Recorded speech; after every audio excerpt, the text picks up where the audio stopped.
Chapter 1. Seriously, he was not cute. With that said, you couldn't call him brave, rugged, or intelligent either. He was making a horribly pathetic face. He looked malnourished, pitiful, and just plain sad. Undoubtedly, he was a dog. When he noticed what was going on, he was alone. Even walking around made him breathless. And as he was lonely, there was really no helping it. He had no choice. All he could do was lay down. He laid himself down before the girl, and while prostrating himself, he pleaded to her. "Won't you please be with me," he said. "I can't live as a single dog, so won't you please marry me," he said. "Can't be helped," she said before stepping on his dog head with her shoes and breathing a heavy sigh through her nose. Her lips were curled and she made a complicated expression that was a blend of compassion and contempt. She told him, "If you're willing to go so far as to say that, then it looks like you're ready, I suppose." And thus, the dog and the girl were bound together. Their new home was the Takasu residence. It had appeared out of nowhere. However, he had trouble describing what had happened. The two-story rented house had completely transformed, and now looked like a stereotypical triangular-roofed doghouse. "Raishan, come here. Look, a lot of children were just born. This one's white, and this one's spotted, and this one's light brown. Just look, a lot of puppies were born. Taiga-chan? She had a lot of children for you, say. It looks like Yakan has become the grandmother of all these puppies." He finally opened his eyes. Even for a while after he opened his eyes, it felt as if his heart was being squeezed tightly. Having just been released from his first experience of near paralysis, Raiji Takasu still couldn't even wipe the cold sweat from his brow. Breathing heavily several times, he finally made his escape by rolling out of bed. Like a dog, he started crawling on his hands and knees over the clean but aged tatami mats. Then, while in a prostrating pose with his forehead against the ground, he began forcing the air from his lungs. "Was a dream, Ju." Until finally, his cry wouldn't come out anymore. Still feeling tense, he remained immobile. His t-shirt was drenched with cold sweat, and his entire body was still trembling because of the remnants of that bad dream. He ran his stiff fingers through his hair that dripped of his wet sweat as if he had just gotten out of the shower, and then firmly yanked at the wet mass. What a dream. Or rather, nightmare. His dog self, having failed at life, had prostrated himself before Taiga and convinced her to be with him. She had even ended up having puppies. He wondered if there was any future more miserable than something like that. If there was, he wanted to know. He really wanted to hear it, or anything that would dampen the shock of that dream even just a little. Seeing such a dark outcome was just that shocking for him. The dogs, the prostrating, Taiga, and the doghouse, and then on top of all that, they were seriously poor. At least, that was the impression he'd gotten. Grandma Yasuko and Taiga, who had been holding the puppies in their arms, had both been wearing primitive animal skin dresses. Taiga's had a fitting tiger pattern. Quite surprisingly, it was 4 in the morning. The midsummer dawn was getting brighter outside his window. He could even hear the cries of the cicadas. Taking a breath, he felt exhausted. As he went over things in his mind, he thought of something particular. It was after they had eaten dinner last night. It was really hot, and there was nothing on TV, and on top of having nothing to do, the air conditioner was broken. Since they felt like watching a scary movie, he and Taiga had gone to rent a DVD. True Stories, The Terrifying Archipelago of Japan. That was the title of the movie. For some reason they ended up choosing it, but it turned out to be so cheap-looking that they wondered if it could have been a gag movie. Other than obvious CG, the rope suspending the mannequin disguised as a corpse had been completely visible. On top of that, a man who was likely a staff member could even be seen pulling that very rope. Not to mention that same man appeared in the next part as the actor being chased around by a generic stalker woman who had long single-length hair, wearing something like a trench coat. To have watched that terribly crappy 3-part miniseries to the end, even while criticizing everything about it, he could only attribute such an act to the power of boredom. It was the third story that had probably done it. The Terrifying Archipelago. Kansai story. Why? I gave birth to a dog baby. The only thing that was even a bit scary that was the dreadful screaming voice of the unfamiliar no-name actress.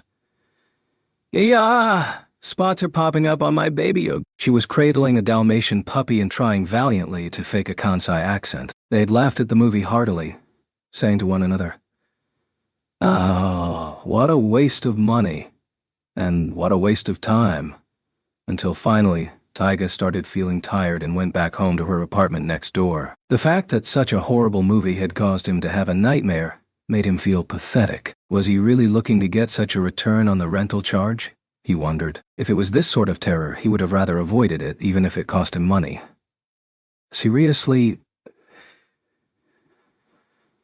it was the most horrible, that sort of... He didn't even need to try isolating which part he was referring to as most horrible. The whole thing was the most horrible thing ever in every sense of the word. Involuntarily sighing for the umpteenth time, he rubbed at his forehead that was drenched and chilled with cold sweat, wanting to at least breathe in some fresh morning air in hopes of flushing out this horrible feeling. Raiji opened the window that was opposite his bed, but the unexpectedly muggy air made him involuntarily stick out his tongue in disgust, and then he froze. In a sense, something even more dreadful than his dream had appeared outside his window. About at the same height, he was looking towards the second floor of the neighboring deluxe apartment that was separated by a fence. Through the open window of Taiga Aisaka's bedroom, the one wearing a messy camisole and glaring back at Raiji was none other than Taiga herself. As she was standing over there, he wondered what in the world had happened to her, since she had a lightning-shaped crease on her forehead, and her upper lip was quivering and curled upwards with overflowing disgust. Her hair was ruffled up into a horrible mess, looking like she had suffered the after-effects of a cartoon bomb, with an expression overflowing with contempt, like a tiger that had tried to swallow a poisonous snake in one gulp, but ended up choking on it. She seemed to be asking just how long have you been there like that as she was suddenly glaring at Raiji. She was glaring at the window of the Takasu residence. He was hesitant to greet her with even a simple good morning as her entire body seemed to be emitting dreadful and negative spark-like waves. Raiji. With a chill, he felt as if cold blood was rising from the depths of his stomach. Then I had a horrible dream. A really, extremely horrible dream. You were the dog, and the dog was the husband, and the children were dogs. And I had a tiger pattern. Anyway, it was the most horrible dream ever. Gulping. He couldn't think of a response. No way. It was beyond mere coincidence that these acquainted neighbors had the same nightmare on the same night, and at the same time. With their synchronization rates maxed, will this rented house and the deluxe apartment end up fusing into one? Maybe this was a dream as well. Wondering that, Raiji slowly closed the window and, pretending that he hadn't seen or heard anything, slipped under the covers of his bed. He didn't want to think about anything anymore. Kikakumu, Taiga Aisaka muttered. Keiko.com? Is that some sort of pornographic site? Ack. Idiot, that's not it, I said. Dream. Just because he had misheard her, this girl had aimed at his eyes and thrown a piece of chopped spring onion with her chopsticks. I'm talking about that seriously horrible nightmare from this morning. I was just wondering if it could be a warning dream. Maybe our subconscious minds showed us that sort of thing because we're just about to go on that trip tomorrow. What are you talking about? Glancing at Raiji, who was wiping suman sauce from his face as he replied to her, she slurped her suman noodles. While looking at her mouth, Raiji nibbled at a piece of Japanese ginger. His eyes were overly bloodthirsty and gave off an almost unearthly glow, as they glinted like the blade of a Japanese sword. But it wasn't like he had eaten some sort of illegal substance that made him see psychedelic hallucinations. It was just that the negative feelings of that dream continued to linger. The sun was already glaring down outside the window, and even though the light didn't reach directly inside, it was still muggy in the 2DK residence at 11 a.m. Even though it was summer vacation, there was no such thing in the Takasu residence as being too late for breakfast. While muttering, "You have no common sense," pompously from across the table, Taiga greedily tried to grab all the suman noodles. Oh. The noodles fell from her chopsticks. Deftly picking up a more appropriate amount of suman noodles, Raiji silently placed them in Taiga's sauce for her. Of course, without showing even a shred of gratitude, she slurped up the white noodles with her pursed rosy lips, and in an instant, they were gone. After she had swallowed them. In other words, it's just like it sounds. That dream is a warning. Like, this is what will happen if you don't do something to prevent it. I see, so you're saying it has nothing to do with the fact that we watched that weird movie before going to sleep. Then, just what's the connection between the dream and the trip to Kawashima's place? She gave a long sigh. Taiga put down her chopsticks like she was simply dumbstruck. While tilting up her chin and looking down on Raiji, she pompously placed her chin in the palm of her hands. Today, your lack of sense has been annoying. It's really gotten on my nerves. I even lost my appetite thanks to you, so you can just clear the table. If you're going to eat 2 whole bundles of noodles by yourself, then at least take care of your own dishes. I'm so full I can't move. You'll become a cow, you know. Better than an incompetent dog. Rather than coming up with a retort, simply withdrawing seemed like it would be a bit faster and less of a drain all around. While thinking up ways to curse her, like go ahead and become a cow. Then I'll milk you. Raiji started piling up the empty dishes. The life of a dairy farmer with a tiger-patterned cow sounded much better than living out his days as a dog slave. Well, back to the topic. So, that dream, in other words, our dream where you didn't get a chance to confess to Minoran, and I didn't get a chance to be with Kitamura. That right there is already a sad enough future. You don't want it to turn out like this, right? It's dreadful, isn't it? If so, then you have to try harder, is basically what it's telling us. You think that sort of thing would be unpleasant too, right? Yeah, I'm pretty sure we've established that we don't want that to happen. Staring with his dully shining eyes at Taiga, who wasn't lifting a finger to help him clean up, Raiji muttered negatively. You're rather cheeky considering you bent down on your own, but whatever, that's right. And so basically, it's a warning that if we don't take full advantage of this upcoming trip, which is our big chance, then that's the future that awaits us. That's what I got from it anyway. Talking for a while like that, Taiga folded the cushion she had been sitting on and, using it as a pillow, laid down on the tatami matted floor. While still sprawled on the ground, she raised one white leg straight up into the air like she was doing synchronized swimming before firmly pressing the sole of her foot against the wall. He was furrowing his brow thinking what bad manners, but regarding the actual topic at hand, Raiji had no room to argue. It's just, he wished she wouldn't add that questionable overtone, like calling the dream a warning. The big chance that Taiga mentioned, or in other words the upcoming trip, was of course the 3-day, 2-night stay at Ami's summer house that started tomorrow. At the end of the first term, they had argued harshly over who was going, involving the rest of the class, and eventually ended up in a swimming competition. It was eventually decided that it would be a trip for 5 people. Kitamura, Minori, Ami, and then Raiji and Taiga. For Raiji and Taiga, who were both generally unfamiliar with family trips because of various reasons, it was the one major event of their otherwise dull and tedious summer. Not to say that they weren't being honest with each other right now, but they were very excited. So much so that they had been counting down the days left until the actual trip. They were even planning to go shopping for the trip at the station building later today. The main reason they were both so excited was, of course, the fact that it was an overnight trip with their respective crushes. They were both counting on the possibility that a good atmosphere might come up. In Raiji's case, of course, that meant when he was together with Minori Kushieda. Without pausing in his work, Raiji let his face slacken happily. You don't really need to mention incomprehensible stuff like premonitions. A chance like this is rare. I regularly get to talk with Kushida at school, so if possible, I'm hoping that at least this time, I'll be fortunate enough to get closer to her, even if it's just a little. And there it is. Right there. Still sprawled out.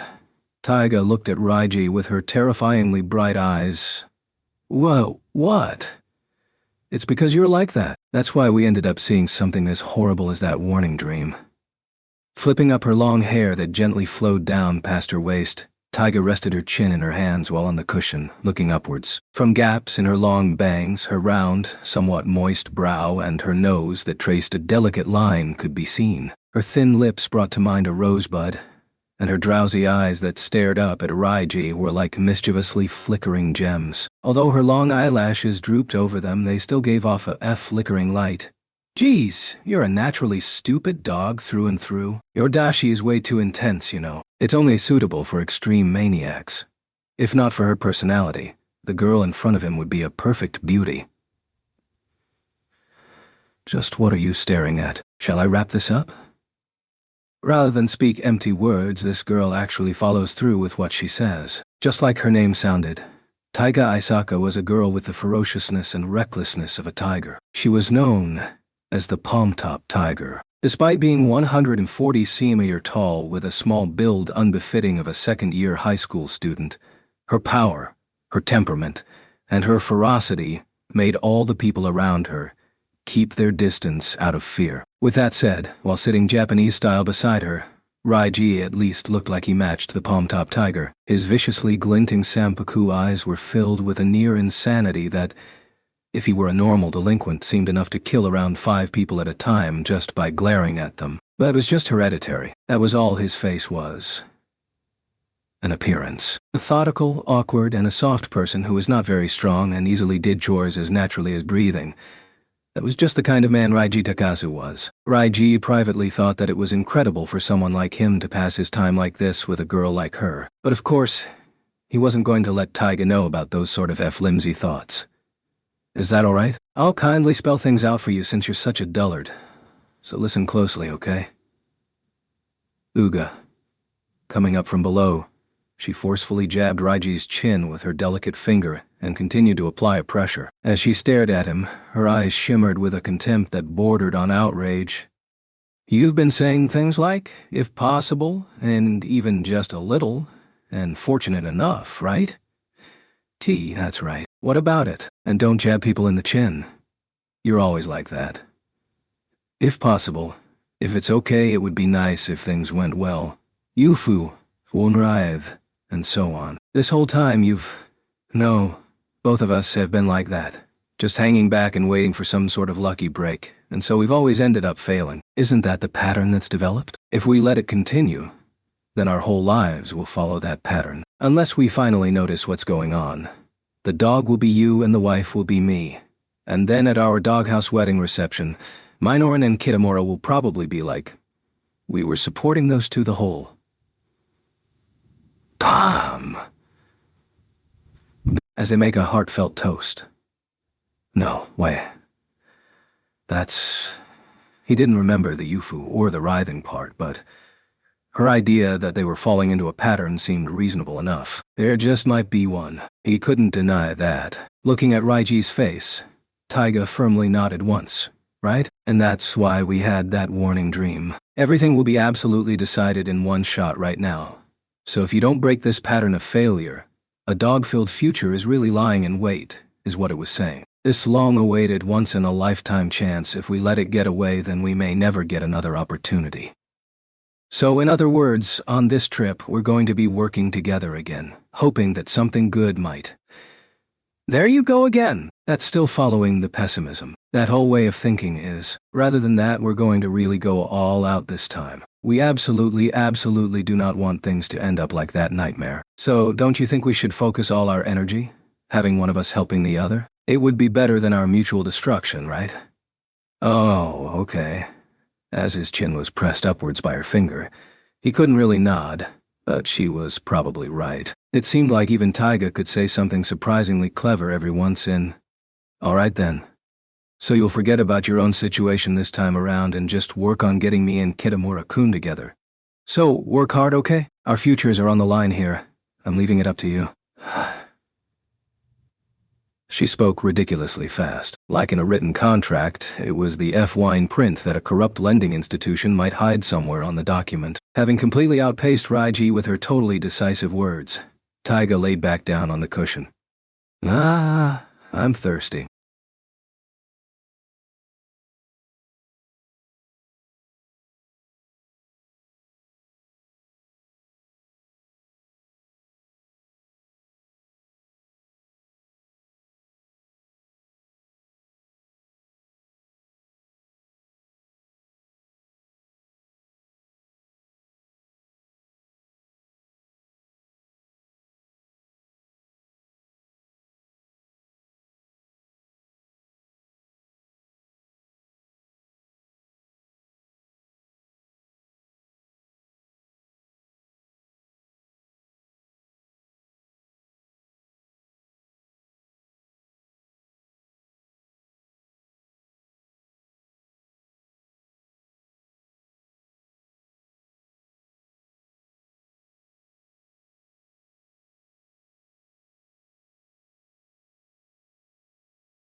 This is our long-awaited trip.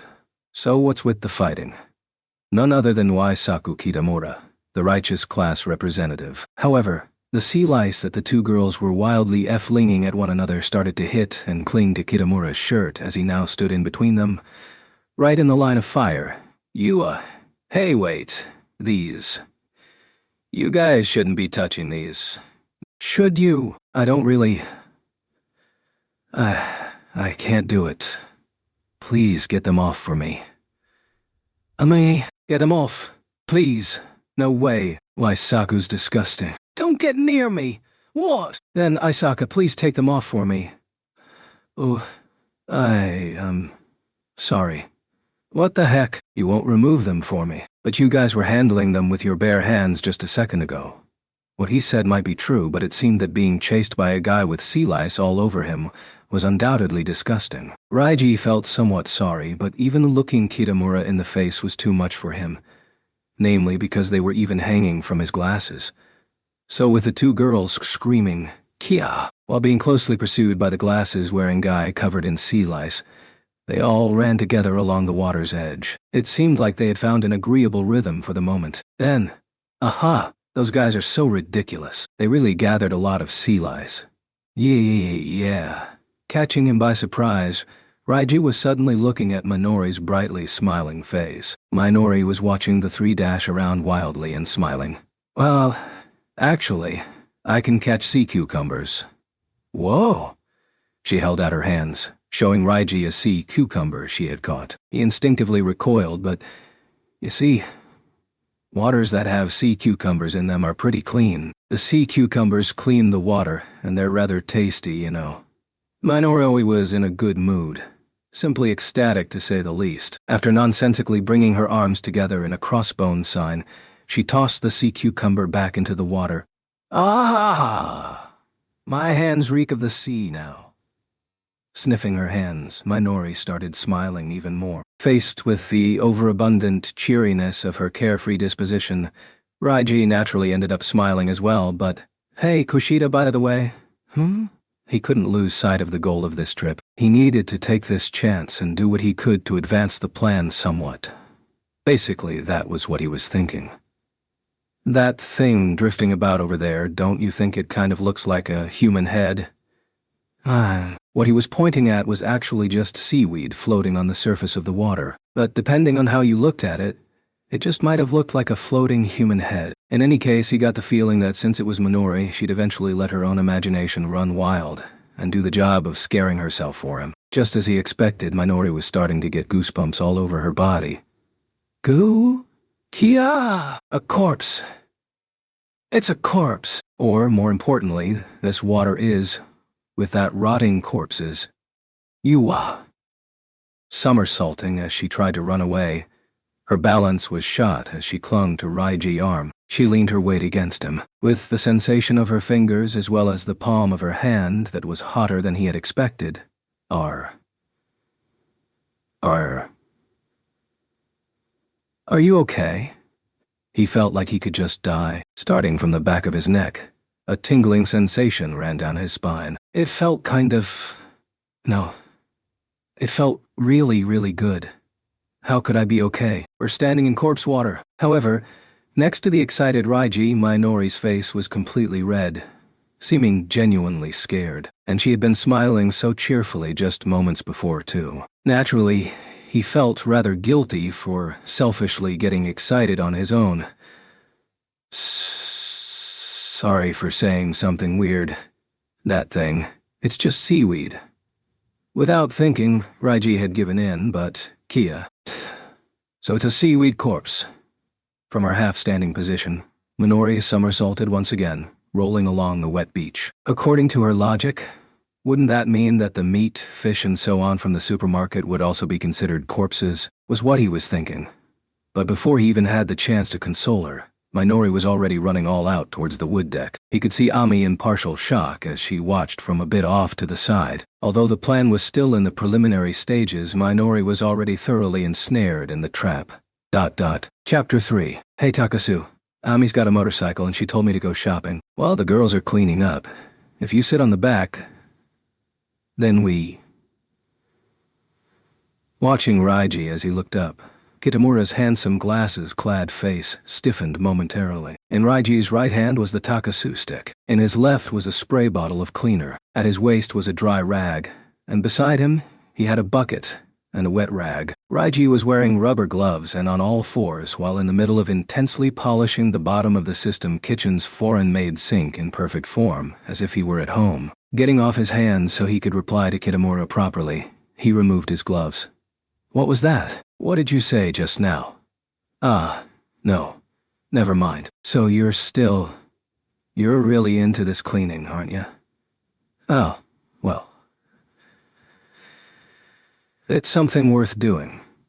Sighing, Raiji knelt on the floor Japanese style as he took another glance around the area, his bloodshot eyes glinting dangerously, and ferociously licked his lips.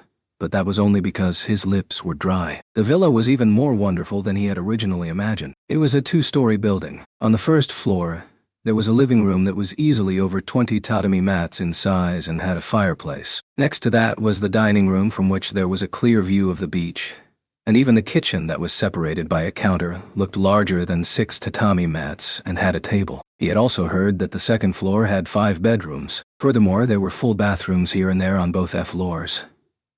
"Ami, she told us the place was a 5LK, but this is ridiculous. The living room alone is probably bigger than my house. Ami's house when she was living in my neighborhood was even bigger than this place, and I bet her apartment in the city is even more so. I can't even wrap my mind around it. How should I put it? I guess you could say she's an elite." "An elite, huh?" Bringing their hands to their faces like old ladies, the two guys somehow ended up gazing towards the high ceiling. Like in the houses that appeared on foreign dramas, a fan was spinning round and round above their heads. It really felt like they were in another world. Neither Raiji nor Kitamura could figure out what purpose the fan served. They were unconsciously sighing and acting rather absent-minded when, "Okay, Isaku, here's the key. So? Is Takasu-kun going shopping with you?" The elite had suddenly popped her head in through the doorway, wondering what's this about shopping. Only Raiji was confused by the question. "Ah, no, it looks like Takasu's in the middle of a cleaning fit, so I'm going by myself." "Eh? That won't work. There's no basket attached and it's not a scooter, so you can't put stuff at your feet. Are you planning on tying it all down with cord? Because we don't even have any. So unless there's someone to carry the stuff, I'm telling you it's impossible." "Well then, will you go? If I'm not here, then there won't be anyone left who's familiar with this villa, right?" "Oh, now I see." Finally catching up with the situation, Reiji raised his hand to offer his suggestion. "Take Taiga. That girl can't clean anyway, so even if she stayed behind, she wouldn't be any help." "Hey, Taiga! What's with the shouting?" "Whoa," he was surprised. Taiga had been surprisingly close by. She might have been cleaning the floor, or maybe she had just been sitting there, or perhaps she had sensed Kitamura's presence and was stealthily making her way closer. Whatever the reason, she was on all fours, looking out with her head protruding from between Ami's long legs. "What the heck, you? Don't poke your head in weird places." Disregarding Ami's yelling and acting like a regular customer poking her face into a shop to ask, "You still open?" Taiga held onto the back of Ami's knees and stared only at Raiji, making sure not to look towards Kitamura. "Hey, we need someone to go shopping with Kitamura, so I was thinking you could go." Following up Raiji's suggestion, Kitamura held the keys he had gotten from Ami near his face and jingled them. "How about it?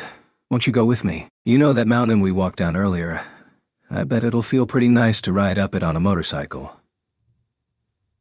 Suddenly stiffening up, Taiga pursed her lips into a small triangle. Her round face tinged pink, and her eyes narrowed, turning in on themselves. It was the expression Taiga would show when she was nervous or afraid. That's right. Raiji nodded to himself, riding along with Kitamura on a seaside tour. She probably hadn't even imagined of a situation like that, even in her dreams. What a nice assist. By happenstance, he had ended up helping Taiga, after all. But oh well, since it just turned out like this coincidentally, there was no... I won't go." "Why?" Raiji, who had been inebriated by his own goodwill, unthinkingly turned around looking like a demon. It wasn't that he was mad, but rather he was just surprised. A good assist. A good chance. Why hadn't she taken advantage of it? Unaware of what Raiji was thinking, Taiga pressed her face against the back of Ami's knees and nervously hid her face like the elder daughter of a poor family watching her younger brother who was aiming to join the giants and her slightly paranoid father from behind a tree. I'm scared of motorcycles, so I won't go. Hey, what are you?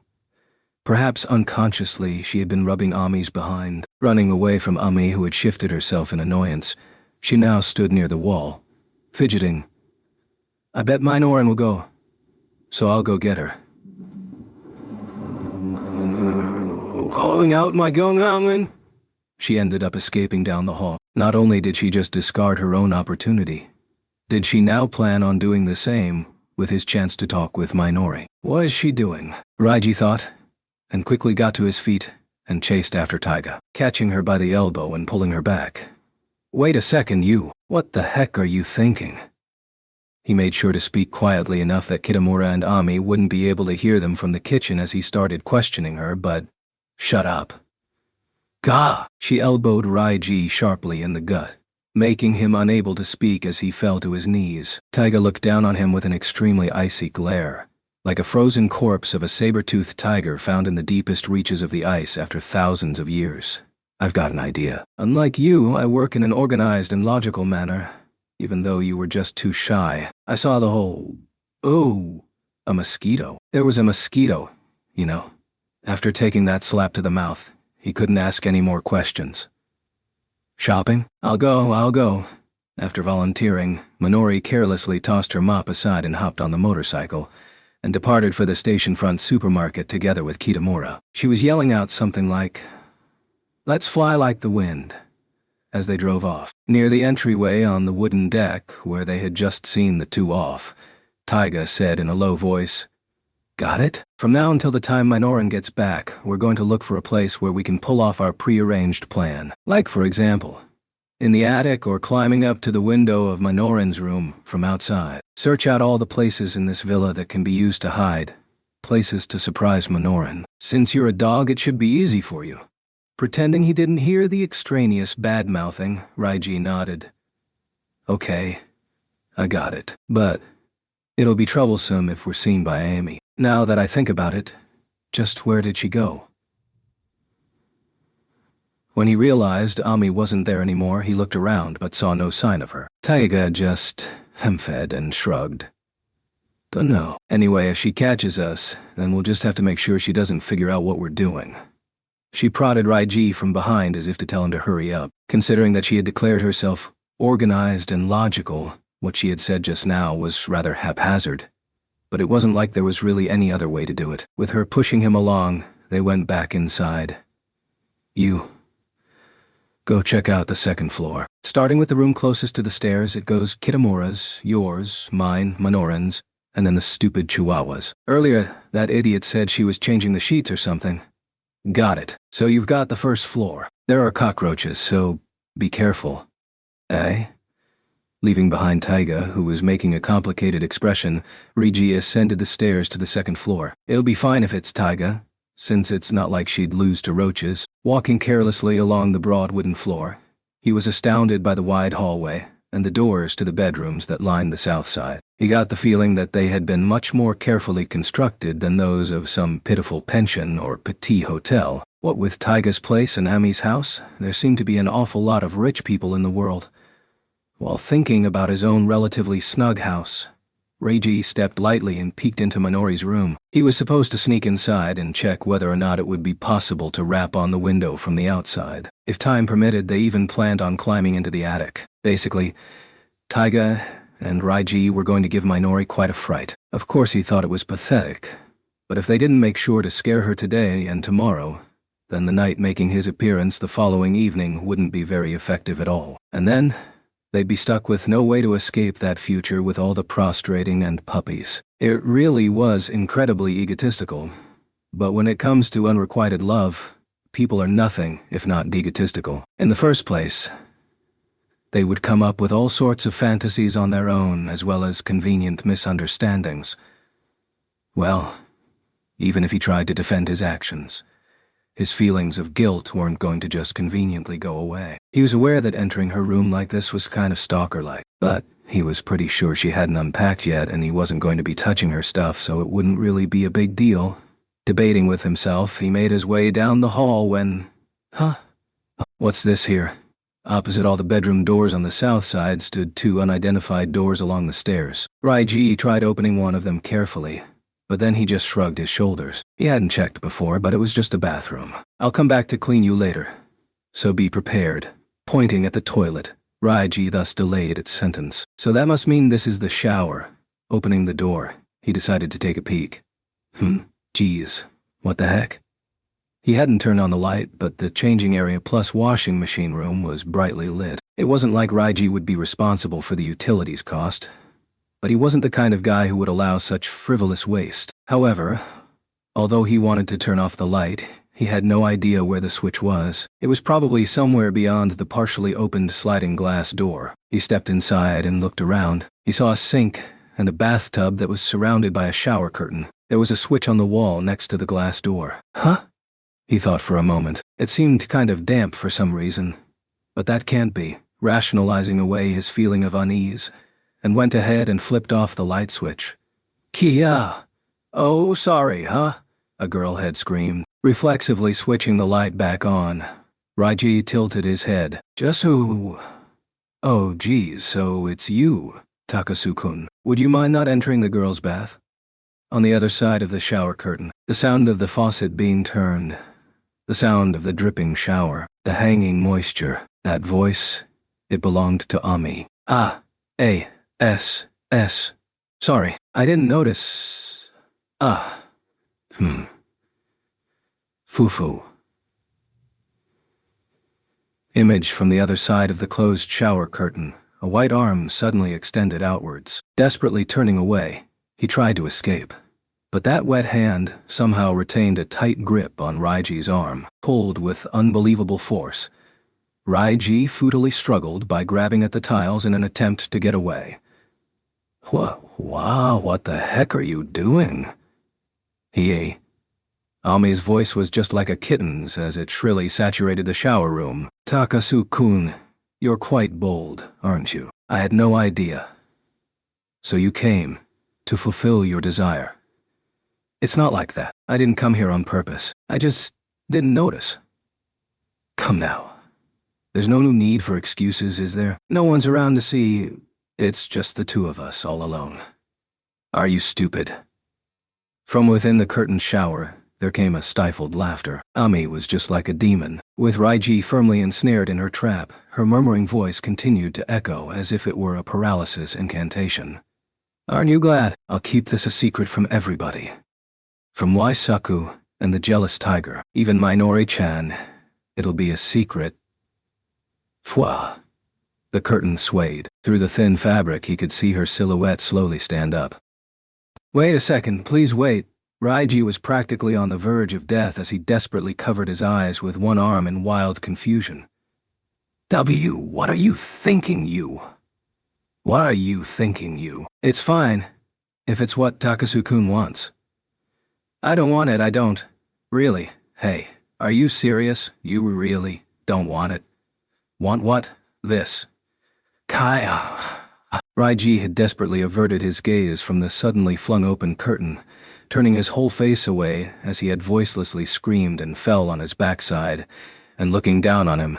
Pooh! Puffing up her cheeks, the demon started laughing hysterically. So then, kia ha ha ha ha. Laughing boisterously at the idiot who was stuck on the ground sitting with his legs outstretched, she sounded like a machine gun as she mercilessly pelted him with ridicule. Standing in the bathtub that was coated in bubbles, Ami's body contorted as she cackled evilly. Dancing joyfully and gleefully with tears forming in her eyes, she pointed at the pitiful-looking Raiji and writhed in laughter. Oh man, Tiakasuku. And I wonder, just what were you expecting? Look at your face. Kiaha. How funny. It's too much. Wearing a t-shirt and jeans and holding a sponge in one hand, Ami seemed to be enjoying herself as she pounded the wall repeatedly. Just what were you doing? Cleaning the tub bima jug. Since Raiji loves cleaning so much, I suppose I could let you take my place if you want. Image.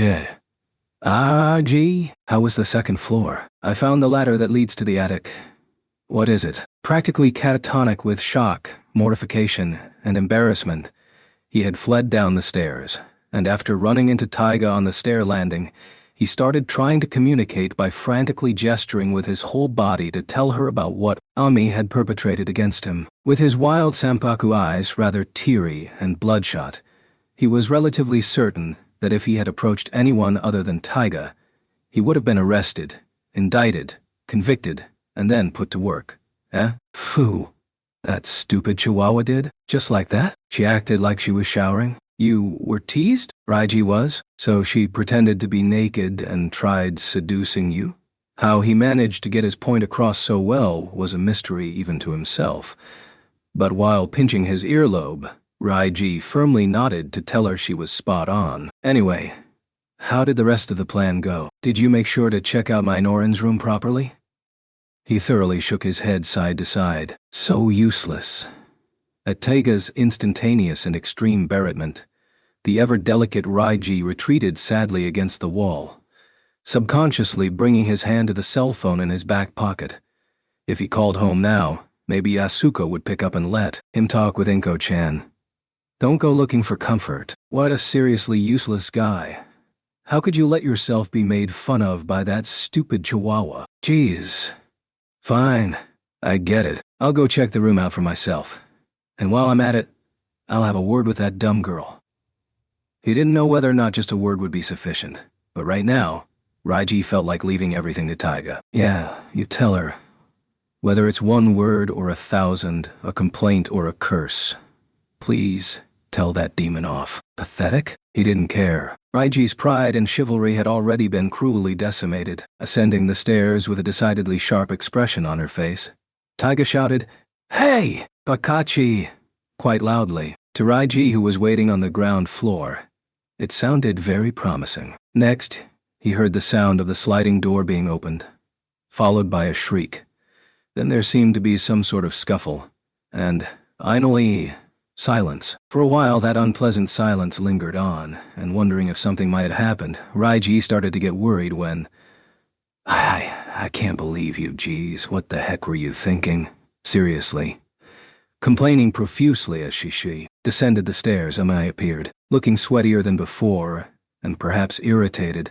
She practically shoved Raiji aside from his place at the bottom of the stairs, a sweet scent wafting from her wet hair at the same time. Wet hair? And then there was Taiga, who had come down afterwards.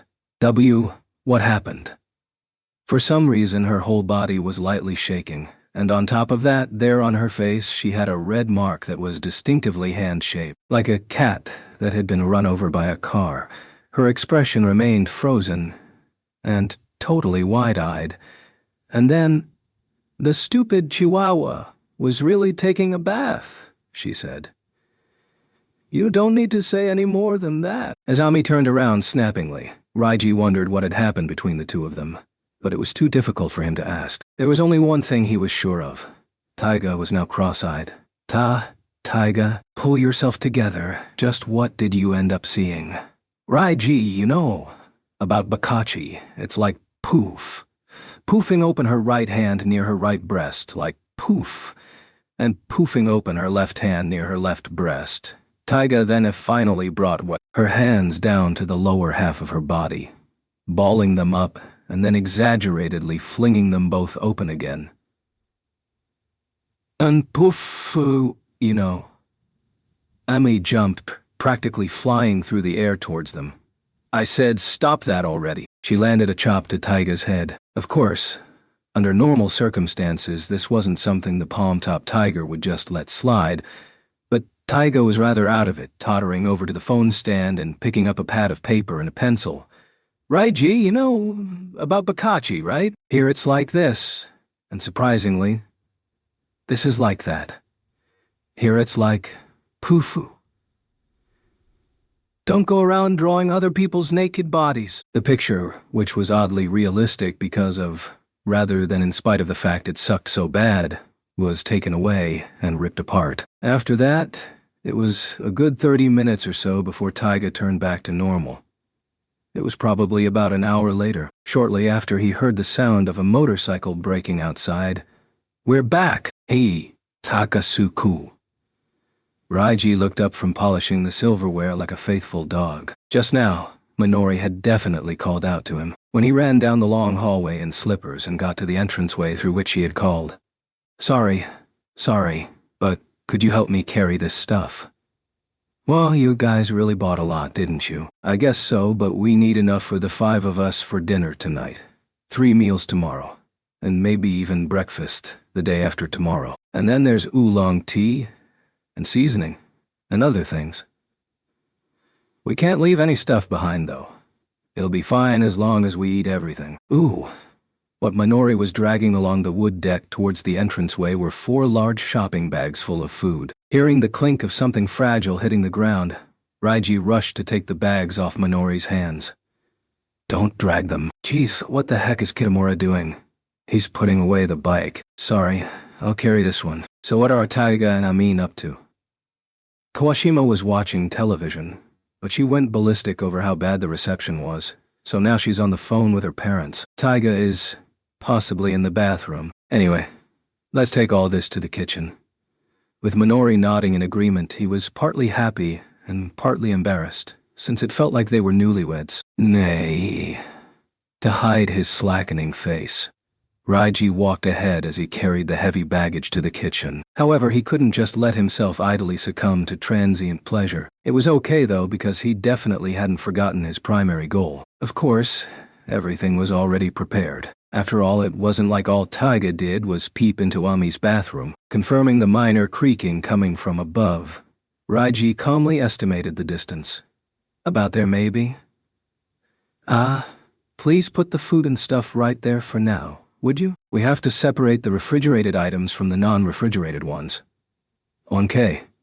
He nonchalantly brought Minori to a halt before the kitchen entrance. Squatting in the hallway, Minori began rummaging through the bag. Let's see. Sauce is kept at room temperature, right? This curry roux. Room temperature, probably. What about you, Onion? Which are you? Kneeling opposite her, Raiji pretended to be digging around in another bag as he stared at Minori's remarkably smoothed-down, turned face, noticing that the area where her shiny hair parted was somewhat reddened from being in the sun and her upper lip was thin and somewhat pouty. Seriously, so cute. No, wait, no. This isn't the time for that. His throat had become dry due to nervousness, so he casually cleared it. Kushida. Does this go in the fridge? I wonder, maybe it's written on here somewhere? Let me see it. He handed the can of tomato puree, which obviously didn't need to go in the fridge, to Minori and got her to read the small print. As she read the words, her large, shining eyes narrowed, and then... Eek? She gave a sudden, convulsive shriek. What's the matter? Looking up, Raiji tried acting surprised, but he sounded rather nonchalant as he asked her, no. As if she had turned into Junji Inagawa, Minori's eyes were wide open. Her face was stiff, and she kept turning about frantically, switching back and forth between looking at Raiji's face and looking over her shoulder. No. Just now, something behind me. It was. Wow, what is it? She kept glancing about like she was searching for something, and forcefully pushing aside her bangs as if she wanted to say she couldn't believe her eyes. She looked at Raiji's face one more time. Maybe it was your imagination, there's nothing there, you know? Is something wrong? No. It's nothing. I think. Must have been my mistake. That's right. Yeah, that must have been it. Sing-songily trying to convince herself even while her face remained stiff. She went and smacked herself a bit before she lowered her gaze back down towards the can. Behind her, once more, just like before. The same thing was happening again. Of course, Raiji saw what was going on. A panel in the ceiling had been pushed aside and hanging from the darkness on the other side of the gap. Fresh seaweed that they'd collected just moments ago from the beach descended towards the back of Minori's neck. The round, puffed-up cluster of seaweed was on its way towards the back neckline of the defenseless Minori's hoodie. Finally, a limp end touched her skin. Naturally, the whole rig was powered by Taiga at the attic. By the way, about the poofy ball of seaweed, this is the floating imitation ghost. Bakachi no. One or so Taiga had told him. It wasn't like he didn't think about putting a stop to the whole thing. News? Minori's face froze in a grimace. Very, very slowly. She turned around. Of course, Bakachi no. One was safely recalled right away, leaving absolutely no trace behind. What's the matter, Kushida? I'm sorry. Even as he thought that, Raiji faced her straight on with a questioning expression. Nori rather confusedly pointed in the wrong direction, her eyes showing her utter bewilderment. Jay, just now, I'm sure, definitely something touched me. It was like slippery, or rather, slimy. It was just like seaweed, kind of. Well, that's because it really is seaweed. Corpse's hair that's like seaweed. It's like the story about the ghost who got wrapped up in seaweed and died. Was it a sea otter? Wrapped up in seaweed, it must be a sea otter, right? The corpse of a sea otter? A sea otter whose pouch is jammed full of dead scallops. There it is, Raiji sighed. As expected of Minori, she had a limitless knack for taking something weird and blowing it insanely out of proportion. Before long, she was stiffly clenching her front teeth and trembling fearfully.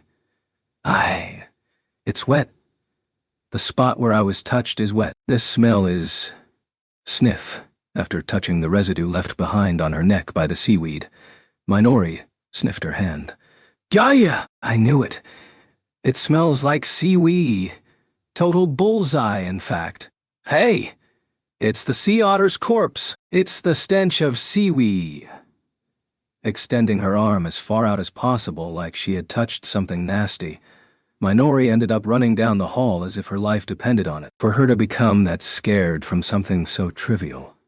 Raiji almost felt like giving thanks to the heavens for such a blessing as he calmly watched her run off. Then a bit later, I kind of feel guilty.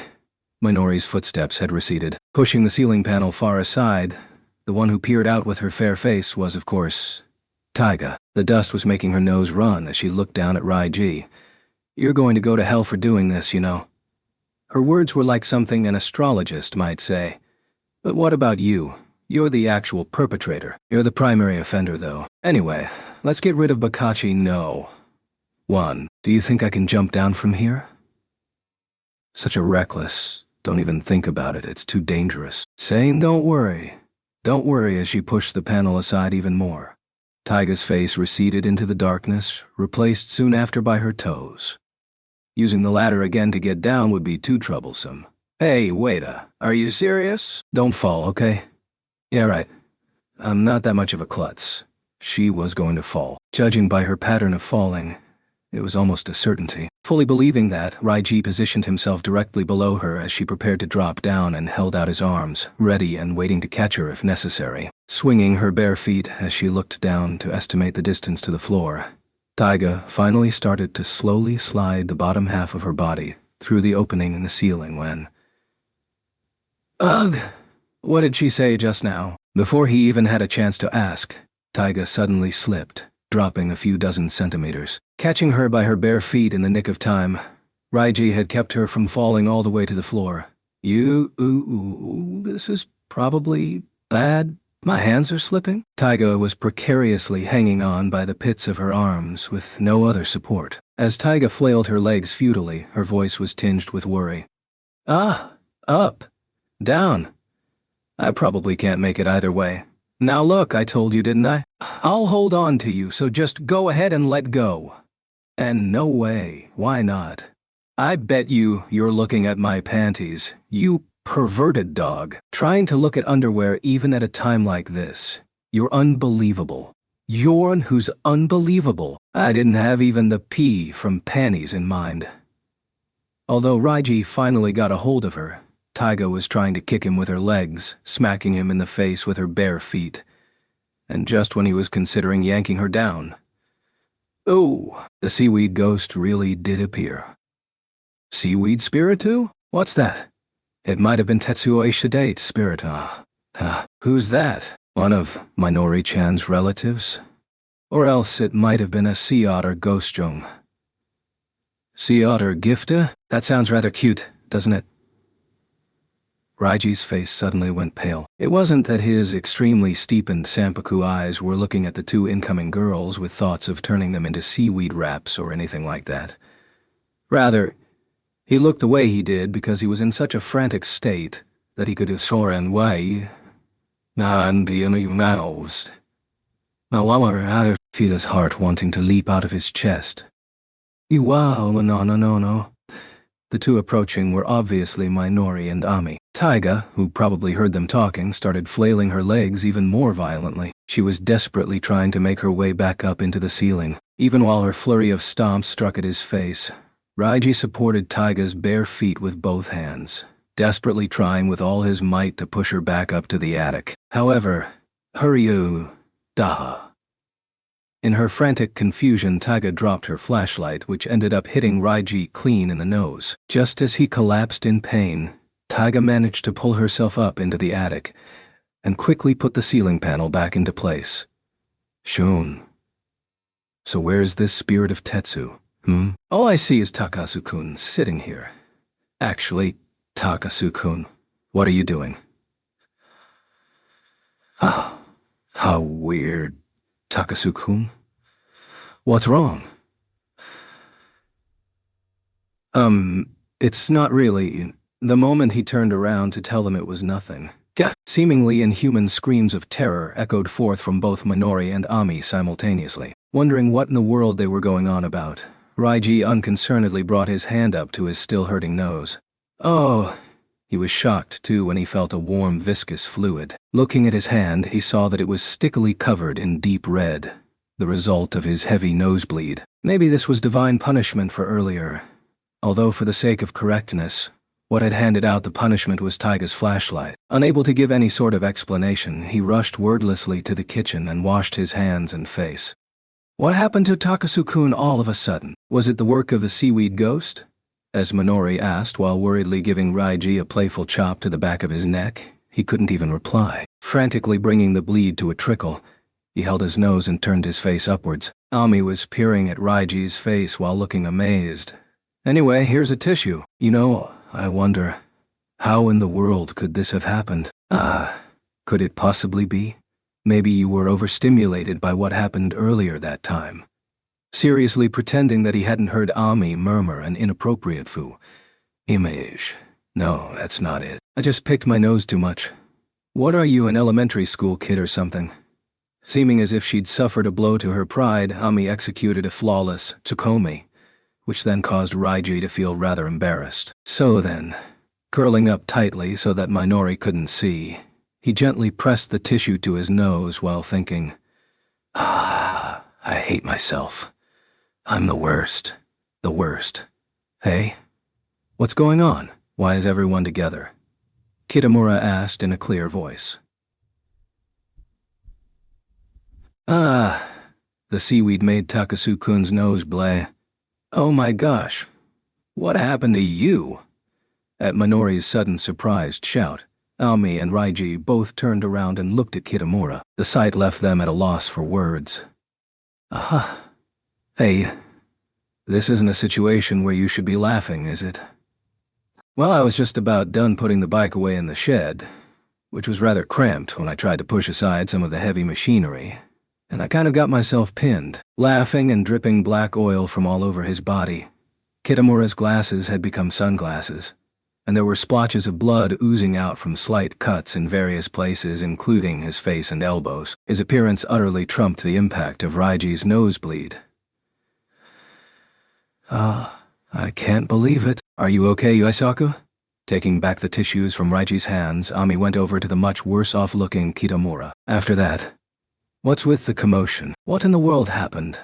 The last one to show up was Taiga. Glancing at Kitamura, who looked like an oil-soaked bird, and Raiji with his doubly plugged nostrils, Taiga furrowed her brow.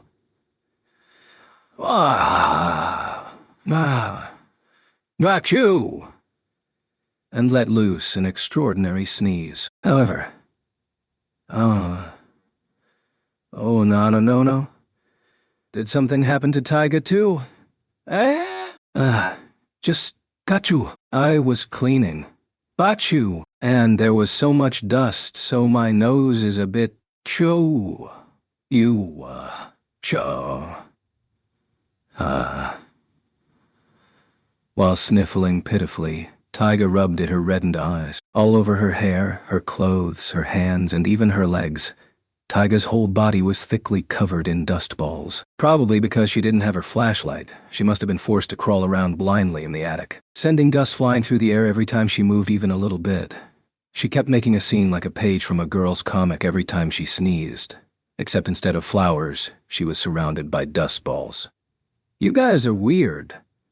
Every one of you, you're all weird, Amai very clearly declared, taking the tissue box from Kitamura to Taiga, whose nose was dripping. Don't worry, you're plenty weird yourself, he might have been thinking. But there was no way he could say that with things as they were, with all the commotion, like playing in the sea as soon as they arrived, performing major cleanup, going shopping, making Bakachi no Mo. One, or being attacked by Bakachi no One. They'd all gotten caught up in the moment, and so none of them had eaten anything for lunch by the time 4 p.m. rolled around. What a beautiful sunset. Standing by himself in the kitchen that he had personally scrubbed sparkling clean, Raiji pointedly stared outside the window as if trying to escape from the reality in front of him. By the way, his nosebleed had stopped completely. He had changed out of his t-shirt that had reeked of the beach, and he seemed to be enjoying the pleasant sea breeze as he stood near the open window. This is a really nice spot. The shining rays of the sun were starting to fade, and through the window, he had a clear view of the water that glimmered with a splendid orange hue in the distant horizon. He could also hear the sound of the crashing waves in the wind outside, as well as the occasional cry of some seagulls. To Raiji, who lived in a town that was fairly well populated, even if it couldn't be called a city, this place was just like another world. It had the kind of atmosphere where a guy would want to invite a girl he liked to go out for a walk, talking about the future together while taking a leisurely stroll on the beach and listening to the sound of the waves. But then, a shrill cry invaded Raiji's thoughts and dragged him back to the real world. I said let go. You damned midget. No way. I can't handle spicy stuff. This roux is no good. You're so noisy. If you're going to act this selfishly, then shouldn't you have gone along to do the shopping? This roux is fine. I actually prefer spicy things. Here, Takasu-kun, catch. Receiving the box of roux from Ami, he just realized he'd been dragged into quite a mess when... A Kong. Raiji's face twisted in pain. In an acrobatic display, Taiga had leaped up and latched onto one of Raiji's arms, catching him somewhere between his waist and thigh with her bare feet and a crab scissors and getting on top of him. No yo. Ouch. That hurt. And following up, she shook him in the same way a giant monkey might shake a tree, so vigorously that he was worried she might dislocate his arm. What the heck? What do you think you're doing? And why do you climb on me? Raiji, you can make a delicious meal even without the roux, right? You've done it before, haven't you? Frying with flour and adding in spices, you know how to do all that, don't you? So then, just do the same thing tonight, because this roux is no good. Without waiting for Raiji to respond, Ami muttered so selfish before trying to yank Taiga off. Using pre-made roux is the simplest way, and it'll taste good too. Raiji's cooking tastes much, much better though. With them practically yelling into his ears, his arm being yanked and being shaken about against his will, Raiji eventually got to his knees. He pulled Taiga off of him with one hand, then pushed Ami aside with one hand. Fine, I get it already. But Taiga, since I don't have my prized spice collection, I can't bring out the same flavor as usual. Huh. Foo-foo, Ami laughed derisively, as if to say, "Ha, see that? Still, it's because you dislike spicy food, right? So I'll just separate a portion especially for you, and I'll season it with lots of milk and ketchup to make yours sweet." Ooh. While Taiga was still a bit displeased, she had at least stopped yelling, but taking her place. "You're spoiling her." This time, Amai puffed out her cheeks. Furrowing her brow and narrowing her eyes, she had her hands on her hips like a little kid. "Geez, Takasu-kun. Once again, you're giving special treatment only to Asaka-san. If you keep this up, aren't other girls going to end up disliking you?"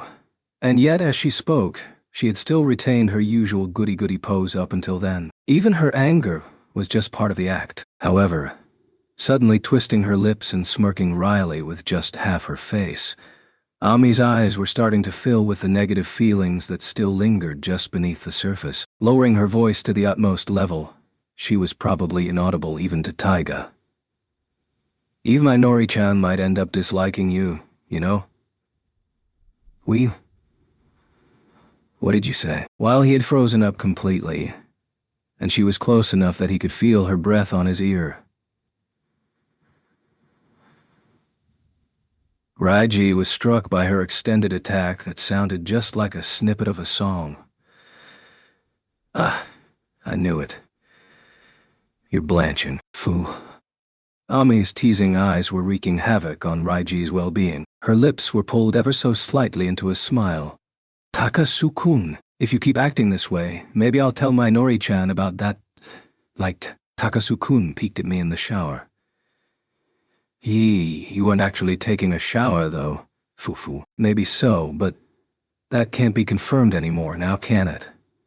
Flipping her hair, Ami pulled away. With a devilish smile on her fair face, she certainly looked beautiful on the outside at least, but there was something definitely warped about it, because it was a blackness inside her that in the end managed to seep to the surface. In any case, Raiji wasn't able to say another word. Why did she suddenly...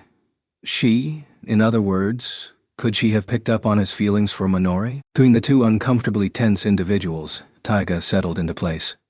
What was that about Minoran? She looked back and forth between Raiji and Ami, peering into their faces suspiciously. Ami, who had on her normal angelic smile, said nothing, while Raiji just gulped. "And there was one more person present amongst them. Did you call? Did you call for me?" In the cramped space between Taiga and Ami, Minori was standing there. "Just how long has she been here?" Smiling innocently, her pure eyes sparkled as she looked warmly at her friends. Somehow, it seemed like she hadn't picked up on what Ami had said just moments ago. Raiji discreetly licked his dried lips. Oren. Are you feeling okay now?" "Yeah, I feel a lot better now that I've rested on a bed for a while, so I thought I'd come help out in the kitchen. I also want to see the rumored divine blade of Takasu, you know. According to one report, I've heard that Takasu-kun can completely dice an onion in 10 seconds. Ah. In the face of Minori's smile, Raiji felt like prostrating himself before her. Because he and Taiga had used Bakachi no one to scare her, she'd been resting the whole time up until now. And yet, in this place where the actual perpetrator, the primary offender, and even the model for Bakachi no one were gathered, she was kindly bestowing a smile that was lovelier than anyone else's. 10 seconds is probably impossible.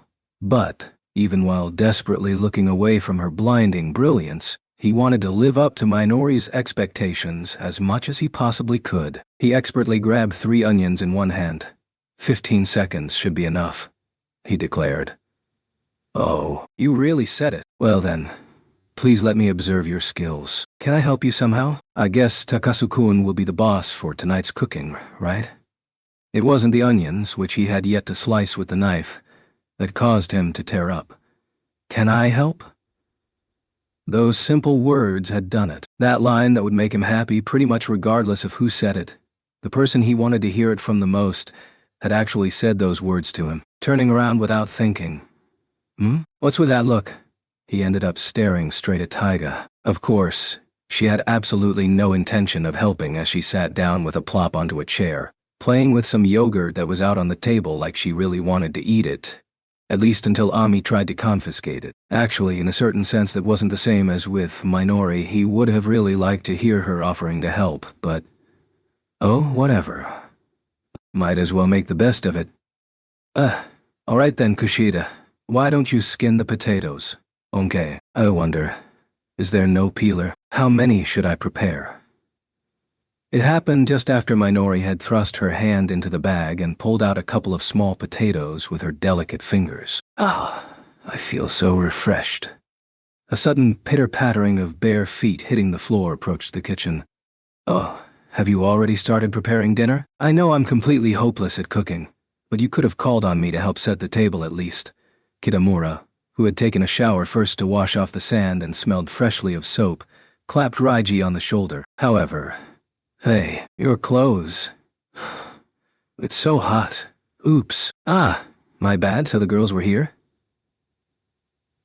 Taiga, who had turned around at the sound of Kitamura's voice, let go of the yogurt, falling backwards in her chair, hitting the back of her head against the wall, and falling to the floor.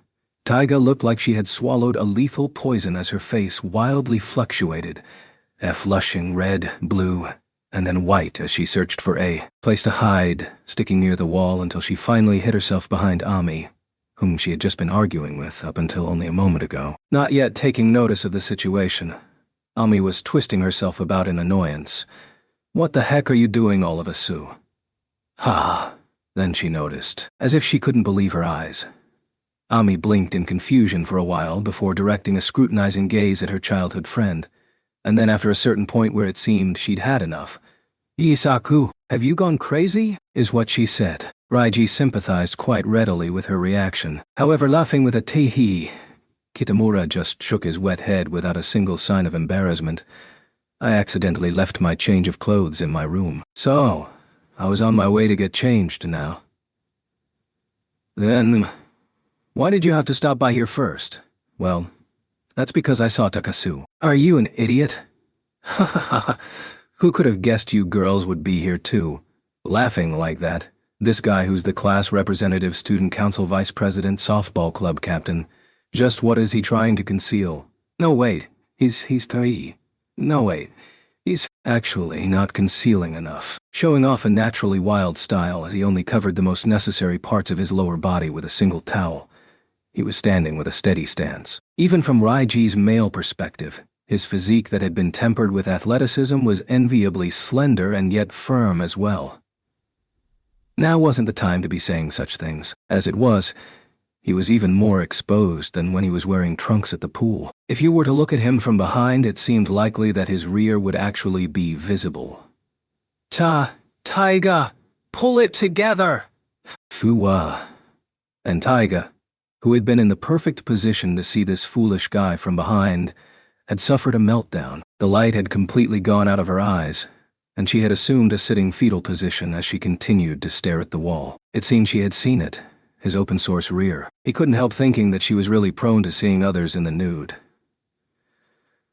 Are you some sort of exhibitionist or something? Horrible with the familiarity of a childhood friend, Ami directed a cold gaze at Kitamura's naked body, however.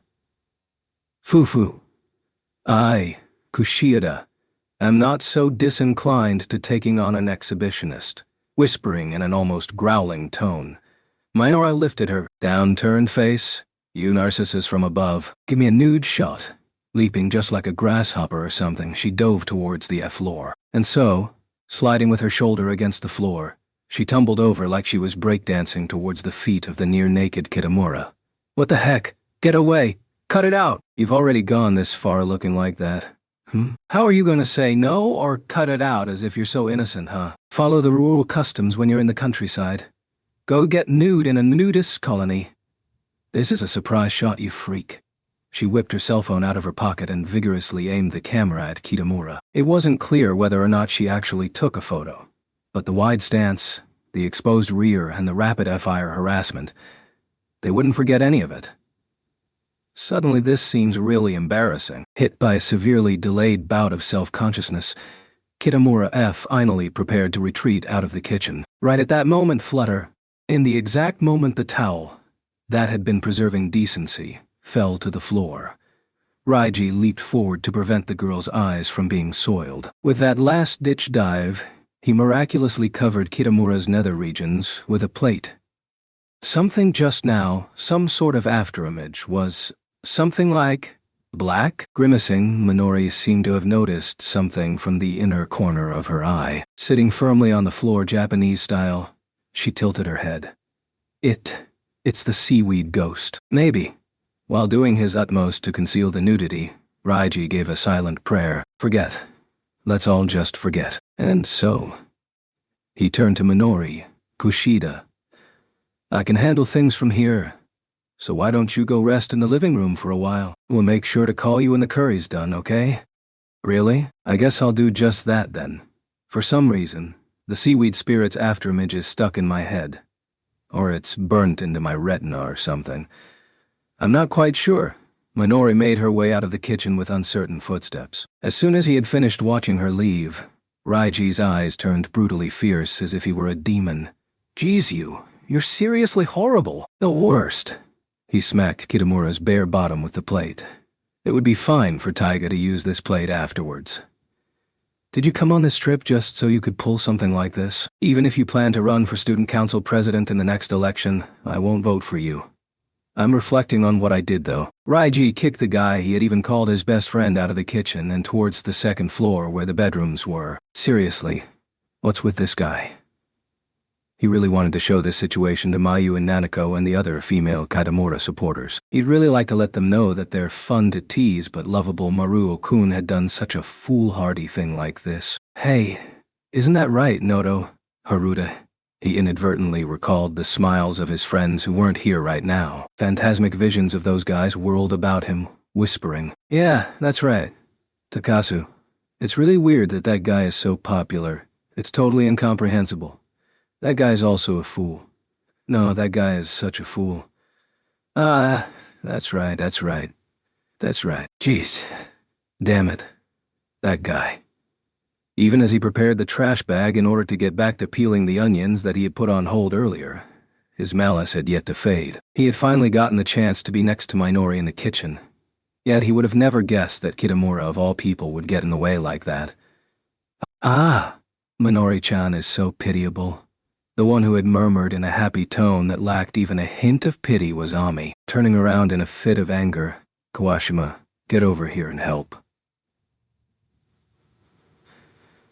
Your childhood friend's bungling has cost us a pair of hands, after all.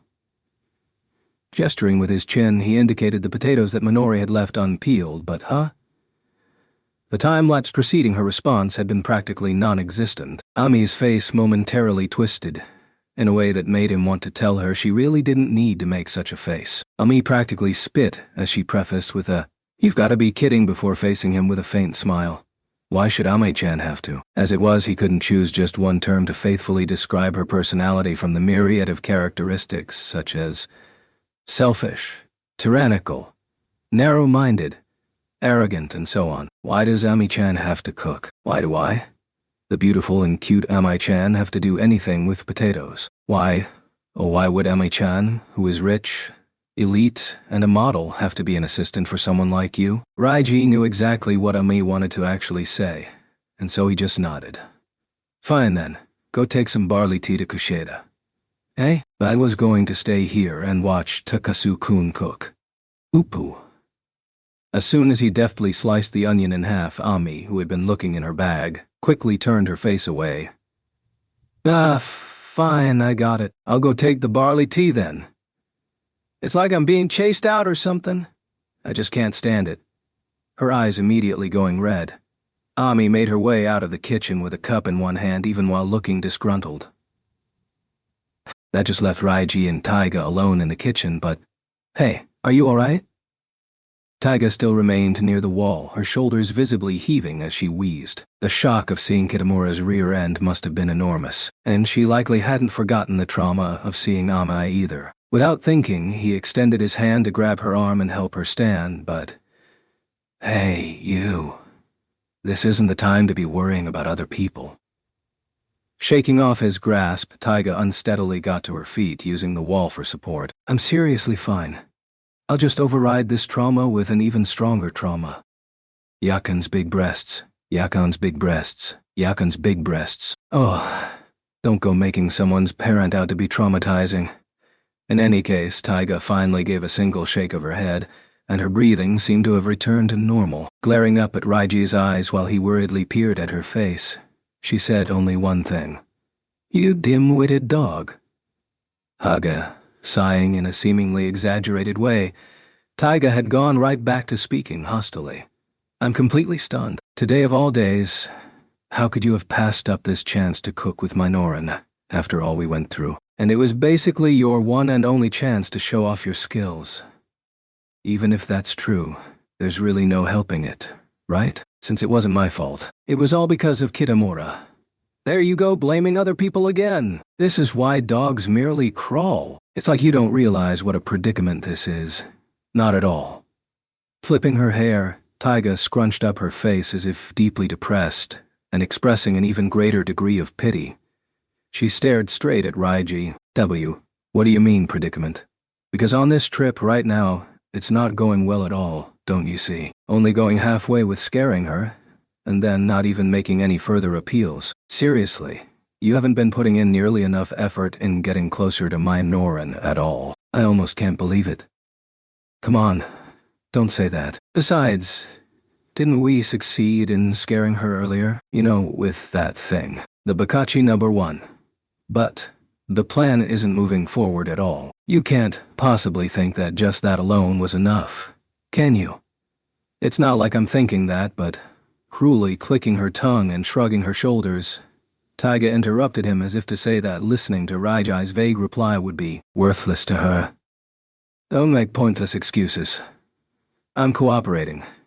I'd do practically anything if it meant destroying that dog future, but I just can't go so far as to manipulate Minoran's heart. That part's all up to you. To put it bluntly, up until now, I still haven't seen you showing even the tiniest bit of effort. After listening to all that, he couldn't think of a single thing he could say in return. Looking down at the onion he had left cut in two and forgotten, Raiji remained silent, thinking, she's absolutely right. Ah, geez, what an irritating face. From now on, you should try putting your blood, sweat, and tears into turning things around. Don't you think? I'm just cooperating by doing what I can. And right now, when it comes to cooperation, I can really only do something like this. As she continued muttering, she carefully opened the freezer. And then what she took out was the thing they had hidden just in case they might want to use it again. The Bakachi no 1, also known as the seaweed spirit. It's repetitive, but we don't have any other options, so I guess it's better than nothing. With her bare hands, she tore off the long thread they had used to dangle the whole thing from the ceiling. Then, sticking the seaweed onto one end of the broom that had been left standing in the kitchen corner, she continued speaking. There. Now it's the prickly thrusting imitation ghost, Bakachi #2. How simplistic. Taiga was looking to one side of the kitchen at the dirt-sweeping window, an opening that was really meant for getting rid of rubbish, but apparently also led directly to the wood deck. Peering about carefully like a cat, if I go through here I can make my way along the deck until I'm just outside the living room. Then since Minoran's sitting on the window side of the sofa, I should be able to discreetly open the window and surprise her with this thing right here. Of course, you'll have to pretend like I'm actually still inside. Pretend you say, but just how? At least handle that much on your own, sheesh. Removing her slippers and silencing her footsteps, Taiga was just about to make her way outside when, clatter, roll, roll. She had knocked over a bowl. The two of them froze momentarily, sticking to the wall and not breathing, but it seemed like no one else had noticed. Picking the bowl up carefully, Taiga put it back where it belonged, and then sneakily made her way out to the wood deck via the sweep-out window. So, if he was supposed to pretend as if Taiga was still nearby, then something like this, maybe. Oh, that's a rather good approach, Taiga. You're surprisingly skilled at this. Chop, chop, chop, chop. While quite skillfully handling the kitchen knife to finally dice the onion himself, Raiji pretended to chat in a loud voice. Hopefully, it was enough so that everyone could hear him loud and clear. Hey, would you mind getting me that bowl over there? Oh, thank you. Okay then. Take care of the carrots next. Oh, nice. You do it rather well. Don't you, Taiga? This farce of a one-man play sounded completely unbelievable. But it was what he had to do. For now, at least. Even as Raiji's face turned stiff, he continued to frantically raise his voice. All right then, Taiga. Next. Then it happened. Kya? A horrific scream emanated from the living room. The second after, he looked up and thought, all right, I really did it. The whole thing went almost too perfectly. Taiga sneakily slipped back inside via the sweep-out window at the side of the kitchen. Closing the window carefully, they high-fived without making a sound. It was just Minoran sitting on the sofa, so I simply tapped her on the shoulder with this guy here from the other side of the curtain outside. Good job! Giving a thumbs up and nodding to one another, they both carefully picked up things like a knife or carrots to take with them. That scream just now, what happened? Minoran, are you okay? And pretended to rush over. They made a lot of noise as they ran over to the living room. When they arrived, they saw Minori lying prone on the floor with her limbs outstretched. Minori-chan. What's the matter? Pull it together. Kushida, get a hold of yourself. Ami and the now-clothed Kitamura were both tending to Minori. She looked distressedly stiff, and for some reason she was pointing at Kitamura. It appeared. It really came out. A spirit possessing Kitamura. Kitamura's doppelganger did me. What? Somehow, it had turned into a story about Kitamura's doppelganger. And then, seeming to lose most of her strength, Minori became visibly covered in goosebumps and started shivering uncontrollably. Perhaps overstimulated past the blanching point, her face actually flushed pink instead. Minoran. As the actual perpetrator, Taiga very timidly moved closer. Taiga should be experiencing the same pangs of guilt that Raiji was feeling. Sitting down gently beside Minori. Taiga. Is it really you? Yeah. She wiped away the perspiration from Minori's forehead, seeming extremely regretful. Taiga, be careful. There's some sort of malicious intent hanging about this mansion. Oh? Is that so? Taiga's eyes shifted dubiously. That's right. As the inflictor of said malicious intent, Taiga must be feeling quite horrible right now. As for Raiji, he couldn't even look Minori straight in the eyes as he was feeling a sharp pain in his chest.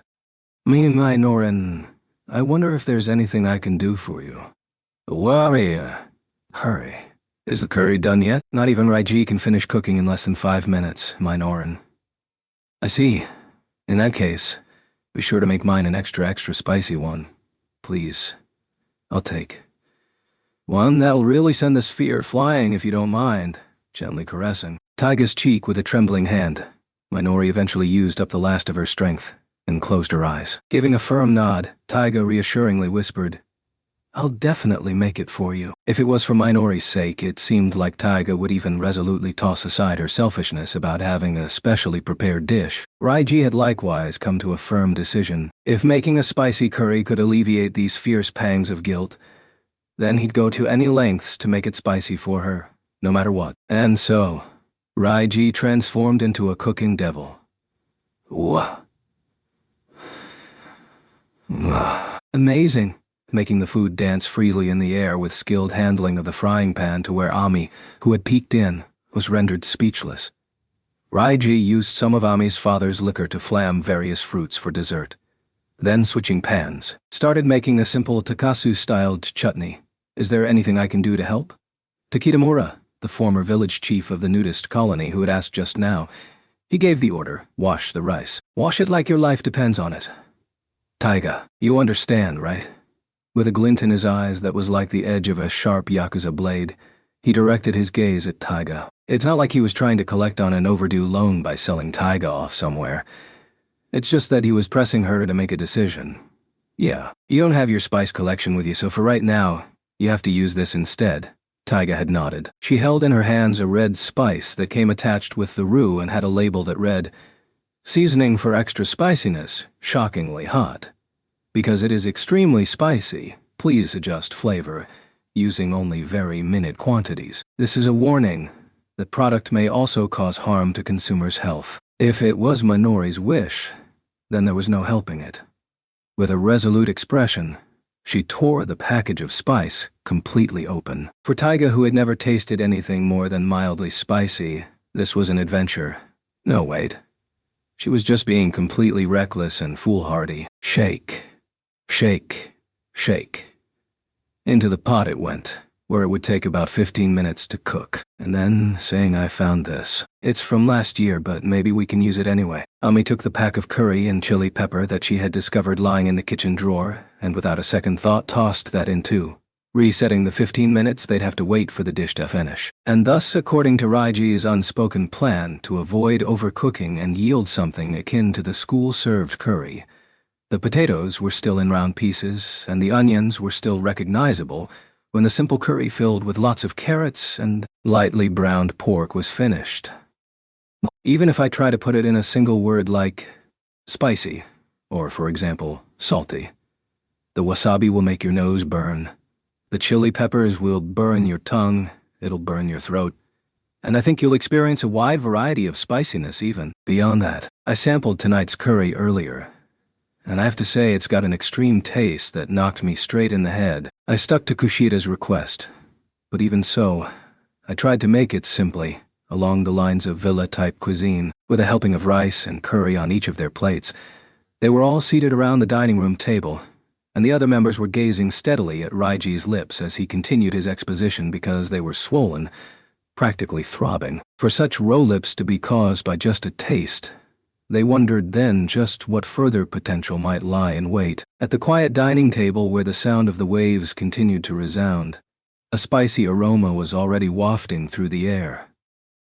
So, anyway, prepare yourselves and dig in. Itadakimasu. Itadakimasu. They echoed back, and everyone took a spoon in hand, opened their mouths, and quickly took a mouthful. A silence prevailed over the table for merely a second. Isn't it rather mild? Was Minori's response.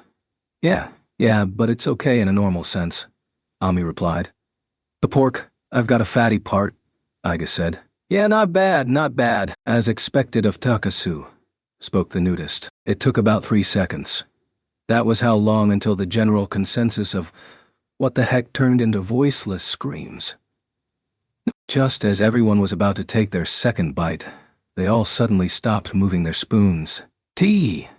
There it is. This stuff really does have a kick to it. H, hont, water, I need water. Hot tea, ow. Ow. It's spicy. Gah, I spilt my water. Ah. Cough, cough. My throat, cough. While watching the others all continue to writhe in pain, Raiji discreetly turned his focus on Minori. Yeah, there it is. What a kick. I really felt it. Ooh, there it is again. Minori was really hyped as she shoveled the curry down her throat in a manly fashion. Then, noticing Raiji's gaze, Takasu-kun, you're the best. It's super spicy, it's so good. Spicy, great, first rate. I'm seriously happy. This totally exceeded my expectations. It totally blew my fear and sadness away. She gave him a thumbs up. His mouth felt like it was being burned away by the flames of purgatory, but deep down inside, he couldn't help but feel a gradual surge of happiness and embarrassment. Oh well, it's because you said you'd like for it to be spicy. So you actually made it spicy like this just for me? Oh my, I'm deeply moved. Well then, it looks like I'll have to take seconds. Laughing and smiling even as her face flushed red from the spiciness, Minori showed Raiji her plate that had been cleared clean. Going you are. On the inside, he was practically dissolving in euphoria. If doing this sort of thing could yield such bliss, he would make this every single day of his life. Of course, he couldn't say such a thing. And so without saying a word, Raiji took Minori's plate and proceeded to dish out a second helping for her. Chapter 4. After the shockingly spicy curry dinner. All right then, you can leave the cleanup to me. The only one in high spirits, Minori stacked up the empty plates and took them to the kitchen. On the other hand, The others were all lying around immobilized, mentally tottering back and forth between. It was spicy, but still good, and it was good but still spicy, as despite the throbbing pain of their lips and mouths, they couldn't help but have seconds. And now with their full bellies, swollen lips, and utter fatigue, it didn't seem possible to even stand up. However, it just wouldn't be right to make Minori handle clearing the table by herself. Raiji finally stood up as well to go help her, but then Taiga grabbed onto the end of his t-shirt. What is it? I think I might have eaten too much spicy food all at once. I'd like some medicine for my stomach. Does your stomach hurt? Not sure. Furrowing her brow. She looked as if she couldn't quite tell how she felt herself as she rubbed her stomach and tilted her head. I don't have any stomach medicine on me. Kawashima, did you bring any? I don't think so. I only have aspirin for headaches. Thinking, what are we supposed to do? Raiji was pressing his hand against Taiga's forehead to make sure she didn't have a fever when Kitamura stood up. I brought some. I've got painkillers, digestion medicine, and mixed types. So, come to my room. You can read the labels and decide which one fits. What's wrong? Playing with the lace on the end of her sleeve, even though Kitamura had been kind enough to say all that. Taiga was fidgeting like a weather forecasting cat by pawing her face in the back of her ear, thinking this really isn't the time to be acting shy, now is it? Raiji grabbed her by her elbow and forced her to stand. Come on, go with him. Raiji gave her small back a slight shove. Even though it looked like Taiga might fall over from that push, she somehow got her legs moving and followed after Kitamura. And so the two of them walked out of the living room. Without thinking, he was keeping a worried eye on her rear as she left. Ah, you really spaced out. He had noticed Ami's approach much too late. Having silently drawn closer, Ami was already leaning herself slightly over the table, right in front of Raiji's eyes before he knew it. If Takasu-kun's going to worry so much about that girl, you should have gone too. While her large eyes slightly narrowed in a seemingly malicious manner, her rosy lips were completely caught up in a smile that hinted that she actually found something quite entertaining. What's wrong with my worrying about Taiga? What's wrong with my worrying about Taiga? Ooh, you got defensive. If someone else had gotten a stomachache, whether it were Kitamura, Kushida, or even you, I'd worry just the same. Hey, is that true? Well then, Ami-chan thinks she too might have a stomachache. While making her chihuahua-like eyes water, Ami sat down with a flop next to Raiji. Just kidding. Without even giving him a chance to actually fall for the lie, she bluntly dropped the whole smiling thing and stuck out her tongue a bit, shrugging her shoulders. Just what in the world is this girl thinking? Already fed up with being teased, Raiji merely stared back at Ami's cool and pretty face. Geez you, what jaunt? Probably completely aware of Raiji's exasperation, Ami reapplied her angelic smile. Her lips pursed and eyes widened. Those eyes of hers were twinkling brightly, like stardust. Yet, even though her appearance was almost unbelievably beautiful, beneath the table she was just like a neighborhood delinquent, sitting squarely with one long leg crossed over the other knee. Her open thighs were a show of poor manners as she continuously swiveled her ankle. It seemed like she wasn't even going to try hiding it. Ah! Raiji thought, looking up towards the ceiling, feeling sympathetic for all the Ami-chan fans throughout the country. And yet, he involuntarily smiled. How should I put it? I'm not bored watching you. Is that a compliment? It's something of a complicated, fine line, I guess. It's what he seriously thought. That she's a strange one, all right. At first glance, she was an incomparably jewel-like beauty. However, in truth, she was a wickedly malicious woman, but nevertheless, a fine line? Me... complicated. What's that supposed to mean? To say that I'm complicated. Next to Raiji making a serious face and tilting her head. That expression of hers by itself was somehow endearing. So normal it was surprising, or just surprisingly normal might be a better way to put it. Or maybe he should say that it made him rethink his opinion. reaffirming that even she was just like any other 16 or 17-year-old girl. Such a girl who, no matter how you looked at her, just didn't seem to match up with her appearances was quite the oddity, Raiji thought. But it wasn't as if he disliked that about her. What is it? You've just been staring at me the whole time. Could it be you're bewitched? That's okay. It's fine. I know it can't be helped, since I'm so very cute after all. Yep, totally understandable. She, of course, nodded with a smugly pleased look on her face, but surprisingly a strangely childlike smile gradually bloomed like a light coating on Ami's pleased face. Oh, I know. Hey, Takasu-kun. You know, we could go to the beach and... She was trying to say something when, oops, I forgot some of the dishes, didn't I? The two of them heard some casual footsteps. Humming to herself, Minori had returned to the dining room from the kitchen. In high spirits and not directing any criticism at Ami and Raiji, who were simply chatting away without lending a hand, she stacked up the plates and cups that she had left behind on the table and tried to carry them all in both hands. That's Atsu's. Dangerous, so just take the cups only. From beside her, Raiji took the plates off her hands. Ah, you're going to help me? You don't have to, Takasu-kun, since you took care of the cooking. I'll handle clearing the table. It's okay. I'll help. Holding the plates in one hand, he hastily wiped the edges of the table with a cleaning cloth. He turned about, considering making Ami help out as well, but I'm really horrible at kitchen work, you know. So rather than be a bother, I'll take my leave now. Lightly smiling while murmuring her excuse. Ami quickly got up from her seat, leaving without any chance to be stopped.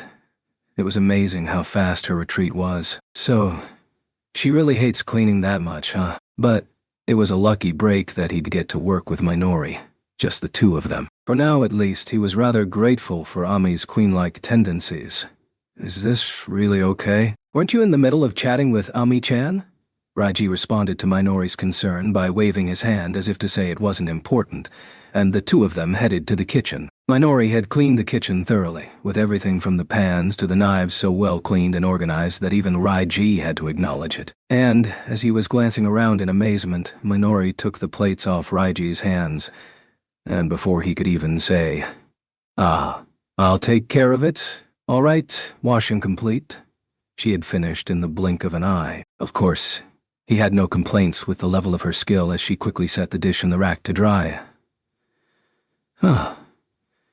You've got quite the technique, don't you? Yeah. I guess so. I'm always stuck doing the tough cleaning at my part-time job, you know. And I always wanted to try and finish as quickly as possible. So I'd run around with that in mind, and I eventually got rather good at doing this sort of stuff. And so, he had discovered another one of Minori's good points. That is, he meant the loveliness of her smiling face as she was being praised that was somewhat shy and embarrassed, but also heart-wrenching and just a bit proud. Seriously honest and straightforward, he wished that he could have been born as someone like her. He admired her unpretentious purity from the bottom of his heart. If only he were like Minori, then the circumstances, or the face he had been born with, wouldn't matter. And rather than constantly torturing himself in anxiety, he probably would have grown up straight and unwavering, just like a bamboo shoot. That's right. If only everyone in the world was like Minori, then things like war and disaster would likely vanish. And so happily, everyone would live while full of laughter just like her. Without noticing the shining look in Raiji's eyes and continuing to laugh with her eyes drawn to a line, Minori suddenly looked up with an, "Oh yeah" expression.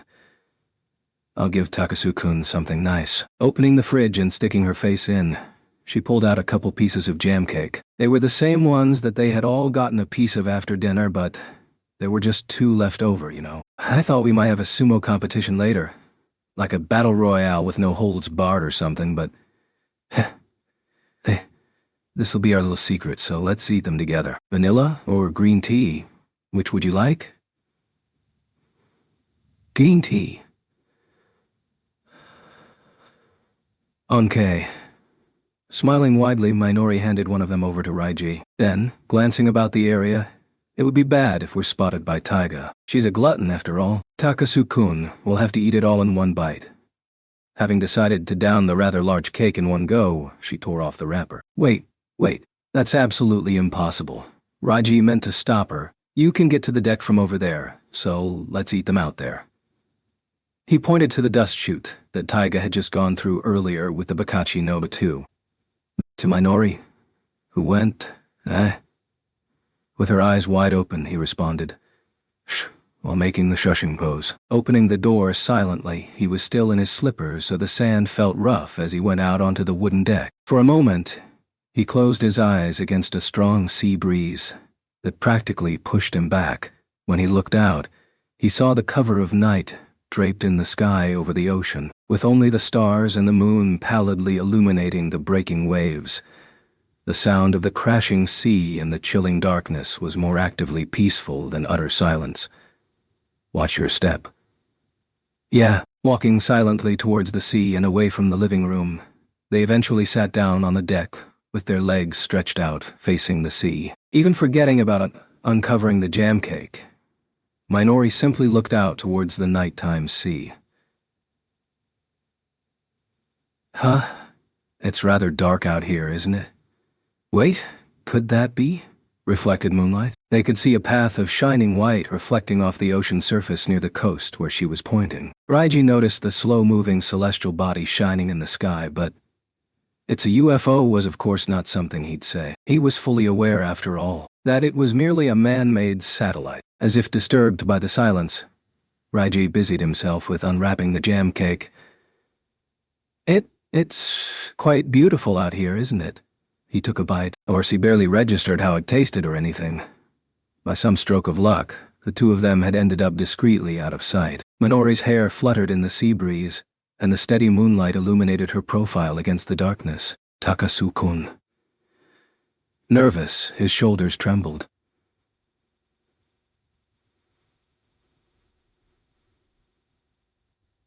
Becoming entranced by Minori in this nighttime setting, he was having trouble keeping his gaze away from her, as if she were drawing him in. The green tea type, is it good? Yeah. What type did you have before? Ogura. Oh, which one's better? A green tea. 2 bites, 3 bites, he frantically bit into his ice cream jam cake. Things had gotten this far through natural happenstance, but he had no idea what he was supposed to do from here. Could this possibly be a chance? But just what sort of chance was it then? In a situation like this, just what in the world did people talk about? Hey, Kushida, you know, I was wondering, do you have a boyfriend? Now he'd gone and done it, he instantly regretted it. Too impatient, he'd accidentally overstepped the boundary. He'd actually gone and said something like that. Minori didn't say anything. As if she hadn't heard him, she simply remained silent. This sort of silence is the worst. Minori Kushida, I beg you, please, hurry up and dispel this weird atmosphere with one of your usual random outbursts. Please, just act like that question just now didn't even happen. Don't just remain silent like that while we're practically sinking into the silence like this. Please. If even one more second passed like that, he seriously thought he was going to die. Hey, Takasu-kun, that seaweed ghost earlier, do you think it's still hanging around here? Seaweed ghost.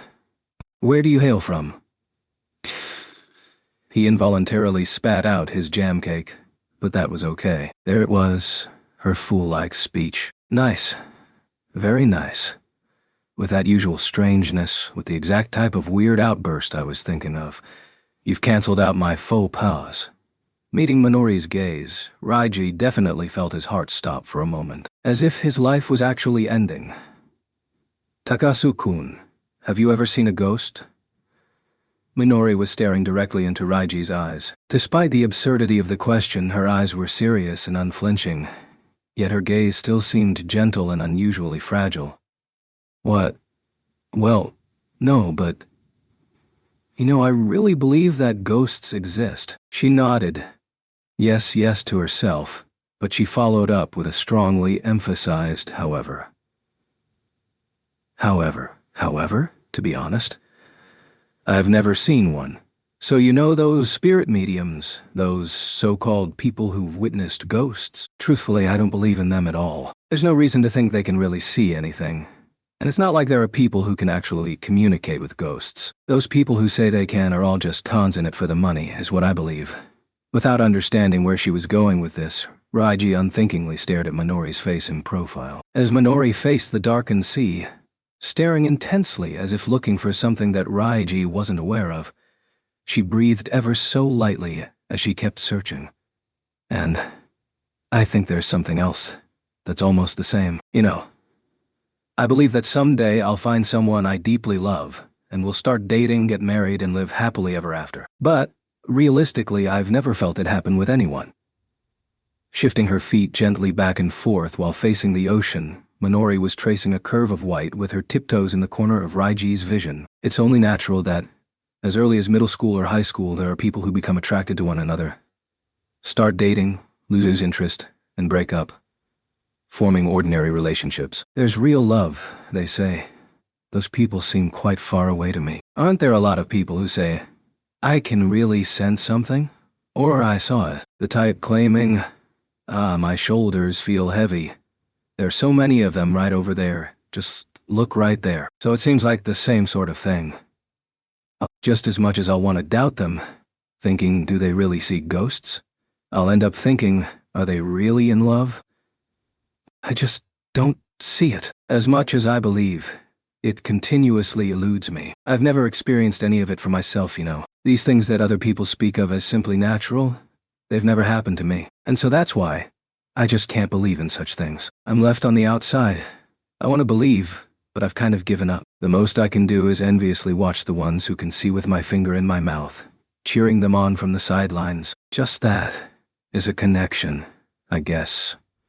What a bunch of lies. It's all a delusion, a figment of your imagination, is what I want to shout because I still can't shake my doubt. So, the answer to the question earlier is, I don't. Spitting all that out in one go, she looked concerned over whether or not Raiji understood what she was saying as she turned back again to look at his face. Takasu-kun, can you see ghosts? Slowly he licked his lips. Making sure not to get overexcited or tremble, Raiji cautiously started speaking. I've never seen one, but I guess I believe they exist. So, you're the same as me? He shook his side to side. I'm someone who wants to see. I would even go to a haunted area and peer into the darkness. It seems like you're someone who simply believes. It's not the same, because you actually get really scared, right? So in a way, isn't it more like you think they don't exist? But because you sense something, it scares you, right?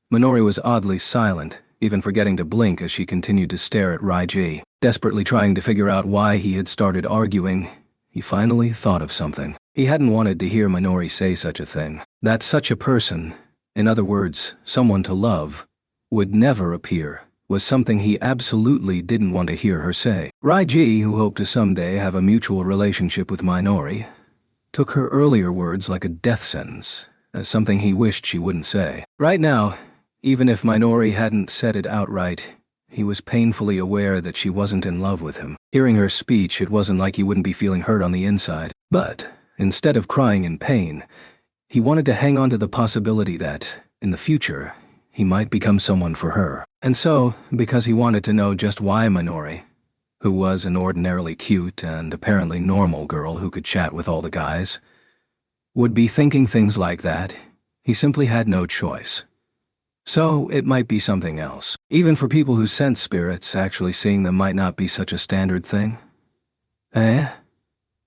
Seeing a ghost would no doubt surprise some people quite a bit, right? Even if they saw it, it wouldn't be unusual for them to rationalize it away as simply impossible. Like the people who, even if they see it at first, when they don't see it the next time, they'll wonder if it wasn't just an illusion or a dream. And also, there should be those who started out like you, thinking that it was absolutely impossible to see such things who ended up seeing it, and had their perspectives changed, right? In other words, how should I put it?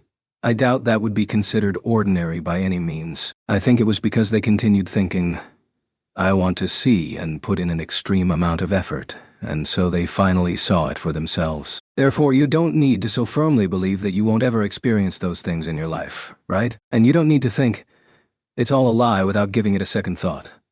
That is, how should I say it? Raiji noticed Minori holding her breath while her eyes were wide open and staring at him. While he couldn't figure out what she was thinking, he got the feeling that she had at least received his message. So, he was able to say these words. I hope that someday you'll be able to see a spirit. I hope you'll want to see it.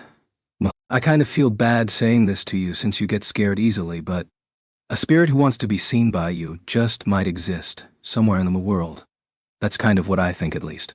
Without regret, he was able to voice his thoughts. So, you see, a lot of weird things happened today, right? Attempts to get your attention. Like, look at me. I'm right here. Find me, was what some spirit was saying. Or rather, it was me, of course. He didn't go so far as to say that part out loud. A moment later, Minori unexpectedly closed her mouth. She gazed up towards the night sky, and seemingly perplexed by something, she suddenly hesitated and didn't say anything. Why, exactly, did you tell me all that? Whispering only in his heart. For me, that ghost is you. Raiji averted his gaze from Minori's profile. The blackness of her eyes as she gazed at the night sky had become too much, making him feel like he was melting away. Taking a somewhat deep breath right next to him and giving just the slightest hint of a smile, she replied, You know, for some reason today, I kept thinking that I was being jumped by a ghost, and yet I didn't see anything. Then, just now, I saw something. A UFO, or a satellite that looked kind of like a UFO. And at first I thought, but then I realized, of course that's not it. So in the end, I didn't see it, even though it felt so close by. Or something. And so, I don't know why, but I just felt like talking to Takasu-kun about it. So weird. Well, that was how he responded, but Raiji had also had that thought. That is, that the shining object that passed by in the night sky looked just like a UFO. Also, he knew what it was that had surprised Minori. It was his own feelings of love. It wasn't a mystery of the world like spirits or UFOs were. He was right at Minori's side. That much should be apparent to anyone who'd look. Letting the wind blow past as he sat next to Minori, Raiji just watched the shifting black sea and thought to himself, if Minori could see it, that alone would make him happy. Is what he was thinking. As long as she took notice, even if she were to suddenly tire of him and toss him aside, that would be much better than if she never noticed his feelings at all. Raiji. He had just finished washing his hands after relieving himself and was opening the bathroom door. Taiga, is that you? It was 1 a.m. Perhaps it was because they had gotten up early, or maybe it had been all the commotion, but everyone had ended up going to bed early, and the late-night atmosphere was relatively peaceful. The small face that peeked out just slightly beyond one of the doors was faintly illuminated by the bathroom light. What's the matter? Can't sleep? Keeping his voice down, he gently closed the bathroom door so as not to wake everyone. Taiga slipped out of her room stealthily just like a cat, and without putting on her slippers, she made her way over to him barefoot. It's because I recognized Raiji's footsteps. That's quite a feat. Almost superhuman. Her long hair was in a braided style for sleep, and wiping her nose with the sleeve of the summer-styled cotton pajamas that she often wore at home, Taiga nodded. It seemed like a rather childish action, but she didn't seem sleepy as her large cat-like eyes were wide open. Because he had gotten up to go to the bathroom, Raiji's eyes felt quite clear as well. Should we head down? He said as he pointed to the stairs, and Taiga replied, Yeah, we have to think about tomorrow. And I mean, really think. Yeah, that's right. We can't just keep relying on Bakachi no 1 and no 2. While whispering back and forth, the two of them descended the stairs with muted footsteps. Passing through the hallway and entering the dark living room, they only turned on a small table lamp before sitting down on the sofa. With the sound of the waves barely resounding amidst the quiet darkness and the gentle light of the lamp illuminating only the table, they could each only see the outline of the other's face. Raiji tried to adjust the lamp so it would shed even a bit more light their way. Oh, this is quite an expensive lamp. He took notice of its elaborate craftsmanship. Overall, the glass had a light pink matte finish, while the minor trimmings were made of purple glass. It was made so that, passing through the ground glass, the mild flame-like light of the bulb would create a gentle, enveloping warmth. The design followed the typical Art Nouveau style, depicting a dragonfly hovering amidst a scene of forest flowers. He wondered if it might possibly be the work of a super-famous designer such as Lalique or Gala, but he couldn't tell for sure. However, right in front of Raiji's eyes, as he continued staring in amazement, an impolite finger slowly intruded. "What is it? This disgusting thing?" "Geez, you..." Taiga mindlessly rubbed the delicate dragonfly carving. The art just didn't match her taste. Or maybe he should say that for someone like her who didn't appreciate elegance. Art Nouveau may as well have been Hell Teacher Noob or some other random thing. Such a simpleton. Unthinkingly, he was staring at Taiga's pretty fairy-like face when... "Maybe I'll eat some of the leftover curry," she said. "Gotta warm it up," she continued. "Huh," Raiji sighed. "Stop right there. It's 1 a.m, you know? Do you want to get another stomach ache? Actually, are you even feeling okay right now?" "I'm fine. My stomach was feeling weird as soon as dinner started. So I didn't get seconds, and what I ate wasn't enough." "I didn't notice that you didn't have seconds. That's unusual. You really must have been feeling awful, huh?" "Yeah. When I got the medicine from Kitamura, he stayed beside me the whole time as I took it. You know, saying things like, 'Do you have enough water? Did you make sure to take 2? How do you feel? Is it working?' I got really nervous and left quickly. Then just a little while ago, I took a short nap and now it doesn't hurt anymore. I can't believe you got a stomach ache. By the way, where were you while I was taking the medicine? I didn't see you anywhere.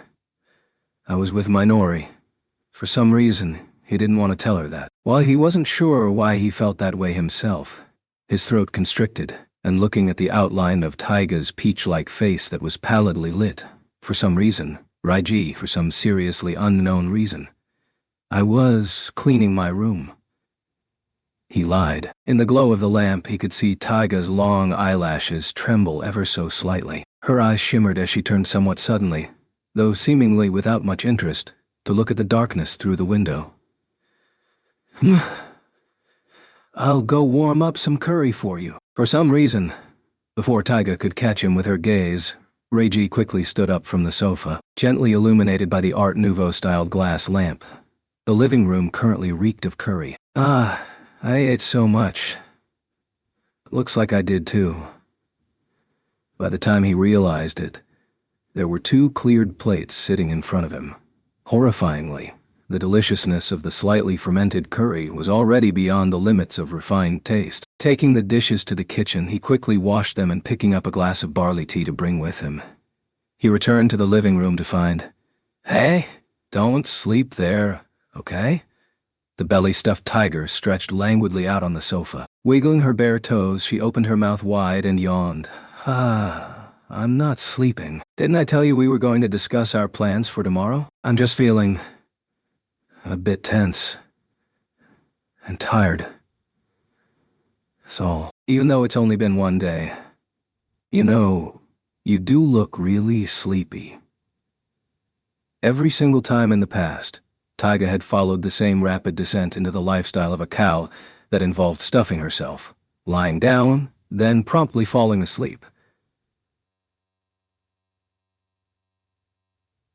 Soriji, who had constantly sleep, witnessed her 3-step combo. Didn't find her declaration of "I'm not sleeping" very convincing. And yet, every time she pulled that move, he ended up on the floor himself, drooling away. Whenever he saw the sleeping Taiga's happily vapid expression, it seemed like his body would immediately weaken. It was almost as if her body radiated some sort of aura that could hypnotize people into falling asleep with her. "If you sleep in a place like this, just think about what Kawashima will say. The stupid chihuahua." Yeah. Sitting on the floor, leaning against the sofa that Taiga was stretched out on, and resting in a position where his forehead was close to Taiga's stomach. His head was warming up, and his vision was blurring. It happened all of a sudden. "Are you asleep?" Pulling himself upright, Raiji shook himself awake. "Not good. At this rate I'll end up falling asleep myself." "Taiga, don't sleep." Properly." "Hey." Placing his hand behind her head, he pulled her outstretched form into an upright position. Limp as she was, Taiga started to ball up. "It's cold. So cold. Ah, that tickles. Hey, cut it out." As Raiji sat on the sofa with one knee up trying to awaken Taiga, she pressed her head against his thigh below his knee, kind of like a nuzzling cat. But very suddenly, she jumped up in surprise. Her eyes that were nearly closed immediately opened wide. "That was your crutch. You were moving all on your own." Noon. With her glaring at him distastefully like that, Raiji might very well have enjoyed smacking her on the head. Geez. Well, now I'm wide awake. I wish I could peel off my face, disinfect it, and then put it back on. Yawning once again even while claiming she was wide awake, Taiga finally sat up properly next to Raiji on the sofa. And then, when she decided to say something, "Anyway, there's at least one thing I'm sure of. Trips are tiring." What a thing to say now. Defenselessly raising her arms to stretch, Taiga looked up to the ceiling. "I guess the whole thing's been kind of stressful. I thought that I'd be happier being with Kitamura from morning until night, but it seems like I'm a lot more nervous than happy." "Well, I can see what you mean. He even showed up naked all of a sudden after all." "Don't you feel the same? It's not like Minoran showed up in the nude, but you're still tired, right?" "Yeah, pretty much." Though he couldn't tell Taiga about it, that peaceful time between the two of them had been nice enough, but it's not like it hadn't worn him out. With all the sudden stress he put his heart through today, he wondered how many years he'd shaved off his life. I had imagined that being married would be something really pleasant. But actually, it must be rough. It would be just you and your loved one, two people alone together a lot of the time, right? I feel like I'd die young if it was like that, constantly." Taiga unwound her braided hair, making it gently jump in the darkness. Then, playing with the ends of her hair, she untangled it in the dark by running her fair hands down between the strands again and again. Quietly, "Now I see why Mom and Dad got divorced," she added. Right now, Taiga was defenseless. So much so that her still painful scars were out in the open. Suddenly looking at Raiji, who was listening without saying a word, Taiga gave a small, haughty laugh. "And to think, when I'm with you, it's not a problem at all, though. It looks like I've already been infected by that cramped 2DK residence." "How rude. What the heck are you saying? Just look, even though we're in such a large room, don't you think we look foolish? It feels like a normal 6 tatami room, with the way we're sticking so close like this." "Ah. I see. The feel of a 6 tatami room, huh?" Listening to what Taiga said, Raiji somehow understood. It made sense now that she'd said it. It wasn't like there was only one sofa, and if they wanted to talk, they could have sat at the table. But instead they were sloppily huddling together like this without even extending their legs and talking with almost zero distance between them, even though their bare ankles were touching. He had only realized it just now. However, Taiga didn't show any sign of being particularly bothered by the situation, as she didn't say, "Get off," or "Get away," or anything of that sort. Well, it was late at night after all, so it was really the best distance for chatting quietly. And it's not like Raiji felt any great desire to pull away either. Well, being with the one you like really is fun. It's just, these are extraordinary circumstances. I don't think I'd be able to stand it either if it was like this every day. Achu giving a small sneeze. Taiga leaned forward. When he reached out to hold a tissue in her face for her, she remained sitting like that, and heartily blew her nose. Next thing they knew, the two of them were only some 10 centimeters apart, their feet touching. Nothing but the sound of the waves echoed in the night. When a pubescent pair, a young boy and girl, were in such a situation, it would be only normal to expect something more to happen, but I need another tissue. I'm not done yet. Oh, must be quite a bit. It's a cold. Looking at Taiga's profile, which nevertheless formed an elegant outline even while she was blowing her nose, Raiji felt strangely at ease. He was finally able to take a break from the noisy and unfamiliar surroundings. It was almost as if he were back at home. This was in spite of the fact that as a pretty girl, and more importantly, as the palm-top tiger, Taiga was an exotic creature who for all intents and purposes should have been far removed from the realm of a restful and... or maybe I have allergies. Did you bring any cold medicine?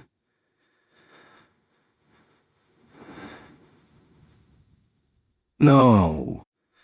If Kitamura sees me with my nose running, while they were speaking back and forth in short bursts, Raiji unthinkingly started yawning as well. Covering his open mouth with the palm of his hand, he started drifting in thought. As long as he was with Taiga like this, it didn't really seem to matter whether they were in a celebrity's mansion or the second floor of his rented house. To put it another way, they ended up bringing about the same familiar atmosphere. He could almost imagine that Inko-chan's cage was right nearby, or that Yasuko was on her way home while staggering drunk. Just listen now. Mac, he could hear her speak in her sweet slurred speech as her high heels clattered with drunken footsteps. Being together with Taiga, that was the atmosphere he felt. He thought it was rather strange, but it definitely wasn't a bad sensation. Actually, you could even say that she brought a feeling of security, kind of like a good luck charm. Though he said, security, Taiga was still a fierce individual, of course. While he was wondering what Taiga herself was thinking, she rubbed her eyes somewhat sleepily. Hey, Raiji. You know, I thought, just now, about that dream. Might not be so. Are you talking about the warning dream? As soon as he turned around to face her, Taiga clammed up. Then, averting her gaze slightly, actually, never mind about that. More importantly, what should we do for tomorrow? Another Bakachi type would just be falling into a set pattern. For some reason, he worried a bit about what she had been trying to say, but they still had to come up with plans for tomorrow. Once again pulling himself upright, Raiji corrected his posture and started thinking. Ah, you're right. Didn't she say she wanted to go play in the sea or something tomorrow? Well, the sea's bright and cheery. Plus there's no place to hide, so there's really not much we can do. Seems like it. I wonder what we should do. Things that would scare Minoran. They had both tilted their heads at the same angle, thinking, when... What do you mean by things that would scare Kushida? The sudden interjecting voice echoed in the dark. Without saying a word, the two of them practically leaped, tumbling from the sofa onto the rug. Spooked, they huddled down at the foot of the sofa, trying to somehow hide themselves. What the heck was that? Eek. Ah. They were caught firmly by the shoulder. They were practically yanked up. The glasses-clad face staring them down was... the nudist, Kitamura. It was too late to escape. You guys? If you came down here because you were thirsty, what are you doing scheming? It smells like curry in here. Well, we're not scheming anything. Well then. What about making Kushida freak out like that today? That offense must have been entirely your doing, right? As he was perfectly correct. Both Raiji or Taiga were at a loss for words. Feeling awkward and agitated, they looked at one another with stiff expressions, unable to explain. Their silence was, of course, no different from an outright confession of, yes, we were the ones who did it. Geez. Adjusting his glasses, Kitamura sighed in near disbelief. Why in the world did you do it? Don't you have any sympathy for Kushida? As might be expected, his tone carried the strictness of a class representative. Feeling chastised, Raiji unconsciously took to the proper kneeling form next to the sofa with both hands on his knees, and was desperately trying to figure out what to say. Taiga, who was sitting next to him in exactly the same position, started making up an excuse in desperation. Her present? Yeah. Even though it might not seem like it, Minoran actually loves horror even more than eating 3 square meals a day. I'm saying this as her friend, so there's no mistake about it. Being surprised like that and acting scared is her favorite thing in the world. So, I'm scaring her and letting her make some nice summer memories. Just as soon as he thought to himself, who in the world would actually fall for that story? Oh, He got his answer. That is, it was this guy, standing before him, the one smacking his hands together as his glasses glinted. I see. So it was like that now, was it? No wonder her eyes shimmered rather ravenously, considering she was supposed to be scared. Now, it was probably Kitamura's imagination, but if that's what he thought, then it worked out in their favor. Vigorously nodding in agreement, both Raiji and Taiga sincerely hoped that Kitamura would just accept the idea of see nothing, say nothing, hear nothing, and let them go. But all right, I get it.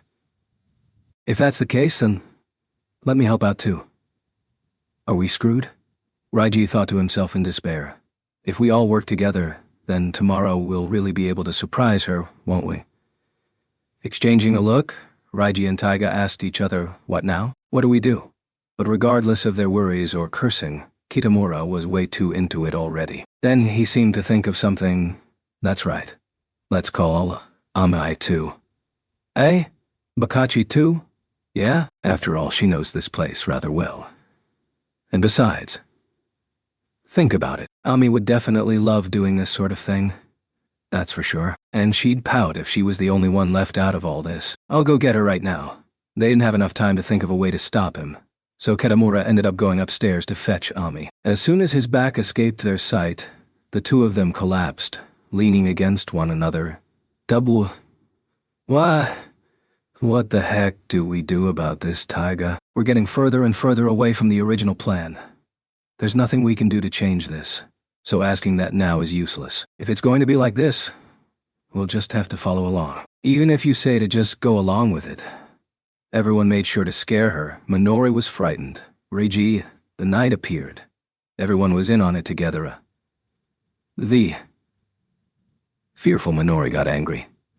But Takasu and Isaka said, Yan. If that's what Isaka said, how things go.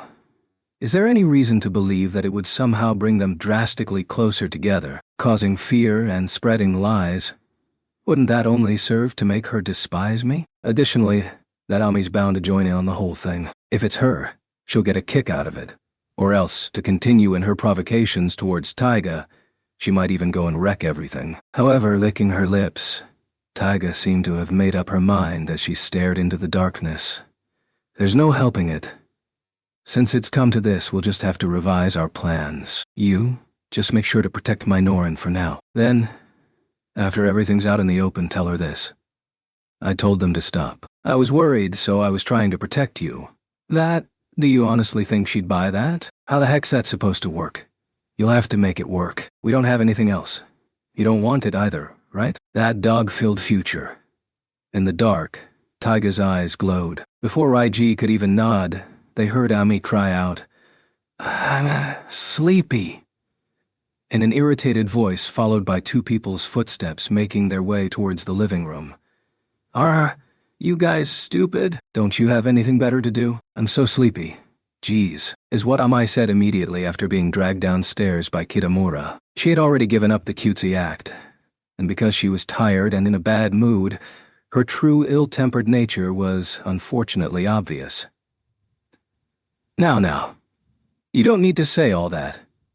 Don't touch me, you pest. When her childhood friend attempted to console her with a pat on the back, she pushed him back with a cold glare. Despite the way Ami was acting, Taiga pulled up close to her. Hey, Bakachi. What? If you help out, I'll let you play with your dear Reiji for 3 days and nights. Taiga grabbed Raiji's face with both hands and pulled it right in front of Ami. Why are you making me do this? Raiji's eyes seemed to ask critically of Taiga as he turned to look at her, but if you don't, then she's going to blab about everything to Minoran. Hearing her quick and quiet words of discretion, he had nothing he could say. After all, she was almost certainly right. Look, Bakachi, if you prefer, I'll even give you the nude version. Ashon right in front of Ami. Taiga boldly lifted up Raiji's t-shirt, revealing his sexy black nipples, but do not want. Pushed aside roughly by Amy, who had looked away, Raiji collapsed onto the sofa. Somehow, this hurt his feelings quite a bit. Taiga, on the other hand, wasn't discouraged in the slightest. No, Bakachi has to join us. I really want to do this with her. Hey, let's do it together. Oh. Wow, nuzzling like a cat against Ami's stomach as she sat cross-legged on the sofa. Tiger stuck to her and swayed her, while Ami's eyes were still half-closed with want of sleep. She didn't seem to even have the strength left to stop it, and continued to be shaken against her will. Then, even while rocking her back and forth, and seeming to fawn on Ami as treating her like a child, every once in a while. 150 continuous sessions of monomain. What? Taiga would look up and pepper in some whispered threats. Before long, Ami's eyes were all the way open. Hey, yeah. Humiliation. Let's do it. Leak it onto the net. Yeah. You'll never hear the end of it. As expected, Ami seemed to be wide awake now, and right after she grasped Taiga's head and yanked her off. Okay, already. I get it. I said I understand. Geez. And I get motion sickness really easily, so cut it out already. Roughly ruffling her head in irritation, she glared at Taiga and Kitamura. She took a moment to glare at Raiji as well. So, you're scaring my Nori-chan to entertain her. Why does Ami-chan have to do something like that now? Geez, how annoying. Hey, Isaku, get me something to write on. After making use of her childhood friend, Ami took a ballpoint pen and started sketching what looked like a map onto a piece of paper. Right here is the villa we're in currently. Over here is the cove that you saw when we were at the beach. What horrible handwriting. After glaring somewhat gloomily at Taiga, who had muttered that, Ami started again. Here. The rock wall rises straight up, and there's a cave you can get into. 2, maybe 3 people at most would be able to walk side by side in it. Well, it eventually widens out, but the light doesn't reach all the way in, and the footing isn't very good.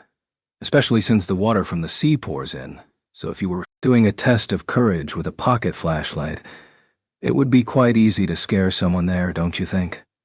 Oh. In the dimly lit living room, there was a quiet round of applause. As expected of Ami, she's one of the locals. When it comes to scheming, I guess there's no one who can match up to Kawashima. Don't call me a local. It feels like you're bad-mouthing me or something. Grasping her shoulder as Ami glared at the guys. Well done. If you come to my house, I'll let you do something with our pet parrot. Aiga patted her on the back. Hey you, when you say you're actually talking about my house and my pet. What exactly do you mean by something, Isaka? Are you talking about that ugly parrot? I don't want to have anything to do with that thing. While scrunching up her face in annoyance, for just an instant Ami stared at Raiji's face. She had the eyes of someone thinking about something totally unrelated to what her surrounding friends were going on about. Just like a girl who wasn't really familiar with this sort of ordinary setting. After discussing the plans about the cave and the test of courage for nearly an hour, Ami and Kitamura had each gone back to their respective rooms. As for Raiji and Taiga, geez you should at least be able to go to the toilet on your own. But it's dark. Forced to escort Taiga to the bathroom, he went up the stairs just behind her. Afterwards, parting in front of Raiji's room, Raiji went inside his dark bedroom alone. Well then, guess I'll sleep. Just like the sound of the waves, the drowsiness was washing in and out. Pulling up the sheets that were already devoid of all previous warmth, he had just laid himself down on the bed once again. But then, what the heck? Forgetting to keep his voice down, he jumped up. After he had happened to touch the pillow, he felt something tangle up in his hand. It was thin, long, and like thread.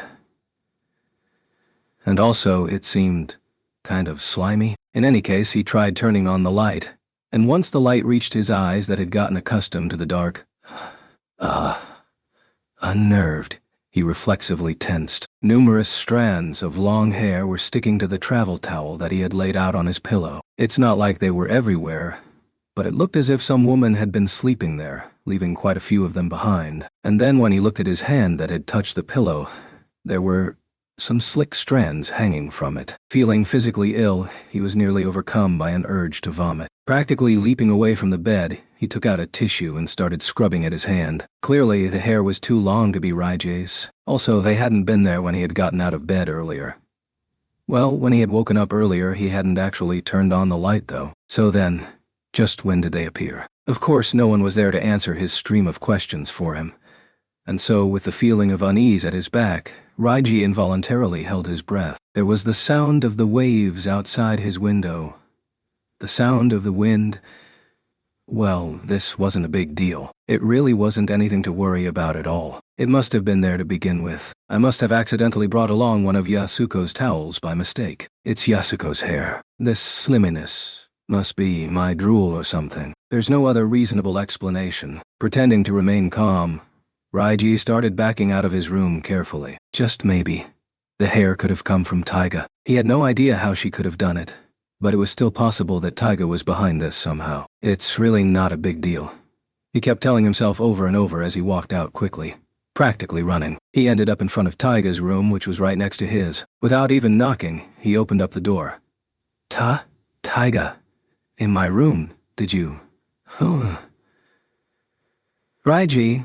The lights were on in the room, and Taiga was standing. She hadn't even gone to bed. Hey, do you know anything about this? Nonchalantly hiding behind Raiji's back, Taiga was pointing at one of her one-piece dresses that had been tossed aside on the floor, unfolded. Unfolded? Aren't those the clothes you changed out of? I keep telling you to hang them properly. That's not it. Those. I haven't worn them yet. I planned on wearing them tomorrow, and they were supposed to be folded and inside my bag. See, couldn't you be mistaken? That's what I thought too, but when I went to pick them up, they were warm, as if someone had just taken them off. So then, that. Taiga grabbed onto the end of Raiji's t-shirt with a tight grip, feeling like his heart was in a vice. Raiji couldn't move even a single step. On the floor around the discarded dress, wet-looking footsteps had been left behind, and, rather than water, it was a viscous fluid that made up the footprints. In my room, there's something weird going on too. It's like someone already slept in my bed, and they left behind slime on my pillow. A silence descended upon the room, like a basso continuo. Only the repeating sound of the undulating waves carried on. Eek.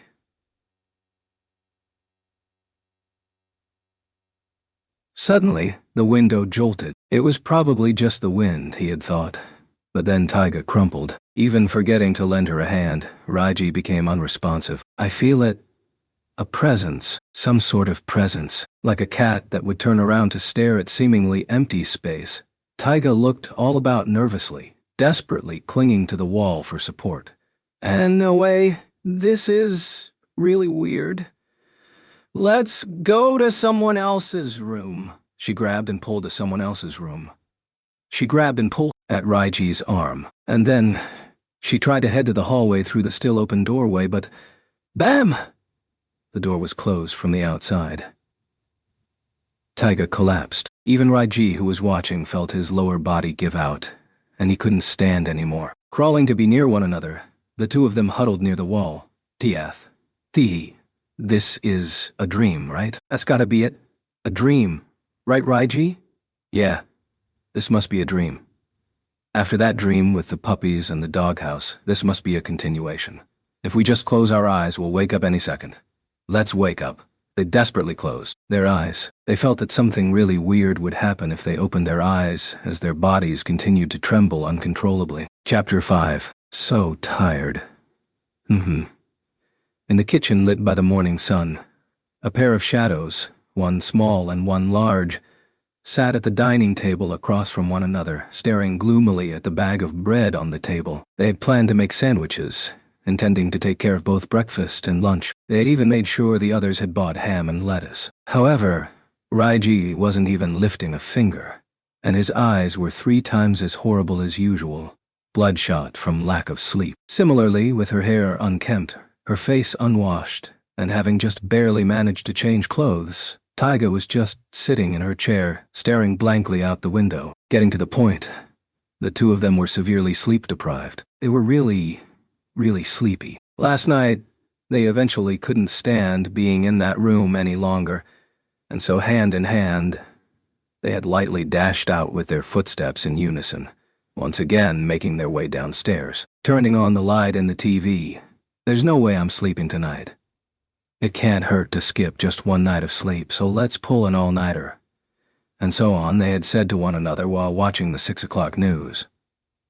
Shall we go walk on the beach? He remembered suggesting to Taiga. He even remembered that she had nodded, saying, that sounds good. But before they knew it, the two of them had ended up collapsing at the table, falling into a fragmented slumber. He only awoke just now because he had rested his head on his hands and they had gone numb. It was already 7 a.m. as he tried to awaken Taiga, who was sitting beside him in the same position. Beyond the window, the beach in the morning was invigoratingly bright. Beneath the beautifully clear sky, the waves were gently lapping at the beach today as well, and the repetitive sound of the water itself seemed to have a cleansing effect. It would probably be the perfect time to go walking on the sandy beach, maybe even bringing along a golden retriever. However, rather than anything even remotely as fine as a retriever, only a mongrel and a tiger, who were both sleep-deprived, continued staring dumbly at one another. Rubbing at his eyes roughly, Raiji called out, "Hey Yogi," to Taiga, in a voice that sounded like some old senile geezer. I'm sleepy after all. Forget breakfast. I'm going back to my room to sleep. Taiga mumbled, sounding as if she too were growing dull as she lifted her face. Don't go, because I'm pretty sure you'll end up sleeping until noon. Maybe you're probably right. He tilted his head. His stiff shoulders made a sound that shouldn't have come from a 17-year-old boy. It was probably because he had slept in a weird position that his joints were all stiff, but despite how brief it was, his short nap still counteracted the stupefying effect of sleep deprivation, helping him to remember things and shuffle his brain back into order. So then here's what he was thinking. About yesterday there must have been some sort of mistake, some sort of misunderstanding, probably at least. There was no reason to feel so scared like that. He really should have just slept in his bed anyway. Surely, the towel must have been one he had forgotten to wash and brought along anyway, with strands of hair from either Yasuko or Taiga stuck to it all along. And concerning Taiga's clothes, she probably pulled them out herself when rummaging around in her bag after her bath and must have just forgotten. That sort of explanation made total sense. The wetness must have been drool, or maybe sweat from Taiga's feet. Yawning and giving a good stretch, Raiji gathered his strength and stood up. Okay, let's make them. Those sandwiches. Let's use a bit of the leftover curry and make curry potage. Potage? That sounds yummy then, somehow mustering the strength. Raiji finally opened the bag of bread while Taiga looked on. With an angry look in his eyes, he stared at the bread. It wasn't like he felt some sort of perverted lust towards the bread, but that he had his dried eyes dumbly fixated on. Hey, wait. What the heck am I doing just staring down the bread like this? I have to get the ingredients together. Apparently, his mind was still a bit fuzzy. Ingredients? That's right. Boiled and chopped eggs mixed with mayo. And there should also be a can of tuna, right? Then, the lettuce, tomato, and ham. Hey you, help out with something. What are you going to do to assist me? I'll cheer you on from over here. This girl, he was glaring intensely at Taiga's fair face with his bloodshot eyes when, pitter-patter, came the sound of light footsteps coming down the hallway. Huh? So you guys are up already. Morning, Taiga. The one who suddenly appeared was Minori, standing amidst the dazzling white light and possibly having just washed her face. Her bangs were pulled up with a turban to completely reveal her smooth forehead, and so while smelling pleasantly of facial cleansing foam, Minori pressed Taiga's nose, upwards like a pig's. Then, hey now, Takasu-kun, are you already trying to get breakfast ready for us? I woke up thinking I'd make breakfast since you made dinner for us last night, but it looks like I'm too late. In her sleepwear that merely consisted of a t-shirt and shorts, she was all smiles even early in the morning. It's so nice out today. She faced Raiji, greeting him as she energetically formed a splendidly even Y. However, yeah.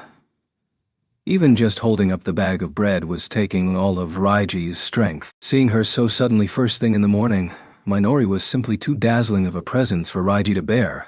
Huh? Somehow, you two don't look so hot, you know. Trouble sleeping? Ah.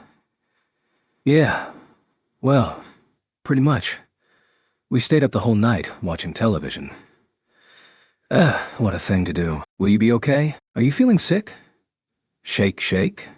Taiga responded with a few twists of her head. Taking the opportunity to nuzzle up against Minori, she seemed to have entered something of a pampered mode. I want to do that too, Raiji thought, unable to do anything but watch their display with an envious look. Emphatically rubbing Taiga's back while going there now, Minori affectionately smacked her just above her rear end and looked up, as if she had thought of something. You two should go and take showers, don't you think? I bet you'll feel at least a bit better afterward. It seems like Amai-chan and Kitamura-kun are still sleeping anyway. Despite going gay and shrugging at first as if she couldn't be bothered with following that proposal, Taiga suddenly stopped. Then turning around, she met Raiji's gaze for just a moment with mysteriously calm eyes. Actually, I think I will take a shower. Minoran, lend me your towel. This one? It's a face towel, you know. Plus, I've already used it. That's fine. Help Raiji in my place if you don't mind. Takasu, are you okay with Taiga going first? As Raiji sputtered. Why? Taiga cut in with a humph. Raiji will leave behind hair and sweat and stuff, so no way. She refused sharply. What am I? Some stray dog that hasn't been washed in half a year or something. However, without hearing even a single objection, Taiga took the towel from Minori's neck and then quickly left the kitchen. It's not even like she's the type who'd recover just by taking a shower in the morning, Raiji thought as he watched her go. Well then I, Kushida, will take Taiga's place and help tons. I see, he suddenly realized, so that he could spend some time together alone with Minori. That's why Taiga had left like that. That she could occasionally do a good job like this. It seems like she's not one to be trifled with. So what's going on? What are we doing? What should I be doing now? Smiling with her eyes like crescents, Minori was staring at Raiji's hands. Suddenly, the sweet scent of Minori's hair wafted into Raiji's nose, making his hands tremble. Well then, I'll handle boiling the eggs. So can you slice up the onions? Roger, what am I making it for? Sandwiches. Doichi, how nice. While seemingly unaware of Raiji's nervousness, I hate English more than anything else, you know, Minori muttered, in imitation of one of their classmates from 2C, Duai-kun, whose nickname was Doichi. Then immediately washing her hands and grabbing an onion, she quickly removed the top and the root with a knife. She then peeled the skin and neatly tossed it in the trash, and started humming while slicing away. You really have great technique. Raiji couldn't help but think, watching Minori rhythmically chopping away with the kitchen knife. It was the first time he'd seen anyone his age who could work in the kitchen as well as this. The uniform slices of onion she cut were so splendidly thin, they were even transparent. Of course, it couldn't compare to Raiji's own godly technique. Did you compliment me just now? Woohoo. Go me.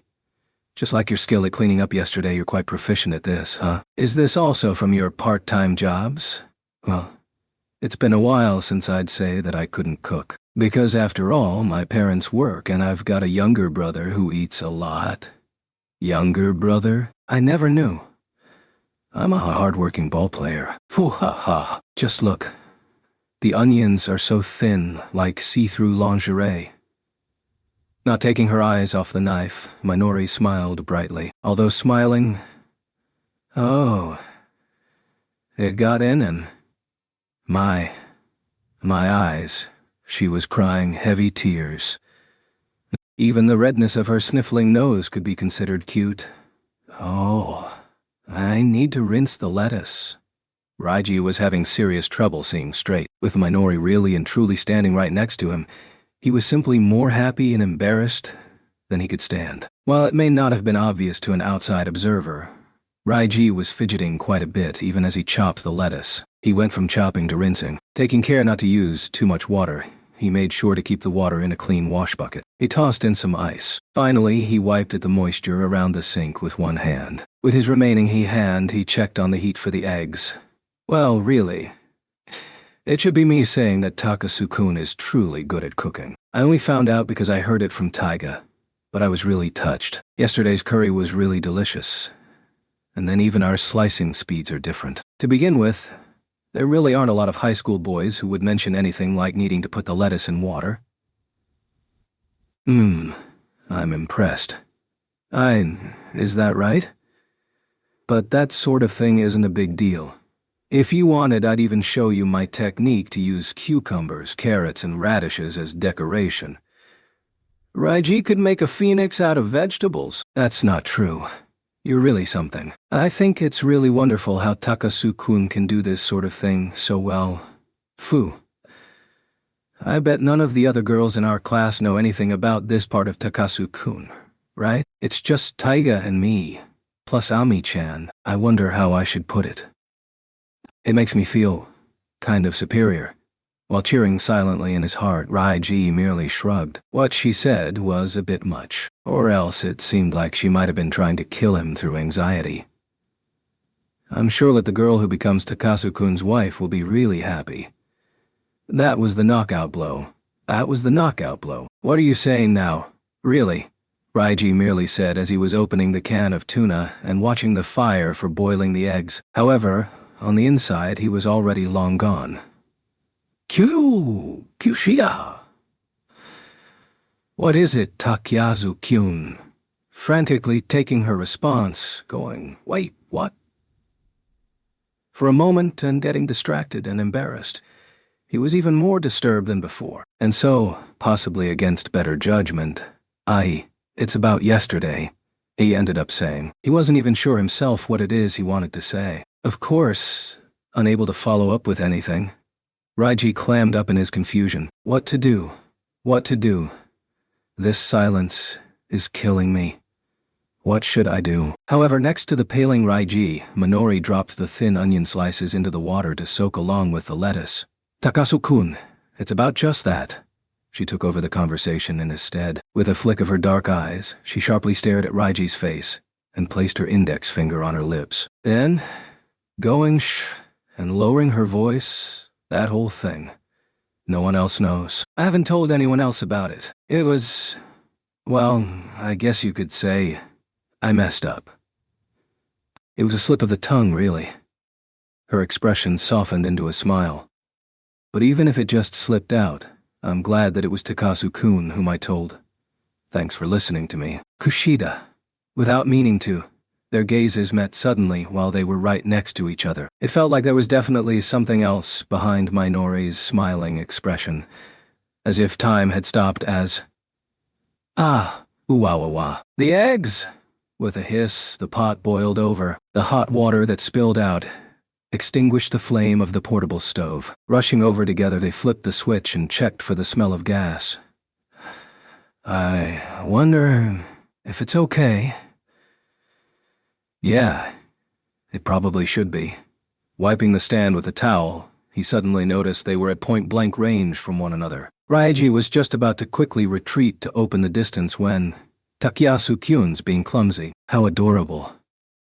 Minori had suddenly said, bewitching him with a defenseless smile. Raiji went speechless, but he didn't want to be seen blushing furiously, and instead accepted the playful atmosphere. Oh, he went ahead and knocked Minori on the shoulder. It was the first time he'd ever done this to the girl he liked. Foo-hee, Minori shook with laughter. All right then, let's do this like we planned, Kitamura quickly said, wearing only his swim trunks and a towel over his shoulder, while walking briskly just a bit in front of them. Nodding along, Raiji and Taiga had their hands full with a bunch of stuff. At a glance, it would seem to be such things as sandwiches and drinks, and a variety of towels that they were taking to the beach. But in reality, the transparent bag contained things like flashlights and Ami's hand-drawn map, in addition to a variety of obscure tools meant for some unrevealed purpose. In the living room of the villa, where the sun had continued to shine down pleasantly all morning, Minori called out, wait, Wait, as she finally arrived, wearing a sweatshirt and shorts made of some glossy material, as well as a pair of open-toed sandals that had a F lower attached. She quickly made her way over to Taiga's side, her hair that was up in a ponytail swishing side to side as she passed by Raiji, wafting the pleasant scent of her sunscreen under his nose. Likewise, Raiji was wearing a t-shirt and some swim trunks, so it wouldn't matter if he got wet either. By the way, he was wearing the t-shirt because he didn't want to be compared to Kitamura's stylish physique. Then coming to Taiga, in addition to her swimsuit with the padded breasts, she was actually wearing an airy dress with a gingham check pattern of green and white. With the shoulder straps, her white back was clearly visible, but he still thought that she had on more than she needed. After all, it's not like she had any reason to be so self-conscious. Well, it could be she doesn't want to be compared to Ami in a swimsuit. Huh? Actually, where is Kawashima? Amin is upstairs putting on sunscreen. I told her we were going, but she said to just go on ahead without her. Geez, she said she was going to bring a beach umbrella. She probably can't carry it by herself, though. I'll go see what's up. Having Minori and Taiga go on ahead, Raiji hustled up the stairs by himself. Though they were going to the beach, it really only involved walking down from the wood deck, so it's not like leaving without her would pose a problem. Thinking he could go ahead and take the beach umbrella out first, he looked around for it, but he couldn't find anything that even resembled an umbrella. Wondering if it might be in Ami's room, he knocked on her door. Hey, I'll carry the beach umbrella out for you. Where's it at? He asked, and from the other side of the door came the response. It's in here, so come in and get it. Thinking what a sloth, he turned the knob and stepped in. It's over there. What are you doing?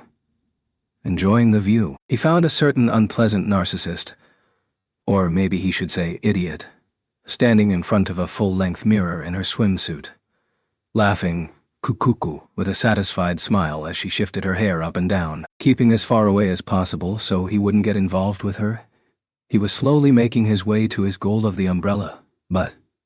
So, what do you think of my swimsuit? Turning around suddenly, Ami the narcissist struck a pose while facing Raiji. The denim bikini matched her fair skin well, clearly accentuating her splendidly slim figure. It's fine, I guess. Eh? Is that all you've got to say? Saying, is that all?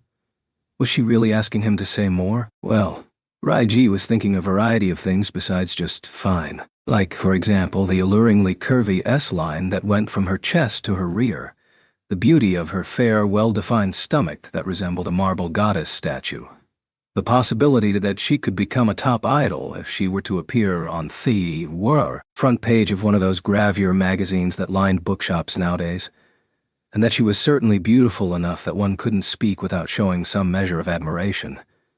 However, if he were to voice all that, it would be tantamount to sexual harassment. I went and showed up in a bikini during swim class, didn't I?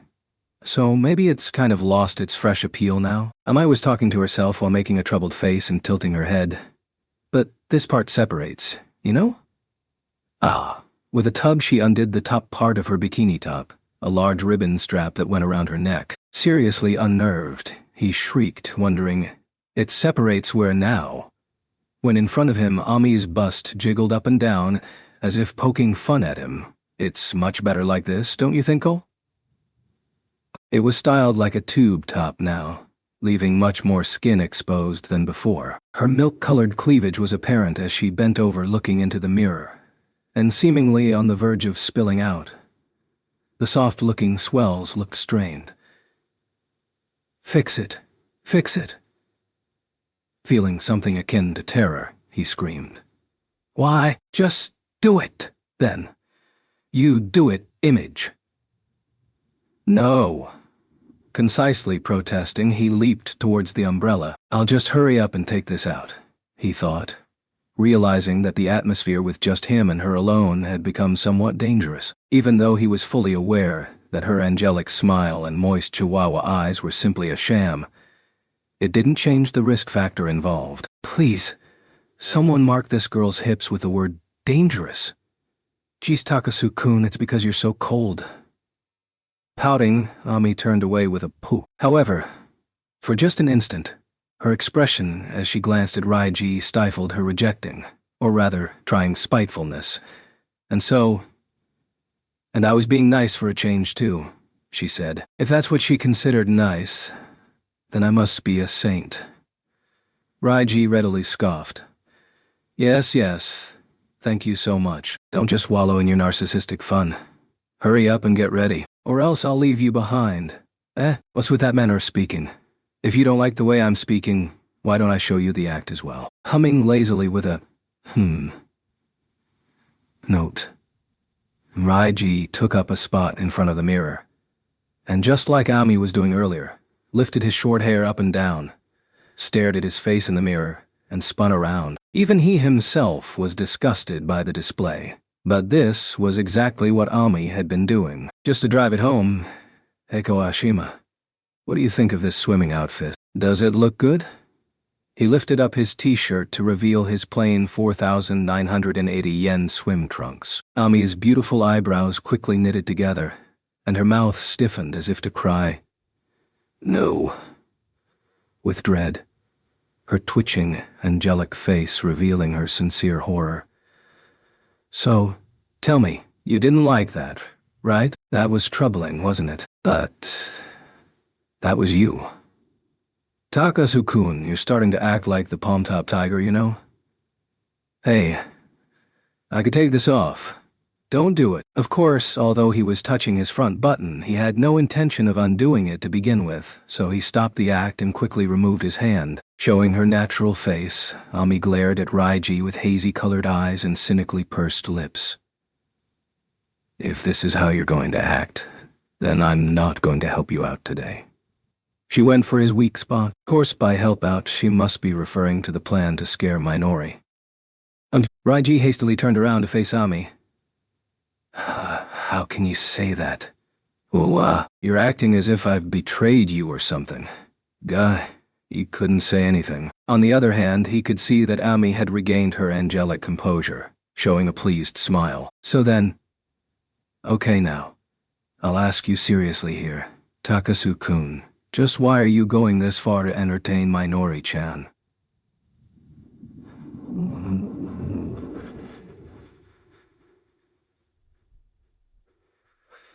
Come on, huh? It shouldn't be so hard to answer. Now, should it?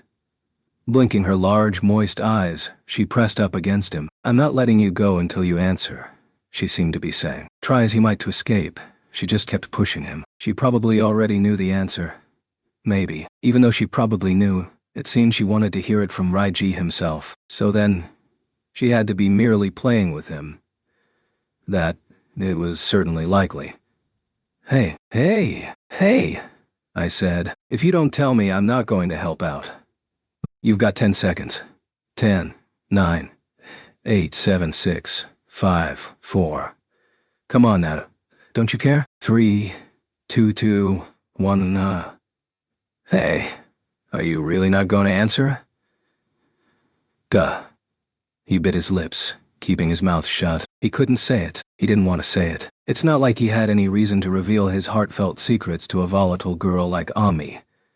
And more importantly, he didn't want to just go and tell her his feelings after she played around with him like this, and even tried to coerce him. It might be a worthless show of obstinacy, but he couldn't allow himself to become a spineless coward. Ami's eyes narrowed. Looking as if she were glaring or maybe laughing, she stared up at Raiji from point-blank range. Then, 0. Fine then, I'm out.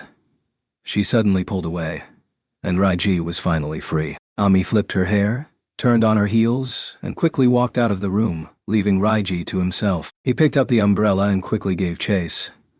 But Ami didn't look back. Blinding midsummer sunlight and oppressively stifling heat. Raiji spread out a leisure sheet and laid it down on top of the hot sand that threatened to burn skin on contact, and then putting up the beach umbrella, he settled it into place. Yahoo! The first thing Minori did was fling off her sandals before dashing off towards the blue sea. While kicking up sand in her wake, she stripped off and tossed aside her sweatshirt on the spot, running non-stop all the way to the beach where the white spray of the waves glittered in the sun. Hypo, she did an amazing round off. Oh! Raiji let slip, watching in astonishment as she followed through with quite a bit of vigor, springing up quite high. Upon landing, she fell into a sitting position in the water and was soon engulfed by a wave. It got in my eyes. As her face went in the water, she rubbed her eyes like a kid, and waving her hands at Taiga while yelling, "Hurry over!" Minori seemed just like a summertime goddess, unveiled when she had stripped off her sweatshirt earlier. A striped bikini was what she was wearing. Her skin, upon which a layer sunscreen helped repel droplets of water, reflected a dazzling brilliance all over. So within the transparent blue waters, Minori seemed to sparkle. Each time she gave a great wave of her hands beneath the blistering midsummer sun, her apparently hefty breasts inside of her stripe-patterned bra, wonder whether or not I can say this, would bounce nicely, completely sucking in Raiji's attention. Concerned with her stomach area, she was wearing shorts to cover up, but really her abs were quite taut, and even her belly button was nice and vertical. On the other hand, sitting on the same sheet next to Raiji while being beckoned by the goddess, Taiga was gloomily moaning with a knitted brow, curling up within her long dress while full of melancholy and remaining entirely within the shadow of the beach umbrella.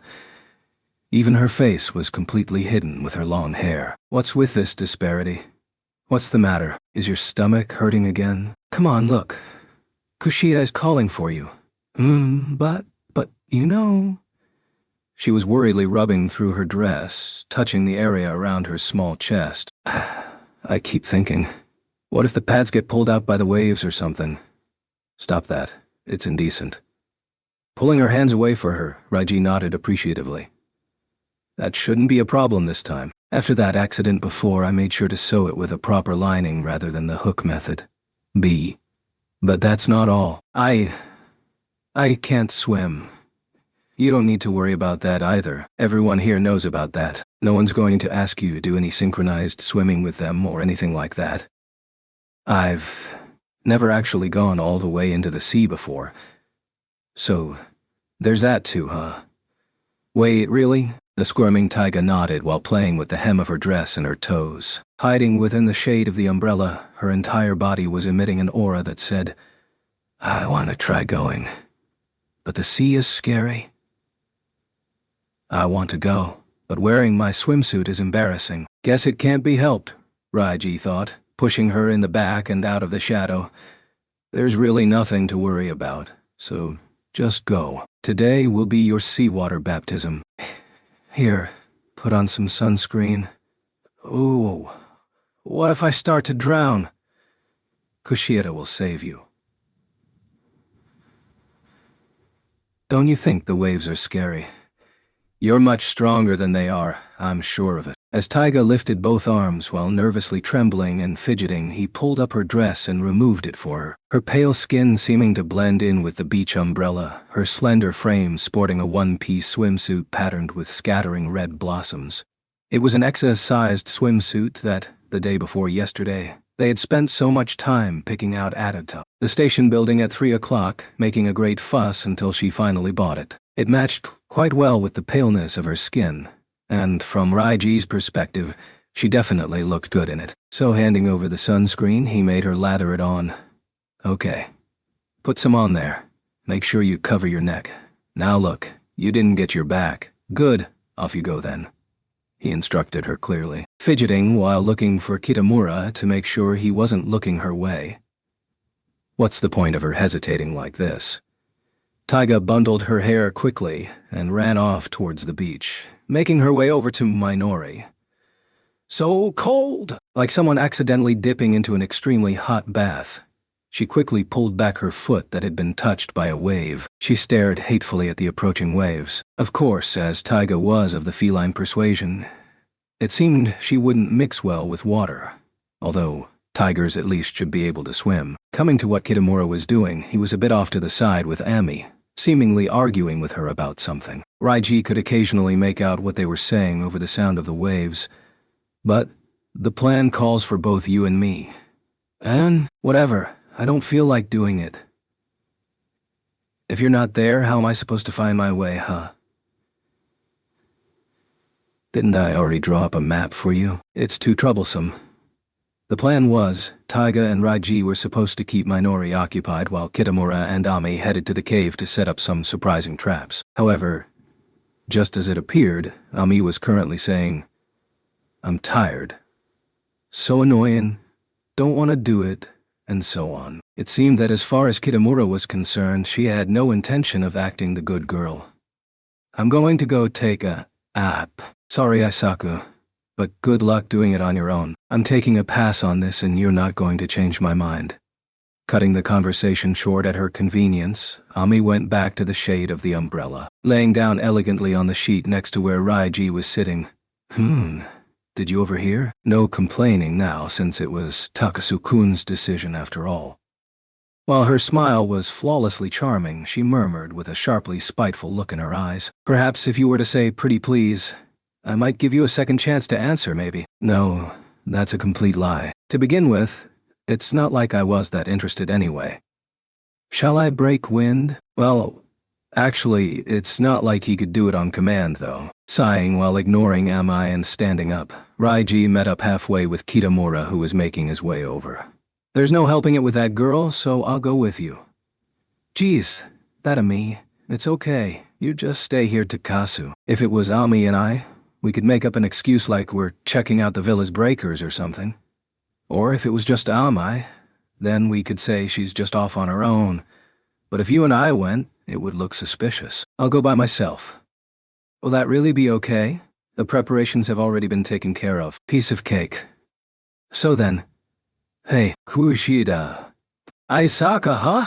Minori replied carefreely from the midst of the waves. She was holding onto the fidgeting Taiga's arm as they walked within the sea. I'm taking a crapple. At Kitamura's deeply uttered shout, Minori collapsed into the sea. Dragged along, Taiga also sank into the water, wondering, is this really fine with you? Raiji sighed somewhat, but it seemed like it was. Well then, Takasu, I'll leave this up to you. Kitamura gave a salute. Then, carrying the secret tools, he set off towards the villa. Pretending to go back, he was actually taking a roundabout path to the cove, crossing paths with Kitamura as he was on his way. Now my mouth is all salty, more importantly. What the heck, Kitamura-kun? After going nude and announcing you're going to the toilet, what would people think of you? I'm tired. The wet Minori and Taiga were holding hands as they returned from the sea. However, all Taiga had done was dip herself into the water a little, and only for a moment. You just walked over there a second ago, so how can you be tired already? Anyone would be tired after being rolled by the waves for 5 rounds on the beach. Her caddish eyes were thoroughly red and bloodshot as she glared harshly at Raiji, seeming as if fire would erupt from her gaze at any moment. Is that so? Raiji fell silent as in front of him.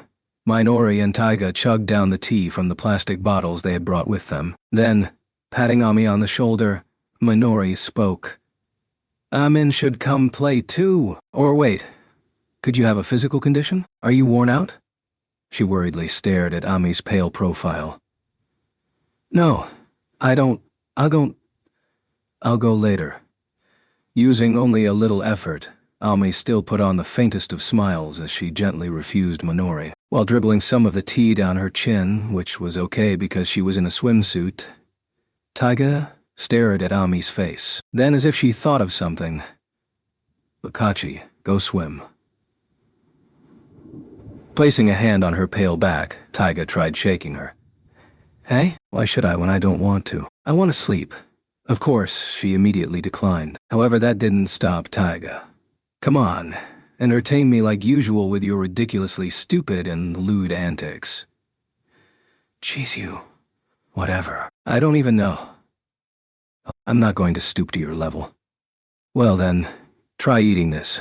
Pulling out a single sandwich with her still wet hand, Taiga pushed it against Ami's mouth. Even as she was being ignored, she pressed it against Ami's lips repeatedly. Geez, what the heck, you? You're so annoying. Will you be satisfied if I just eat this? Ami stood up and unhappily taking the sandwich from Taiga's small hands, she took a huge bite out of it as if in desperation. However, that's one I made special for myself. Minoran seemed to enjoy eating them, so I was wondering how they taste.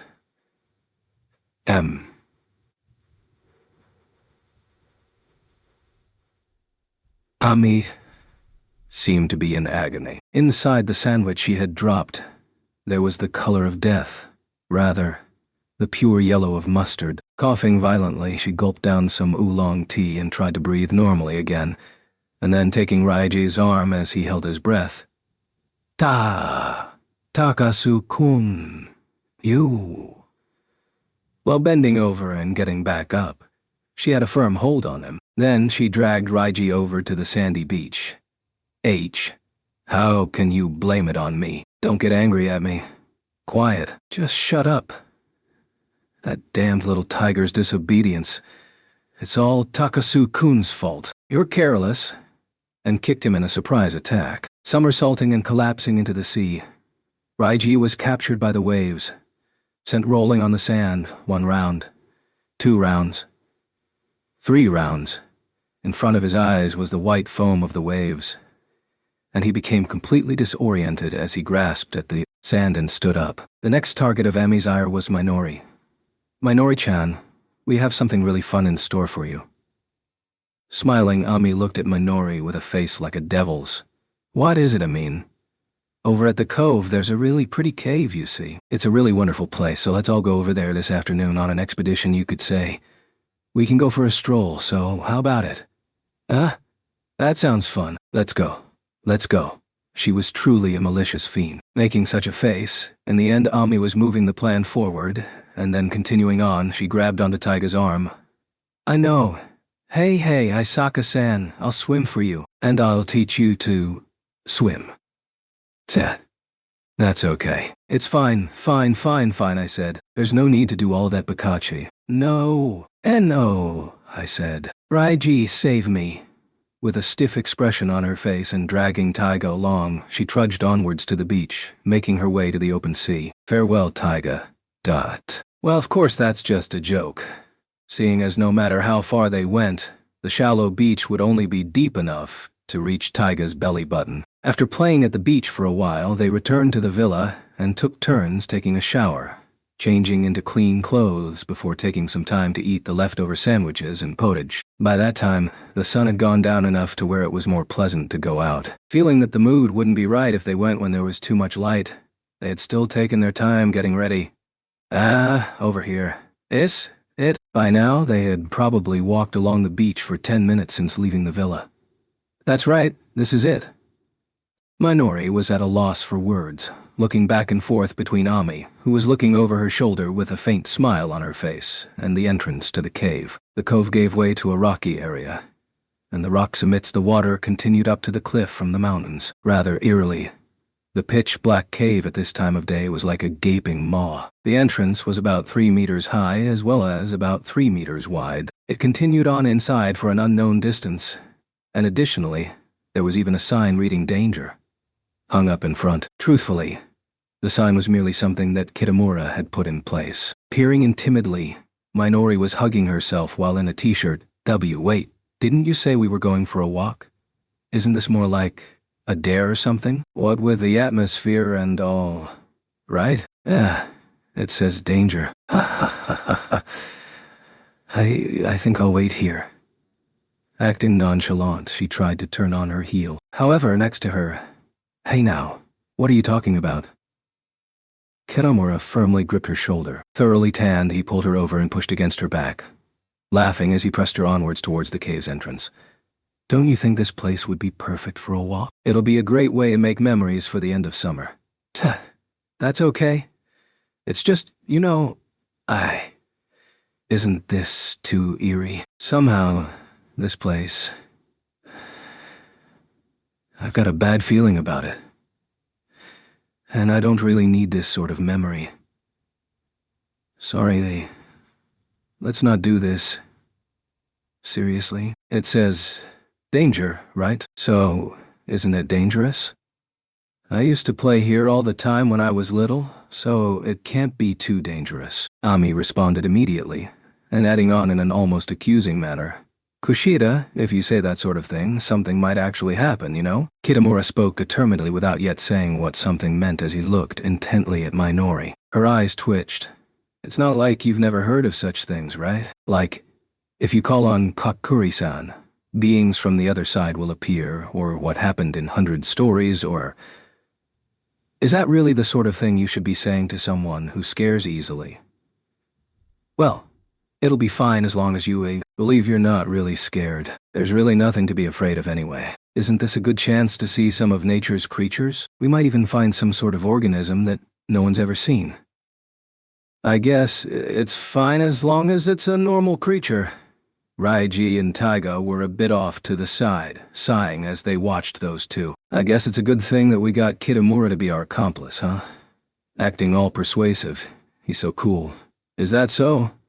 Raiji tilted his head, but he didn't have any medicine nor the water of kusatsu for the glittery-eyed and smiling Taiga. In any case, it was a sure thing that Minori wouldn't be able to refuse Kitamura's invitation. And while it was unfortunate for Minori, after coming this far, they were going to go all out to scare her for sure. Raiji's chance would only come afterwards, when he would protect the terrified Minori. Things had changed quite a bit from their initial plan, but now that it was like this, they simply had to see it to the end.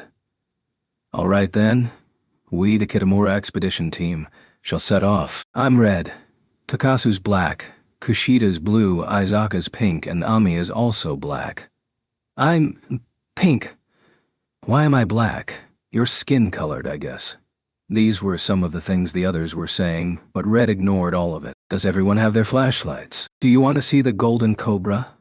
Yes, the members answered the first part while ignoring the latter half. Each of them turned on the flashlights they were holding, creating rather shaky beams of light that tried to penetrate the darkness of the cave's interior, continuing on inside wide enough that an adult could easily pass through with their arms fully extended. There was a depression in the rock where the ocean water flowed like a river. Being so wide and tall, it seemed like it would be safe to enter, but it was quite dark and went on for some distance, which apparently unsettled Minori. Forward march. Ooh, it's so dark, way up, Kitamura-kun. Minori followed hesitantly after him. Taiga and Raiji set off after them as well. Come on, Kawashima. Let's go. Finally, Ami followed as well. Yeah. She sighed forcefully while scratching her head with apparent exasperation. In the still, chilly air, the sound of 5 people padding along the wet, rocky surface in sandals resounded against the trickling of the stream of ocean water. Ooh, it's dark. It's cramped. It's scary. Practically sobbing for no reason, Minori was peering around nervously as she walked. Any second now they'd be where Kitamura said the first setup was. So Raiji was glancing all about with sharp eyes. Simultaneously, he reached out with one hand and grabbed Taiga firmly by the strap of her dress. So annoying! And pervert! Taiga clamored at first, but seeing as how she had tripped 4 times already and been saved by Raiji each time, she held her tongue. Even Taiga was looking rather meek, giving just a single glance back at Raiji. Just a bit further. A bit further until they would find out what Kitamura said was the first obstacle. Something that'll come flying, a sudden strike. Unfortunately, he hadn't been able to learn of exactly what it meant, but in any case, according to what Kitamura said, it was a terrifying contraption of good conceptual design that required very little work to set up for maximum efficiency, or so he'd heard. With such a grandiose explanation, for some reason even Raiji felt his heart quicken. Just what sort of amazing thing was in store for them? Would he even be able to protect Minori from it? Just then Kitamura, who was walking at the forefront, casually threw a meaningful glance back at Raiji. It seemed like things were about to start. As Raiji nervously watched on, Kitamura kicked at some sort of string that was in a gap in the rocks without Minori noticing. As a result, something came down from up front, swinging like a pendulum, but it just grazed silently by Minori, on the right side as she muttered, "I've got a bad feeling," kind of, while facing to the left, next to Raiji. Uah. It brushed lightly by Taiga's face, and then returning again. On. Ami avoided getting hit by stepping back. Aka. Smacking Raiji in the back of the head. It stopped. It was a block of fried tofu, suspended by a thread. Kitamura was looking back with a subtly stiff expression. Also, oh, what a surprise. What the... If it isn't a sea cucumber, Clinging to the rock wall, there was a single sea cucumber. Minori was staring at it in shock. My face.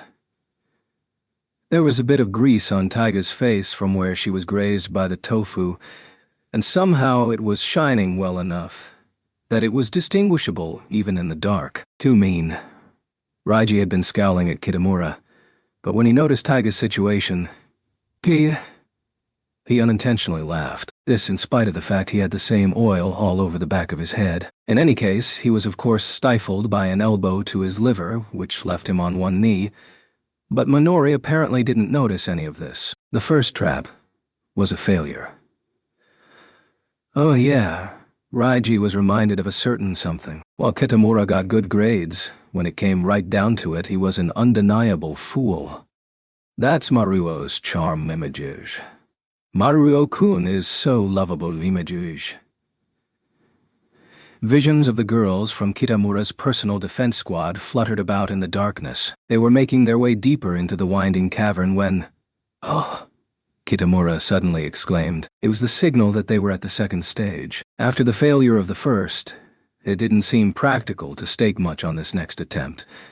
But according to Kitamura, he had put a lot of work into this one. He called it the drowned stranger. At Raiji's side, the shiny-cheeked Taiga was bending forward. It seemed that at least she was expecting something from Kitamura's scheme. At Kitamura's cry, Minori whirled around full of surprise. What is it? Did something happen? Was it a sea cucumber? No, nothing like that. Replying loudly and grabbing Minori's shoulder, Kitamura pushed her onwards. Naturally flustered, she desperately dug in with the heels of her sandals. No, wait a minute. Wait, just a minute. However, Kitamura would have none of her objections as he mercilessly pointed his flashlight into the crevices of a rock just a bit ahead. Then speaking very clearly, "Oh look, what in the world is that?" "So noisy," Ami's disgruntled mutter echoed, and then a silence took over. "Huh? What?" "I don't see anything." Ha. Raiji and Taiga were holding their heads. "How come?" "Ah. Enough already. Well, just look. There's something over there. You don't see it." I really don't." "Ah, I know. How good is your eyesight?" "Maybe I should get glasses too, because recently I haven't been able to see far very well. I got my eyes checked in spring, and they said my sight was 0.5. Eh? Doesn't that make you legally nearsighted?" "Really? Maybe I am." That sucks. And here I was, thinking I'd be fine like this since I wasn't having any real problems in class or anything. But it would become a problem during our games, wouldn't it? I think you should consider getting glasses or contacts. Somehow, they had ended up talking about eyesight, not even willing to come up with some sort of witty way to interrupt. Raiji scratched his oil-smeared head. Not like it matters. But he had made sure to put the tofu from just before into his pocket. Raiji always keeps some plastic bags on him. Another unimportant matter. About the drowned body that Kitamura had made. It was merely an odd human-shaped object constructed from old tossed-out fish using worn-out sheets. And as one more pointless observation, it would have been better if he hadn't drawn a circle for the mouth. It looked like it was supposed to be used for some other purpose. Hey, Taiga, what should we do? Kitamura is a hopeless idiot. Don't badmouth Kitamura. I'm sure he'll have something after this. Whispering in secret, Taiga scowled while staring down Raiji. But you know, it's rather cool in this cave, don't you think? Until she noticed Minori speaking so casually while completely ignoring the red writing on the wall. The third stage of remaining blood spatters that had been prepared with red paint. "So what do we do now?" she asked gloomily. Raiji sighed, unable to bring himself to even criticize Kitamura. He was simply exhausted. According to what Kitamura had said, the plan is a 3-stage attack to scare Kushida. We'll make her scream with the first, faint with the second, and drive her to her limits with the third. At least, that's the plan. Unfortunately, neither Ami, who was supposed to help with the preparations, nor Raiji had gone along to help him, and so this cave expedition would come to an end with such a dull conclusion. Similarly, Raiji's summer would end without any real progress. He came to a stop as he started seriously contemplating what he should do when Huh? What's the matter, Takasu-kun? If you stand around like that, you'll get left behind.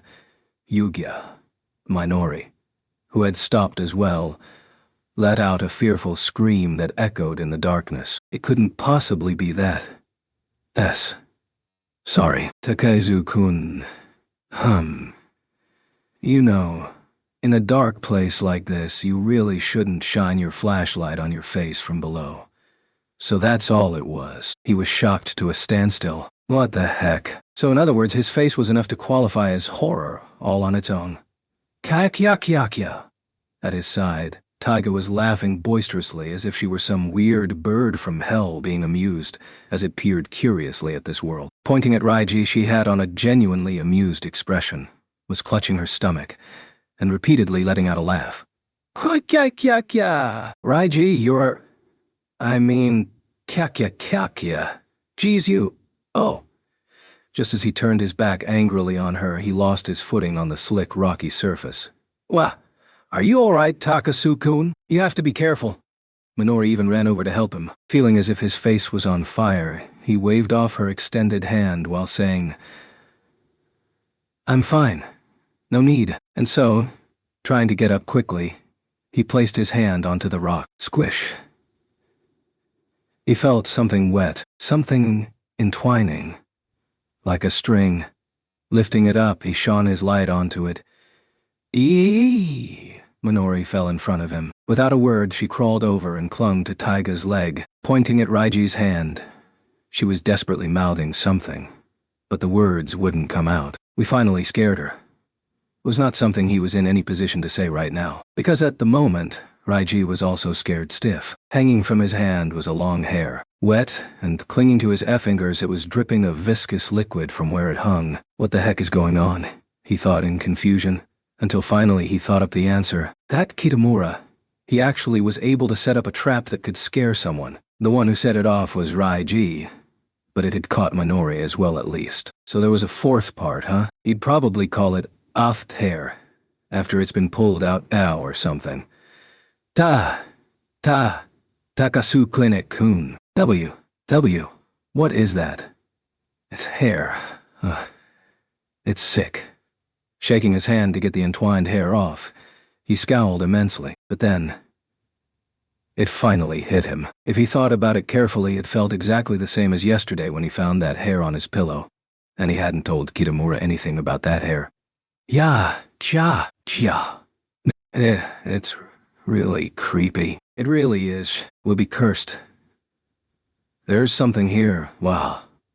Without anyone to understand what she was going through, Minori quickly fell into a severe panic attack. She was beating the walls and yelling, "Let me out of here!" And as Kitamura was trying to calm her down, he whispered into Raiji's ear, "Nice one, Takasu. So I guess you prepared as well, huh?" For a second he felt as if someone had splashed his face with ice-cold water. But it was different. It was more like his blood had stopped. All at once, all the blood pooled to his feet, and his face and fingertips were chilled like ice. Ta. He grabbed Taiga's arm. He even grabbed at her shoulder. She shook him off, saying, "Don't act so familiar," but he tried again. "Geez, what are you making such a face for?" "Taiga, just now that hair." "Yeah, I saw it. It's just like Kitamura to pull things off so well. See, Kitamura knows what he's doing after all." "You're wrong. It wasn't Kitamura. And also, I didn't tell him anything about yesterday. Don't you see? It's the same. Remember yesterday? The hair on my pillow. This must be..."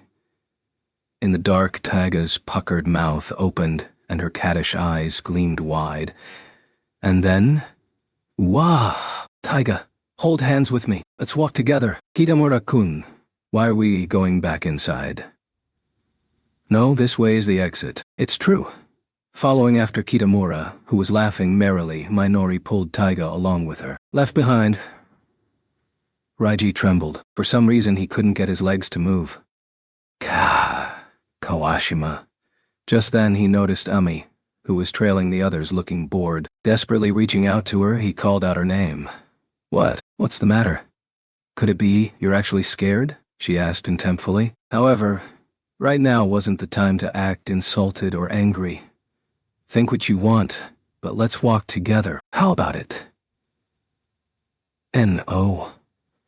Why not?" Amai responded mercilessly to his pitiful speech, speaking over her shoulder with an expression like that of a villain. Lots of reasons. All this noise and stupidity wasn't fun at all. I'm bored, and I've had enough. I told you already, didn't I? I'm done helping you. Well, I guess I came along in the end, but isn't it enough that I came this far? I'm going to go a different route to get back to the villa faster. Ooh. Hey, wait. Kawashima. He tried to call her back, but he was unable to follow, so he turned back to where Kitamura and the others had been. However, as he had been standing still, the three of them had gone on without him, leaving him clearly behind. As it was, he only had one choice left to him. "I'm coming too." "What? Jeez, you're so noisy. Weren't you going to look after the cute Minori-chan and the worrisome palm-top tiger, huh? Takasu-kun, just shut it." While he'd been abandoned by the others, Raiji was still looking back worriedly as he followed Ami along one of the paths. Hey, really know where you're going?" "Of course I do. When I was little, I had a secret base of sorts that I made here where I'd play." Making large strides with her long legs, Amai continued walking along despite the seawater that flooded the cave floor. Raiji could only chase after her, but he couldn't hide his anxiety. Looking around nervously, he pitifully followed along so he wouldn't be separated from Ami. "I wonder if Kitamura and the others have noticed that we went off on our own. Maybe we should go look for them." "What are you simpering like that for? Are you that worried about being separated from the others?" Ami suddenly stopped and turned around. The dim light of the flashlight made her eyes sparkle like stars. "No, but..." He almost went and said it. "About last night's strange events, as well as the one just now." Raiji could swear that there was some weird thing breathing heavily next to him. However, if he were to tell Ami that, it would surely frighten her. In addition to being stuck alone with someone as unreliable as him in this dark place, if he told her something like that, there was just no way she would be able to keep calm. "I just don't really like it, being in the dark and the like." Lifting her chin just like Taiga would, Ami stared at him. Her expression was certainly beautiful. There was no denying, but no matter how hard he looked her in the eye, it was impossible to tell just what sort of thoughts and emotions were swirling behind her calm fa-adid. His best guess was a feeling of provocation. "Well then, if I were to walk off without you, just what would you do, Her face twisted with a devilish smile. "Hey, are you scared? Are you worried I'll leave you behind? Feeling lonely? Answer me? Takasu-kun? Are you thinking that you don't want me to leave? That I'm irreplaceable?" In an instant, Ami closed the distance between them. Narrowing her large eyes without dropping her gaze at all, she lifted herself so that her nose was practically touching Raiji's chin. But he wasn't in the mood to take this sort of teasing. Even as he trembled at the soft touch of her skin, he pushed her away. "This isn't the time for this." In fact, he was trying to think of a good way to tell Ami of their situation, about how they were currently in some weird circumstances. He wanted to tell her without scaring her that it wasn't the sort of situation where they should be playing around. However, not the time, huh? "Oh, is that so? So what you're trying to say is, you want to find the others so you can go back to scaring Minori. Is that right?" Of course, Ami wouldn't be aware of his struggle. Murmuring, "Enough." Ami put on a bitter smile towards Raiji. Then, bending over slightly, she pressed her index finger to her lips and glanced up at him in her sure-kill pose. "Takasu-kun, you and Minori just don't match, you know? What's this nonsense she's spouting now?" Well, it's not... That's just... What are you saying all of a sudden?" "You look shaken." Giggling devilishly as she moved aside, Ami turned her back on him before unexpectedly muttering in a plain tone, "Someone who suits Takasu-kun, that would be..." Suddenly pausing, she sighed. "Then, do you want to know?" Looking back at him, she asked provokingly, her hair swaying over the back of her tank top. For an instant he was able to make out the delicate profile of her face. However, miffed at being made a fool of, in a low mumble, "As if I care," Raiji simply replied, "Well then, I won't tell you. I'll be going now, Wimage, eh?" It was a lightning-quick teasing, so soon after finding out about Raiji's fear, she suddenly dashed off. Kawashima. "Hey, wait up! Kawashima." She didn't reply. She didn't turn around. Like a mountain goat, she ran with light steps through the cave, splashing her way with great speed as she took a number of narrow side paths to get away from Raiji. Chasing after her desperately with only a bit of light as his guide, he panted due to both shortness of breath and fear. The way Ami ran could only be described as a reckless dash. "Hey." "Well, wait, I'm begging you, wait. Do you really know where you're going?" He finally caught up to her, grabbing her by the elbow. Surprisingly, she didn't try to shake him off. And as she looked around, "Huh? I think I'm lost," is what she said. Panting, he held his hips. "I told you, didn't I? Now what do we do? Do you even appreciate the seriousness of our situation?" Were the things he was thinking but couldn't bring himself to say. Still, he forced himself into a standing position. It'll be okay. I'm sure Kitamura and the others will come find us. Don't be scared, I'm right here." Even as he verged on collapse, he put on a fake smile in order to keep Ami from worrying. That was all. Unthinkingly, he tried placing a firm hand on her shoulder. "Takasu-kun, I'm sorry." "Oh, no need to apologize." "No, I'm really sorry, because I was lying about being lost." He could almost hear his own jaw drop. Wriggling her body, Ami was glancing up at Raiji with her moist chihuahua eyes. As if I would really be so stupid to get lost so easily. Use your head for once, why don't you?" "Futul Himage," she called him as she tapped him on the nose with her index finger, grabbing that finger, Raiji. "Wah! No! Stop!" I said, "Sorry, no." While making sure she didn't escape, he took the tofu out from the plastic bag and started attacking Ami with it. He was really pissed. After he had gotten all worried. "This girl, she's just so... poo. Aha." While being assaulted with tofu, something caused Ami to start laughing. In his opinion, the funny one was her. After all, her chin and cheeks were glistening after that series of tofu punch attacks. "This isn't the time to be laughing. I'm seriously angry, you know? Oofa. Aha. Sorry. But look, Takasu-kun, you're just like a kid. Ahaha. Cut it out with the tofu already. Damn it. Making a fool of me."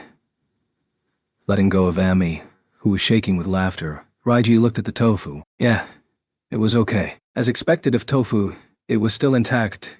Really, Takasu-kun. How should I put it? You're quite the ridiculous one, huh? Shut up. Still in a fit? Ami used the wall to remain standing as she wiped away her tears. But that part, like where you'd actually assault someone with tofu because you're angry, is not something I dislike. Hey, stop staring at the tofu. I'm talking, so listen. I'm listening. Takasu-kun, I did tell you that Minori isn't suitable for you, right? That's the truth. You wouldn't be able to hit Minori-chan with a tofu. You wouldn't be able to act like a narcissist in front of her either. Ami finally quelled her laughter and peered at Raiji with her normally cool-headed eyes shimmering. And, Takasu-kun, you're like the moon after all? What's that supposed to mean? Minori-chan is like the sun. If you're next to her, you'll just be burnt to a crisp. That's what I think. If it's only admiration, you'll never stand to be her equal. For that, you'd need someone like me. The only thing that's the same about us is probably our height. Minori's the sun. He could understand that much. Since she was a girl who shone like the sun, he had admired her from the moment he set eyes on her. He had fallen for her. But that didn't mean that Ami could criticize him for it. That's just how I see it. Takasu-kun and I, we could be on par with one another, I think. Before he knew it, her cool fingers were wrapped around his wrist. Standing beside Raiji, Ami didn't go any further than holding on to him with her fingers as she looked calmly up at him with an unadorned expression. Then as for Taiga Aizaka, there's just no relation. That's just what I think. And so I'm just telling you. It doesn't matter how you interpret it. Pulling away only took a moment. It was even faster than her approach. She had turned away almost as if dancing and spoke as she flipped her hair, looking back at him with an angelic smile. They had started walking again, and after a while, huh? The battery's dying? The flashlight that Raiji was carrying was starting to go dim, even if flickering. Eh? Mine too. Just as Ami said, her flashlight was repeatedly flickering on and off, just like his was. This is bad. If they go out, it'll be pitch black in here. Gah. If that happens, I don't think even I'd be able to get out of here. The exit is still a bit further. Let's meet up with Kitamura and the others. Looking at one another and nodding, they started running at the same time. It wasn't a joke. They were in a real pinch. After running seriously for a while, the two of them finally heard the voices of the others. Kawashima. It's Taiga and the others. Yeah, I hear them. Relying on the flickering light source, they went down another narrow path. Mine's dead. Take my hand. Let's hurry.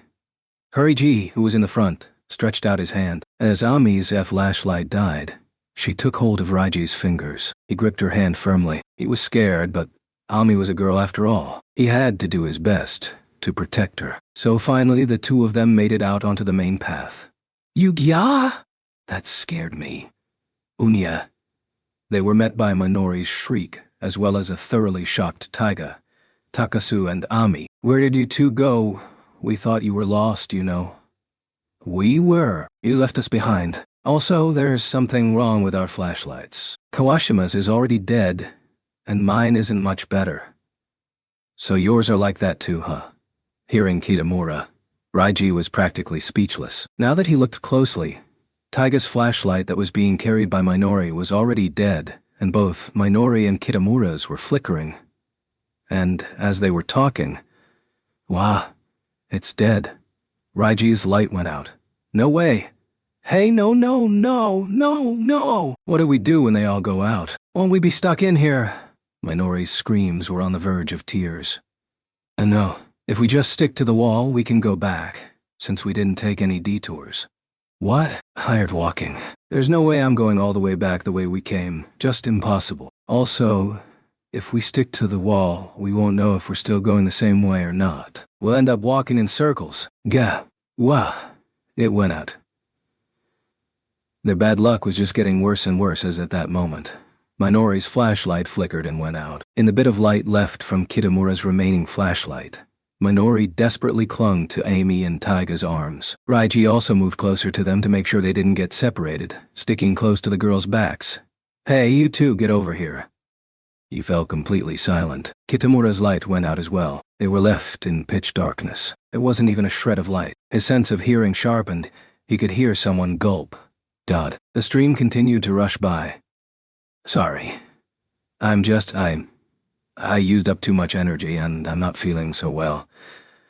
I can't stand any me. Me, Narin? Oh no, Minori-chan. Seriously. Kushida. Thud. The sound of Minori collapsing resounded in the dark. As if compulsively, Raiji started searching with both hands for the collapsed Minori, but... It's okay. I've got Minori. He was relieved by Kitamura's voice. However, what the heck is that sound? Yeah, it seems like it's getting closer. What is it? They could hear it, a deep sound that was very close by. Also, it sounded like breathing. Like something was crawling around. Raiji, where are you? Raiji, I'm here. A small hand grazed his cheek. Knowing right away that it was Taiga's, he reached out and grabbed her by the waist. Only for now did Taiga let him hold her without screaming at him. However, the weird sound didn't stop, and Raiji felt as if he was going to faint. This has got to be a dream, a nightmare. If it were reality, right now, they would be attacked by something. and might even die. He could see Yasuko's face in his mind. If something happened to him, Yasuko might just die from shock. Then there'd be nothing else left. If he had to die. He wished he could have confessed to Minori. Whether she rejected him, despised him, or if their friendship fell apart, it wouldn't matter once he was dead. And if this was reality, even that would have been much more preferable. By that, he meant the dog-filled future that had made Taiga and him shiver. It would have been pitiful, miserable even, but even that would have some shred of happiness. At least, maybe. That's how he felt about it now. Taiga, Yasuko, and even Inko-chan were all there. And though it was a doghouse, it was still a home. Though they were puppies, they had a lot of children. And Yasuko looked happy hugging all her grandchildren. He wished he had told Taiga. He'd probably be smack silly. But saying just a few words would have been enough. That dream might actually not be so bad, he thought. Kaya! A scream pulled him from his thoughts. The one who screamed was Ami. You hear that? Hey, you hear it, don't you? No, what is it, what? Raiji could hear it as well. It was a deep roar that crept along the ground. It couldn't belong to a human. It was weird, fearsome, and could only belong to some sort of monster. Damn. Unwilling to be defeated, Taiga grumbled in a low tone. If it's like this, then I'll... Come and get me. You cheeky bastard. Perhaps her tiger instinct had awakened, as after she let out a shout in the dark, she struggled to escape Raiji's grip and stand. Wait, please don't fight. Raiji tried his hardest to pull her back. Stop it, Taiga! It's too dangerous, even for you. Shut up, as if I'm going to let it happen like this. If I'm going to die, I'm going down fighting. Hey, I can see, sort of? No way. So being born beneath the sign of the tiger, this girl was a true feline with even the ability to see in the dark. That was Taiga Aisaka for you. If she didn't like someone, she'd show her fangs. And if she thought they were a real enemy, she would rip them to shreds with her claws. Full of ferocity and fighting spirit that was completely disproportionate to her small body. She was growling, though it was strong, though it was a reliable strength. Oriya, here I go. Stop 'em! Even greater than Taiga's yell, Raiji's shout echoed and permeated the cave. In a daze, he pulled back the raging Taiga and also frantically picked up Ami. It's all right. So everyone calm down. It's over if we all panic. First, let's do a head count. 1, 1, 2. Ami's trembling voice replied. 3 key, came Taiga's howl-like cry, but then 4 and 5 aren't Hijra. Raiji almost collapsed on the spot. 4 and 5. In other words, Minori and Kitamura. Taiga flew from Raiji's arm almost like a bullet. Minori. Kitamura-kun. She desperately called out to her non-responsive best friend and crush. Then, ooh-ah. She slipped and fell. He couldn't actually see her in the dark, but he was pretty sure. Beyond Raiji's reach, Taiga's scream echoed. Then, splash. The sound of water? Taiga, did you fall? Poo. Still out of it, Raiji crawled on all fours through the darkness towards the sound of the splashing water. He desperately swept his arms around, and somehow he grabbed onto what seemed to be her arm. He had to pull her out quickly. Taiga, are you okay? Minori's voice echoed with a strange loudness. Then next, stop. Kitamura-kun, there's been an incident. We have to save Taiga. Roger. It came on, a light, 2 flashlights. Holding one of them, Kitamura was standing just a bit away. Then the other... Hi, you. Fukaku. I guess we've been found out. I will not run or hide. I am Minori Kushida, aka Minorin. With the mic she was holding, that last sound. The sound he had thought was a monster that hadn't seemed human was revealed. The mic was not pointed at her mouth, but at her stomach. And what Raiji was clutching wasn't Taiga's arm, but rather her leg. With one leg grasped and lifted by Raiji, she was desperately fighting to keep her panties concealed. She still didn't notice what was happening. To be honest, neither Raiji nor Ami had any clue what was happening either. Why? What? Alias Minoran. Just what in the world is going on? Chapter 6. The perpetrator was me. Thump. Looking at Minori, who pointed at herself, Raiji, Taiga, and even Ami were shocked speechless, sitting side by side on the couch. Their mouths were agape, like they were children in a stupor. And Minori pointed at Kitamura next to her. This is my accomplice. Sorry, everyone. I'm very sorry.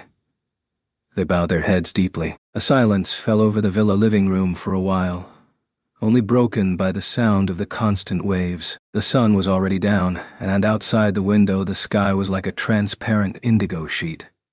What exactly do you mean? Taiga's weak moaning voice trembled slightly with a strained, almost panicky tone. What Minori and Kitamura were confessing to was first about the pillow in Raiji's room. Next, there was the matter of the clothes left in Taiga's room. Also, the shaking window and the closed door. Even the hair in the cave. And finally, there was that weird monster. And, well, you know, it's like this. The both of you were so naive that I wanted to tell you guys how to do it right, you know? By the way, the squishy liquid was concentrated lotion, and the hair was from my own head. Grabbing the hair at the back of her head, Minori was certainly holding a bundle of hair, but it was cut short. Nave, you said. So then, that means you knew all along? About the plan Taiga and I made? As Raiji asked incredulously, Minori nodded. Yes. From the beginning I thought something was up. There were so many weird things happening. And Taiga and Takasu were whispering so much. Are those two scheming something? I thought. But what confirmed it was Kitamura's doppelganger when you were making the curry. Takasu-kun, you were just pretending that you were with Taiga the entire time, weren't you? Yeah. With that I got a clear suspicion. Like, I get it, you know? That is, even though Taiga sucks at chores, Takasu-kun kept saying, so good, how skillful, and so on. Well, he had just thought that if Kitamura had been listening and that it'd be good to better his impression of her. But of course, Reiji couldn't say that out loud now. Seeming completely unremorseful, Kitamura scratched his head as he spoke to Raiji. But didn't you think it was weird? In the cave, it was nothing but a string of failures. Didn't you think there's no way that Kitamura could be this unreliable or something? Not really. I just thought... So this guy really is an idiot? Really? Hearing such a low opinion from his best friend, Kitamura's expression turned somewhat gloomy. He'd had no idea. But rather than that, I was completely fooled by Kushida's stellar acting. I really thought you were scared. Didn't it seem unnatural? That sort of weird reaction wasn't really like how a scared girl would act, was it? No. Since it's Kushida, that's exactly how I think you'd react. Really? Minori took on a slightly complicated expression. But really, she had fooled him completely. He hadn't thought that Minori would be one of those people who could trick others so easily. But maybe he had decided that too quickly. Geez. So it was all for naught, huh? Clasping the thoroughly exhausted Taiga by the shoulder, Minori was smiling. Well, it was fun. Thanks, Taiga. And Takasu-kun as well. You're not mad? That we tried to take advantage of your fear of horror. Well, we failed, but I'm not mad. Minori was waving double peace signs while shaking her head side to side. And actually, all the declarations that I'm easily scared were really for a time like this. In other words, that is, I'd say things like, I'm scared of horror. So scared. Or, zombies are so scary. It's all part of my luring method. What are you talking about? That is, if I keep saying I'm scared, eventually someone will get the idea. Well, why don't we scare her? Then I get to enjoy it. You see, putting it clearly, I really, absolutely love it. Horror, thrillers, the occult, zombies. I just can't get enough. I scream, Kia! Kia! And make a big fuss, but really, it's the most fun thing ever for me. Well, I also love roller coasters. I was completely fooled, thoroughly beaten, Reiji stared up at the ceiling. Taiga's mouth was hanging open dumbly as she was overtaken by exhaustion and laid her head upon her arms and closed her eyes. The lie she had told Kitamura last night might have come true. Minori's act had basically beaten both Taiga and Reiji into submission, right from the start even. Actually, last night, after I figured it out, I got Kitamura-kun to join me, so then we held a tactical meeting. And then, Taiga and Takasu-kun did too, didn't you? So, taking the opportunity, I sent him as a spy. Ami was added optionally.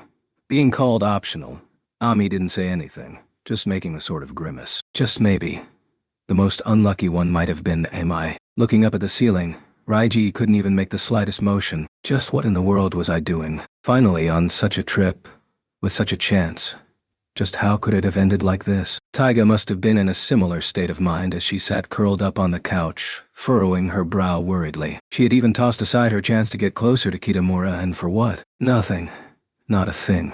Right? It had been such a waste, and now, their summer was over. With nothing else and no change in his relationship with Minori, his one and only 17th summer was ending. Well, anyway. Maybe feeling guilty, Minori and Kitamura acted deliberately cheerful, taking out a large bag. Actually, yesterday, I bought some fireworks as well. Let's head out to the beach. Reiji wasn't in the mood to act energetic, but he thought he might as well go along with it as it might be just what he needed. The blooming, scattering fireworks. Well, he himself didn't have a chance to bloom. The breeze that passed over the beach carried the sorrowful cry of cicadas from the direction of the mountains. The sun had gone down much faster than expected, and even autumn seemed to be approaching rather quickly. Listening to the waves, Reiji walked along the surprisingly cold beach in his sandals. Just earlier when they had been walking back, it had been so warm in the sun. Scary.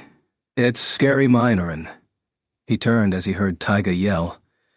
It's fine, not scary at all. Just look. It's pretty. Taiga had her arms outstretched and Minori lit her fireworks for her. Suddenly, the cylinder Taiga was holding started emitting a steady stream of pale green flame, sparking noisily, and giving off a faint burst of light to the surroundings like a star. As if she wasn't sure what to do, Taiga just stood and stared at it. The flame lit Taiga's ever-so-pale face, as well as Minori's smile. All right. Now which one should I get? Maybe this one? Then, picking out one from the bag, Minori lit her chosen firework. There was a bit of a pause. Oops. As Minori and Taiga cried out, there was a vivid burst of pink as the flame shot out. It grew brighter and shone clearly. Aha! This is awesome. The ecstatic Minori spun around and around, swinging the pink flame around in the darkness with her arms outstretched. She left behind a ribbon of light and a circle around her. What a wonderful smile, Reiji thought, even more so than the fireworks. Minori's pearly teeth emitted a radiance from her smiling face, and her shining eyes glittered even more strongly. As for the one watching her, without a trace in Minori's life, without even a shred of proof of his existence, he was going to disappear. Becoming her boyfriend, getting closer to her, or being able to surprise her were all things he couldn't do. He had even gone as far as to use such despicable scare tactics, but in the end, even that hadn't worked. Making her happy would be absolutely beyond him. His feelings of nearly wanting to cry weren't just because summer was nearly over. A bit off to the side, Kitamura lit the firework launcher he had set up, and with a shrill screech it soared into the sky. Wow! Minori cried out. Taiga wordlessly watched with her mouth agape. As the girls looked on, the shot burst with a bang, blossoming into a flower of red and green over the waves of the sea. In the other direction, Ami was sitting down. While she pretended to be watching the fireworks as well, she was, in fact, not looking at anything at all. With an unfocused gaze, she was simply clutching her knees. She just looked bored and a little lonely. Ami seemed to have found out about his feelings for Minori. How in the world did that happen? Then, as he was looking at Ami's face, she seemed to notice his gaze. Looking at Reiji, she then shrugged. Without even a hint of a laugh, it was a slight motion. Now that he thought about it, Ami had asked him something in the cave earlier.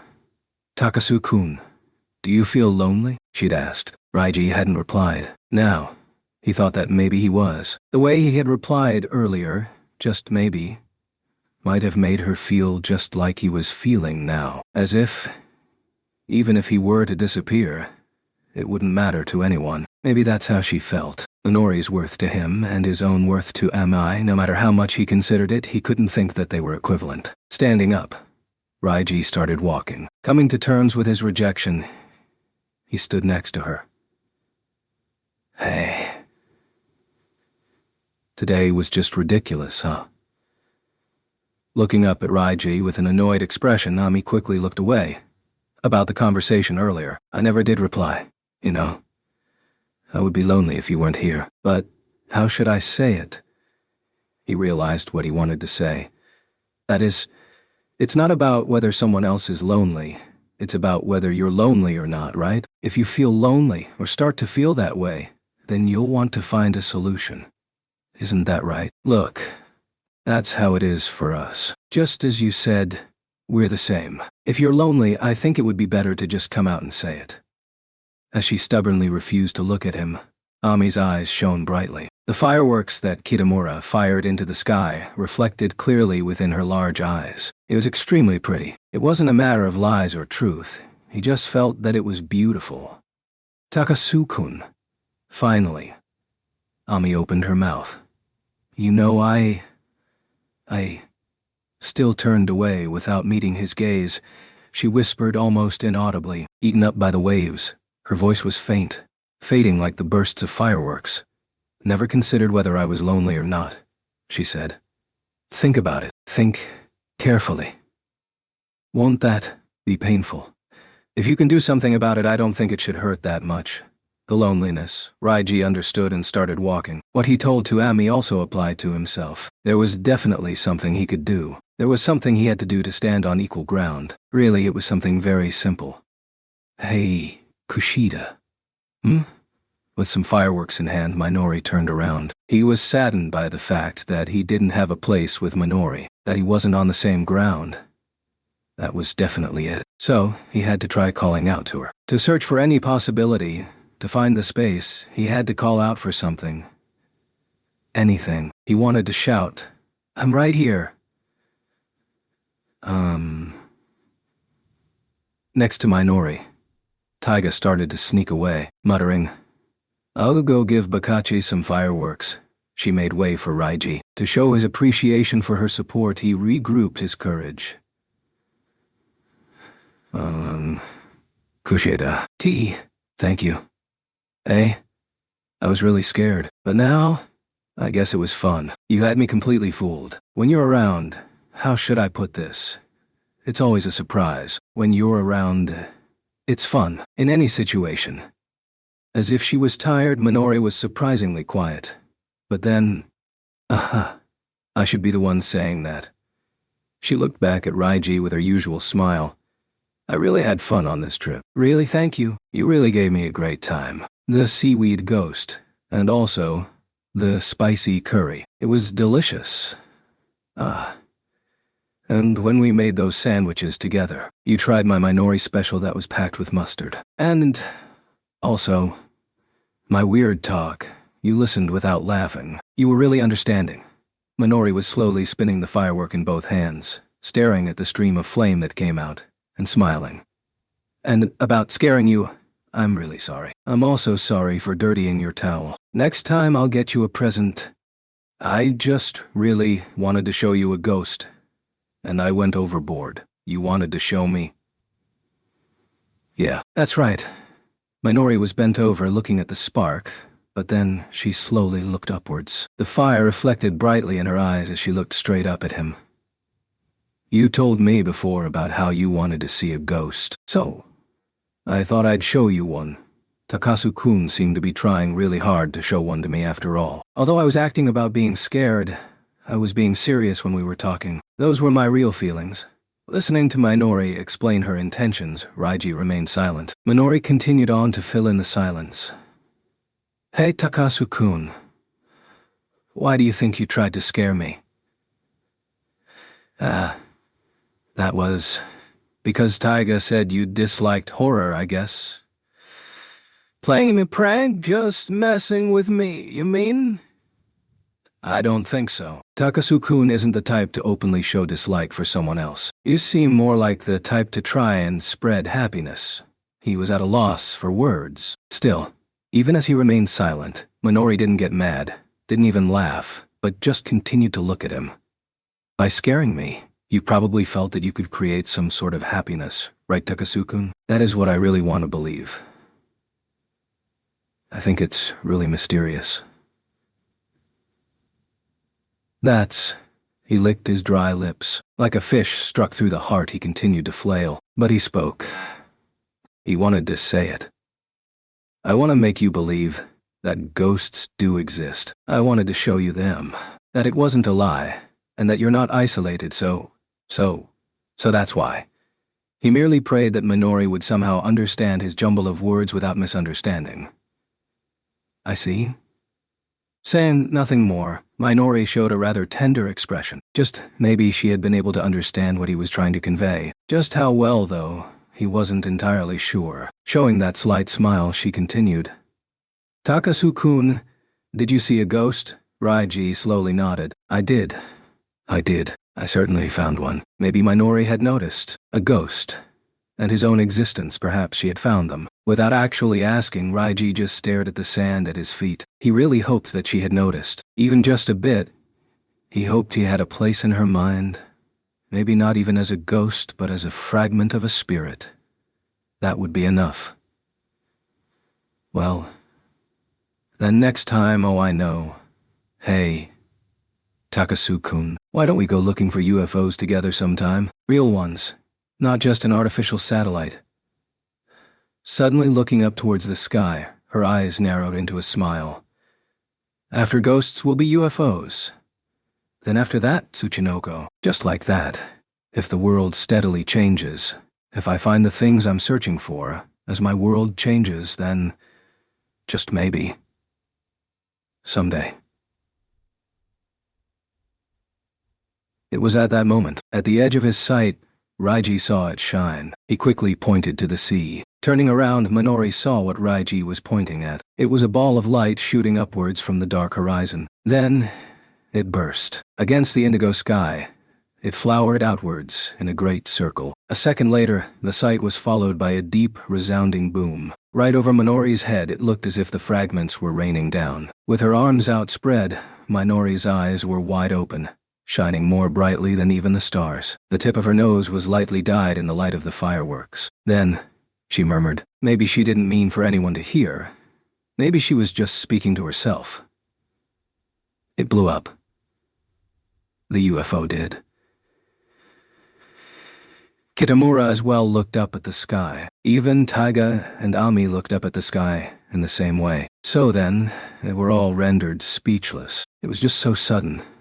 The splendor of the flames in the sky. They continued to shoot upwards, bursting, followed by the sound of the explosion and falling back towards the earth. Red, yellow, blue, green. The midsummer fireworks scattered and glittered throughout the night sky. The star of the Milky Way war. Is it?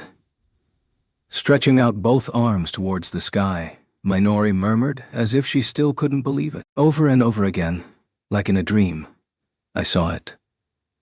She said. Beneath the dazzling sky, there was something Raiji never noticed. Taiga's upraised arms slowly dropped. The fireworks are awesome. Just look at them, stupid dog. Unable to grasp onto the hem of his t-shirt like she normally would, Taiga's hand dropped. Then, she finally understood. That she hadn't understood at all. I see. So, it's like this, is it? She thought. Only the eyes of Ami nearby gazed at the side of Taiga's face. Beneath the sky where the fireworks continued their performance, rather than look at her with pity, she rolled her eyes, but not saying a word, she only continued to stay by her side. When she awoke, Taiga didn't know where she was for a moment. She felt like she had just seen a weird dream, and still feeling caught up in the dream's atmosphere, she was scared, thinking that she'd been abandoned in some horrible place. What are you doing? Come on, we're getting off. Eh? In front of her was Raiji. Next to him was Kitamura, as he unloaded Ami's luggage and handed it over to him. Completely oblivious, Ami was staring into her Chanel brand compact while crying. "Ah, I knew being in this train would dry me out. Taiga, we're going." Pulled by her hand, she was pulled out of her seat. Minori was smiling ear to ear as she got Taiga's luggage for her. Oh yeah, the trip's over, she thought. Before she knew it, the express train they were on was back at the station they were all familiar with, where the platform was overflowing with passengers getting off. Hurriedly taking her stuff and grabbing onto Minori's hand, she started walking down the narrow aisle. Not sure when she had fallen asleep. Her head was in tremendous pain from oversleeping. Actually, her stomach hurt quite a bit as well. Minoran. I think my stomach hurts. Eh? Really? Will you be okay? Takasukun. Taiga says her stomach hurts. What? Raiji turned around. Kitamura did as well. Do you want to take some medicine? We'll rest for a bit on one of the platform seats. Beyond his glasses, those kind eyes that could evoke tears just by looking at them were staring gently at Taiga's face. However, Taiga shook her head, saying she was fine and turning to look away. It's fine. Nah. It's fine like this. In only a few days, summer break will end. Life will be back the way it usually was. An unchanging status, an unchanging classroom, and unchanging days and nights. And maybe something that changed just a little. However, Taiga just thought, that's fine. After all, there's no reason for it to not be fine. At the ticket gate where they met up 2 days ago, a trip's not over until you're home. Everyone, make sure you keep your wits about you so that you'll arrive home safely. Kitamura gave a slightly embarrassing speech, completely ignoring him. Raiji's face was full of contemplation. Should I stop by the supermarket? Today's Friday, so the tuna should be cheap. How about it, Taiga? He tried to ask her. Be quiet, I'm tired. Always going on like some housewife. Geez. And was rejected cruelly. Ami was lost in her own thoughts as well, seemingly worried over her slightly sunburnt nose. Maybe I'll go and visit my parents' estate today, she announced grandly, tugging forcibly at the disorganized group. Hey, get over here. Come on, Minori spoke seriously. Ending this trip without any accidents is most important? Well, anyway, see you everyone. Until the new semester. Let's meet up again at school. We have club activities tomorrow, though. Kitamura's blunt words were left behind as they waved goodbye. So then, heading towards the bike storage at the north entrance, Minori turned away from everyone. However, turning back around and calling Raiji's name, I'll bring a towel next time, you know. What color would you like? She said. Blue? Eh? Hot pink? I said blue, eh? You want one made from gold and silver. BLUE. Oh, I see, khaki, Minori continued understandingly with an ever-increasing smile. Oh, okay then. Khaki it is, he said. What idiots, Taiga said with a cold look while sitting. Looking for only a moment at Taiga with a slight laugh, Ami called out, "See ya," as she hit Raiji's back, donning her sunglasses. Her face turning from a high schooler on summer vacation back to that of a model, she walked off to the ticket gate for a transfer to get back to her parents' house. Kitamura gave Taiga some medicine before waving. I left my bike over there too, he exclaimed before setting off to join Minori. And just like that, Raiji Takasu's summer as a second-year high schooler ended.